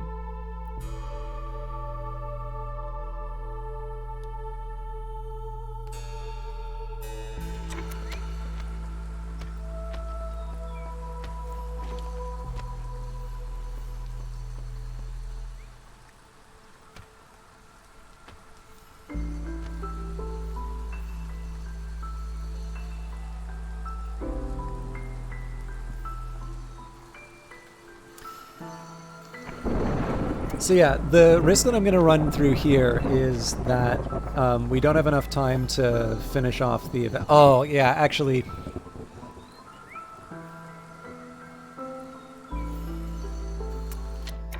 So it's going to take 5 minutes. So what the number that I need to think about here is not the 7 minutes or the amount of time that it takes for the storm. I actually need to put people towards this. That sucks. So I'm going to definitely lose beavers out of this. No, that's actually a really stupid thing. No, it's not entirely a stupid thing for me to do, but I need to switch it out. So, so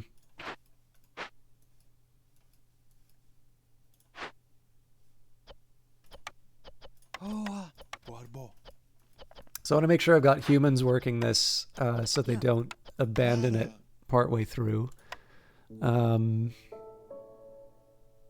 going to send it to the Citadel. So yeah, they're down to 4, but during the storm, they're going to get clobbered by the resolve hit.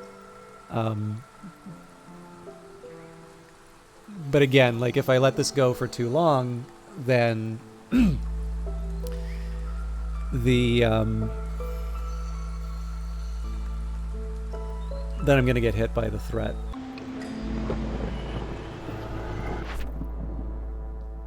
Oh yeah, I never wound up picking this order. There's no way we're going to have the beavers above 30.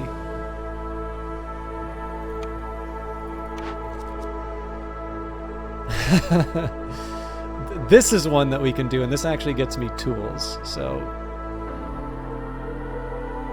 if nothing else, we can just trade for this.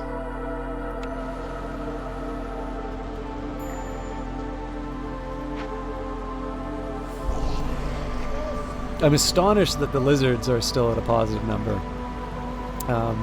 But yeah, so it's a 144. I suspect the story would have been if we didn't activate this during the storm, we would have gotten hit by the effect. So we'll just grit our teeth, watch some beavers leave, and then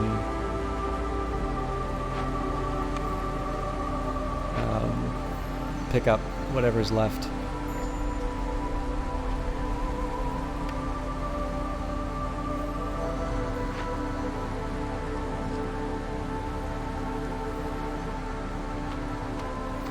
Good news is we do get some amber for this, so... Okay, now the builder's gone. Sorry, I just need to make sure...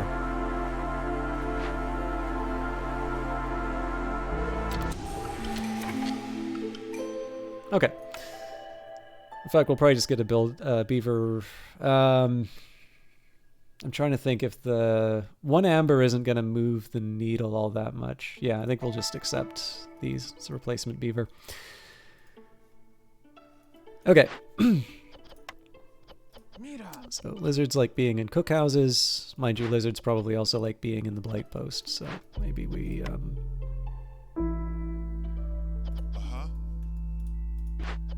maybe we switch that up. Wait.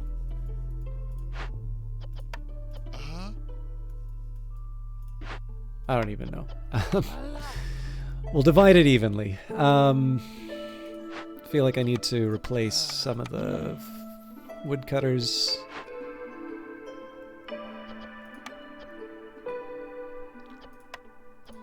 Now, I wasn't expecting to be able to make tools out of crystallized dew. There's a limit to how much we can make out of that, but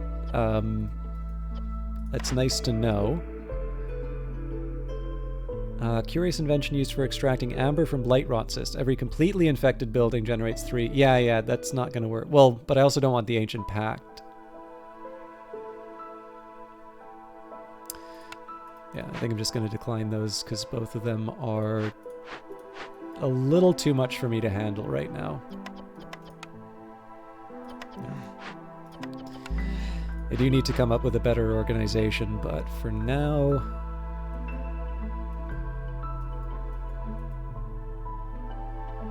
Yeah, I think I'm going to live with all of this.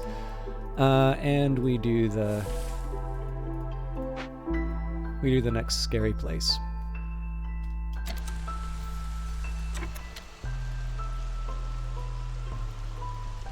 So again, I'm kind of relying on the ticking resolve to sort of see me through here. But let's see what we've got tools-wise. Yeah, nothing to get us through the day. We may, however, have some more luck when a trader arrives, which comes in 10 seconds. So it'll be good to try and maintain the lizard's comfort level. Okay, we also need to move the scavenger's camp. Okay, let's worry about the scavenger's camp first.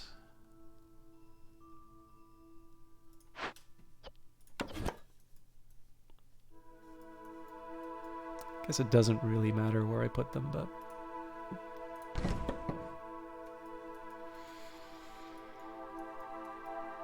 So let's see what's on offer first. So we've got quite a bit of amber.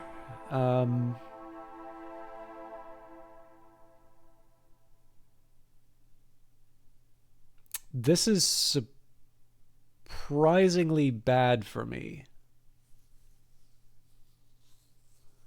Because, like, it's good for satisfying some of these advanced needs, but I don't have buildings for the advanced needs, so it's...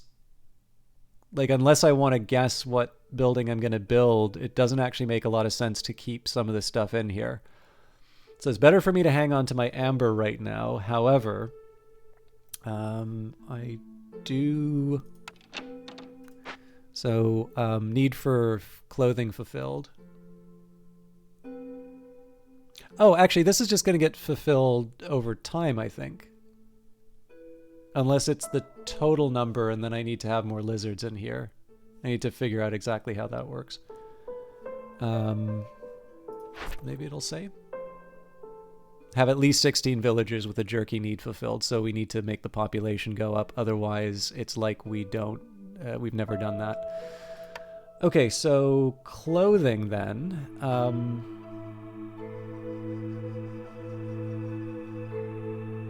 Both the humans and the beavers are going to want clothing, so we can satisfy that.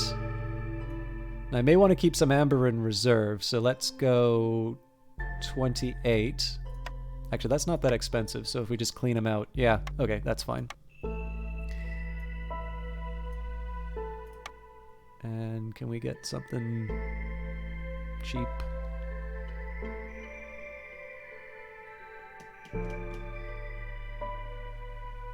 I'm already making my own bricks, but...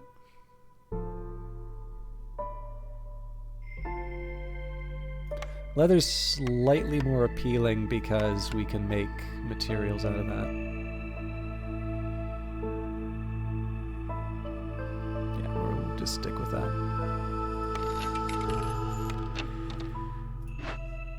Okay,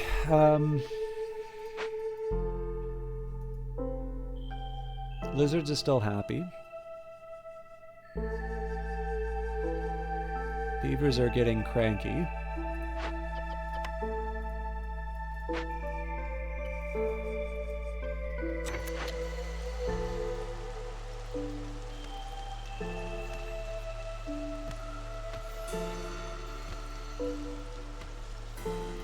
But I think we should at least be able to turn in the new clothes. Unlikely... I don't think we're going to get any of these other ones finished.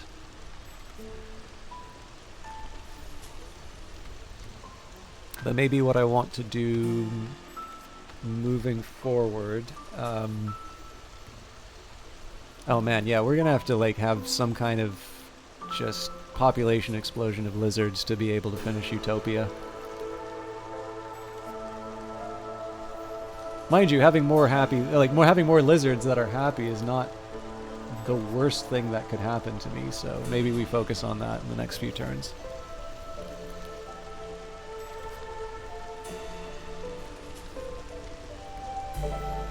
I don't know. I still think this one is a loss. It's actually a worse loss than the last time we did a Viceroy, but... the funny thing is I actually feel that I handled this one better than the previous time. Come on, surely... Yeah, surely this is gonna...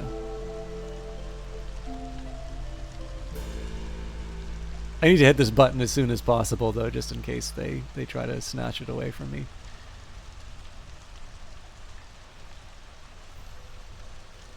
I guess the tricky part about the ticking resolve is there's really no mechanism to bring the Queen's Impatience down. So I guess the way we would...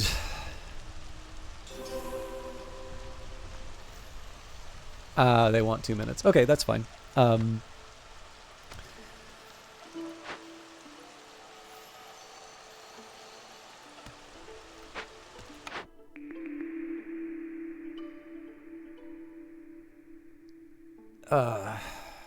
So the small farm is nice because of the farm field, but we don't actually have any fertile ground.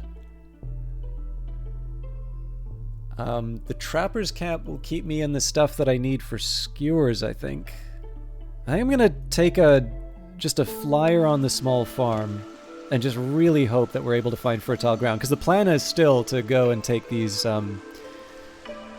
glades.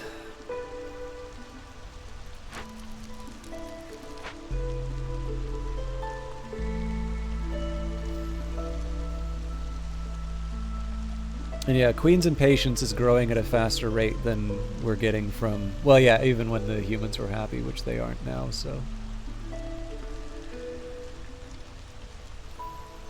So essentially all of this is going to rely on whether or not we can produce enough tools. We're out of mushrooms. So I'm pretty sure we just broke into... Yeah. What terrible things await us in this area? Sweet mother of mercy. We're screwed. So I've got 10 minutes to somehow come up with 10 more tools. There's no way I can get infused tools, oil, or scroll. Well, hang on. We might be able to make scrolls.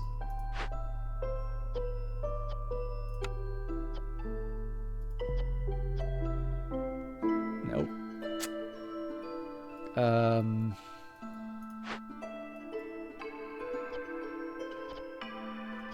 But I neglected to rebuild the carpenter, so...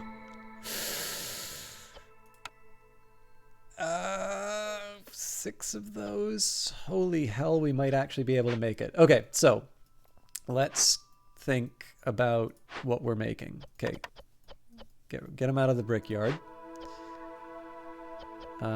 We don't need fabric. Well, maybe we need fabric, but we don't need it right now. Okay, so keep working the simple tools. Yeah, don't give up planks. We don't have any copper bars. We're out of everything we need for skewers, so that's gonna lose... Well, we've got 103, so...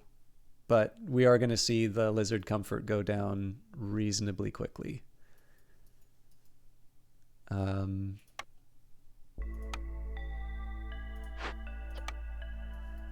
don't think we're actually building anything, so as much as this pains me, I'm actually going to assign a human right away.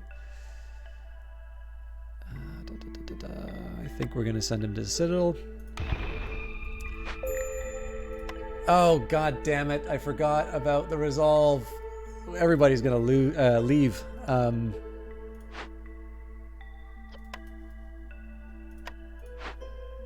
We can't cancel it though, right? Yes. God, this is going to be a narrow, narrow path.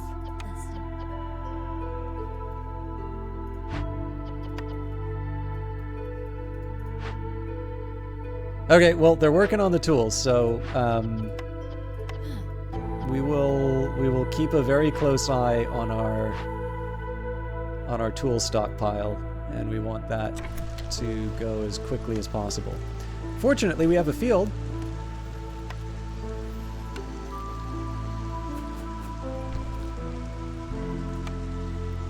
I don't think it's really going to count for anything, but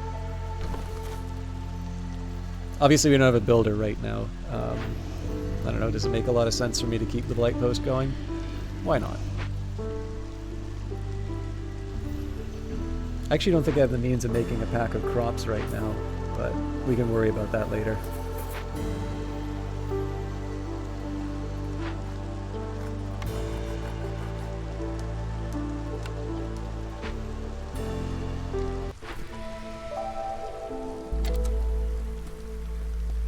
My guess will be that we don't have the tools in time, but hope springs eternal.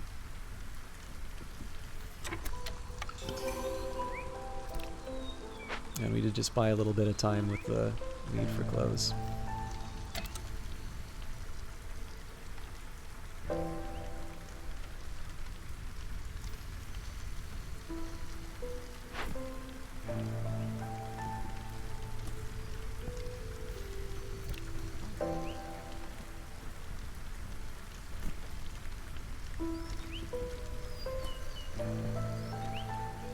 So the lizards have now lost their jerky and their pies. They've got skewers for a long time, which is good, but yeah. I'm going to play favorites for a little while just so we can milk the extra resolve for as long as we can, but this, like, the storm period is going to really hammer us, particularly if we're doing that event. Although at this point, I think it's unavoidable that we get hit by the threat, so... Oh no, we lose the amber on that. Damn it. Okay, yeah, there's nothing I can do. Maybe... Well, it says they won't arrive during the storm. Well, that would kill me anyway, so... Yeah, there's really no good options here on this one. How much amber are we sitting on? 64 now. Oh, hang on, we had the taxes. That's why it's growing so fast.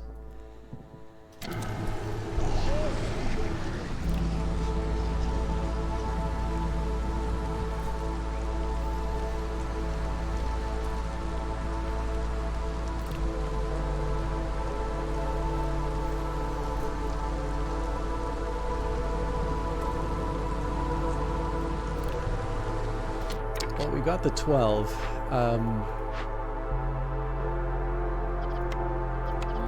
I think we just take it on the chin at this point, frankly.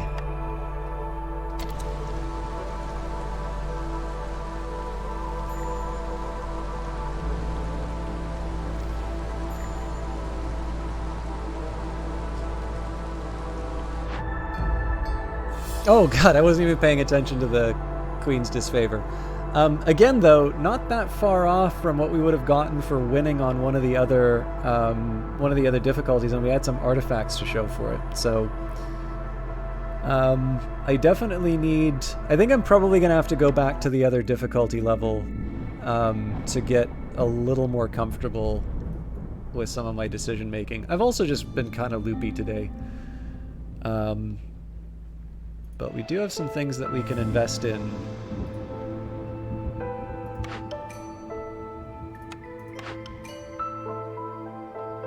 Yeah, I think in general probably I'm a little too reckless to be playing on Viceroy difficulty. We do have 8 artifacts though, so I could get permanent +2 to burning duration for all types of fuel, 1 additional option to choose from when picking cornerstones. I do like options. Permanent +5 to storage capacity, not as exciting. We don't have the ability to do that. Cornerstone reroll. I don't know, I feel like I need to pick something with the artifacts. So my artifact choices right now are +2 boost to global production speed and a +5 storage. +2 to burning, burning and an extra option. Wait, did I say I had 3? Clearly it's not 3 because I don't have any of the gears. So yes, choice is probably a little more important for me. Unfortunately, we're 1 artifact away, and then we don't have the 36, so I don't have anything else that I can invest in. But that leaves us in a decent position for the next time we play this, which I think... I don't want to make any promises on this, so consider this kind of a soft commitment. But I'll probably do it next week. There's still a lot for me to go through. I think it probably... I think I'll hold off on Viceroy difficulty. I feel like I need to repair my ego with a couple wins. If nothing else, it'd just be kind of nice to see what's behind those question marks. But I'm definitely enjoying this. The only other thing I'm a little worried about from this session, I think it's just because I wanted to try and get through more than one settlement. I'm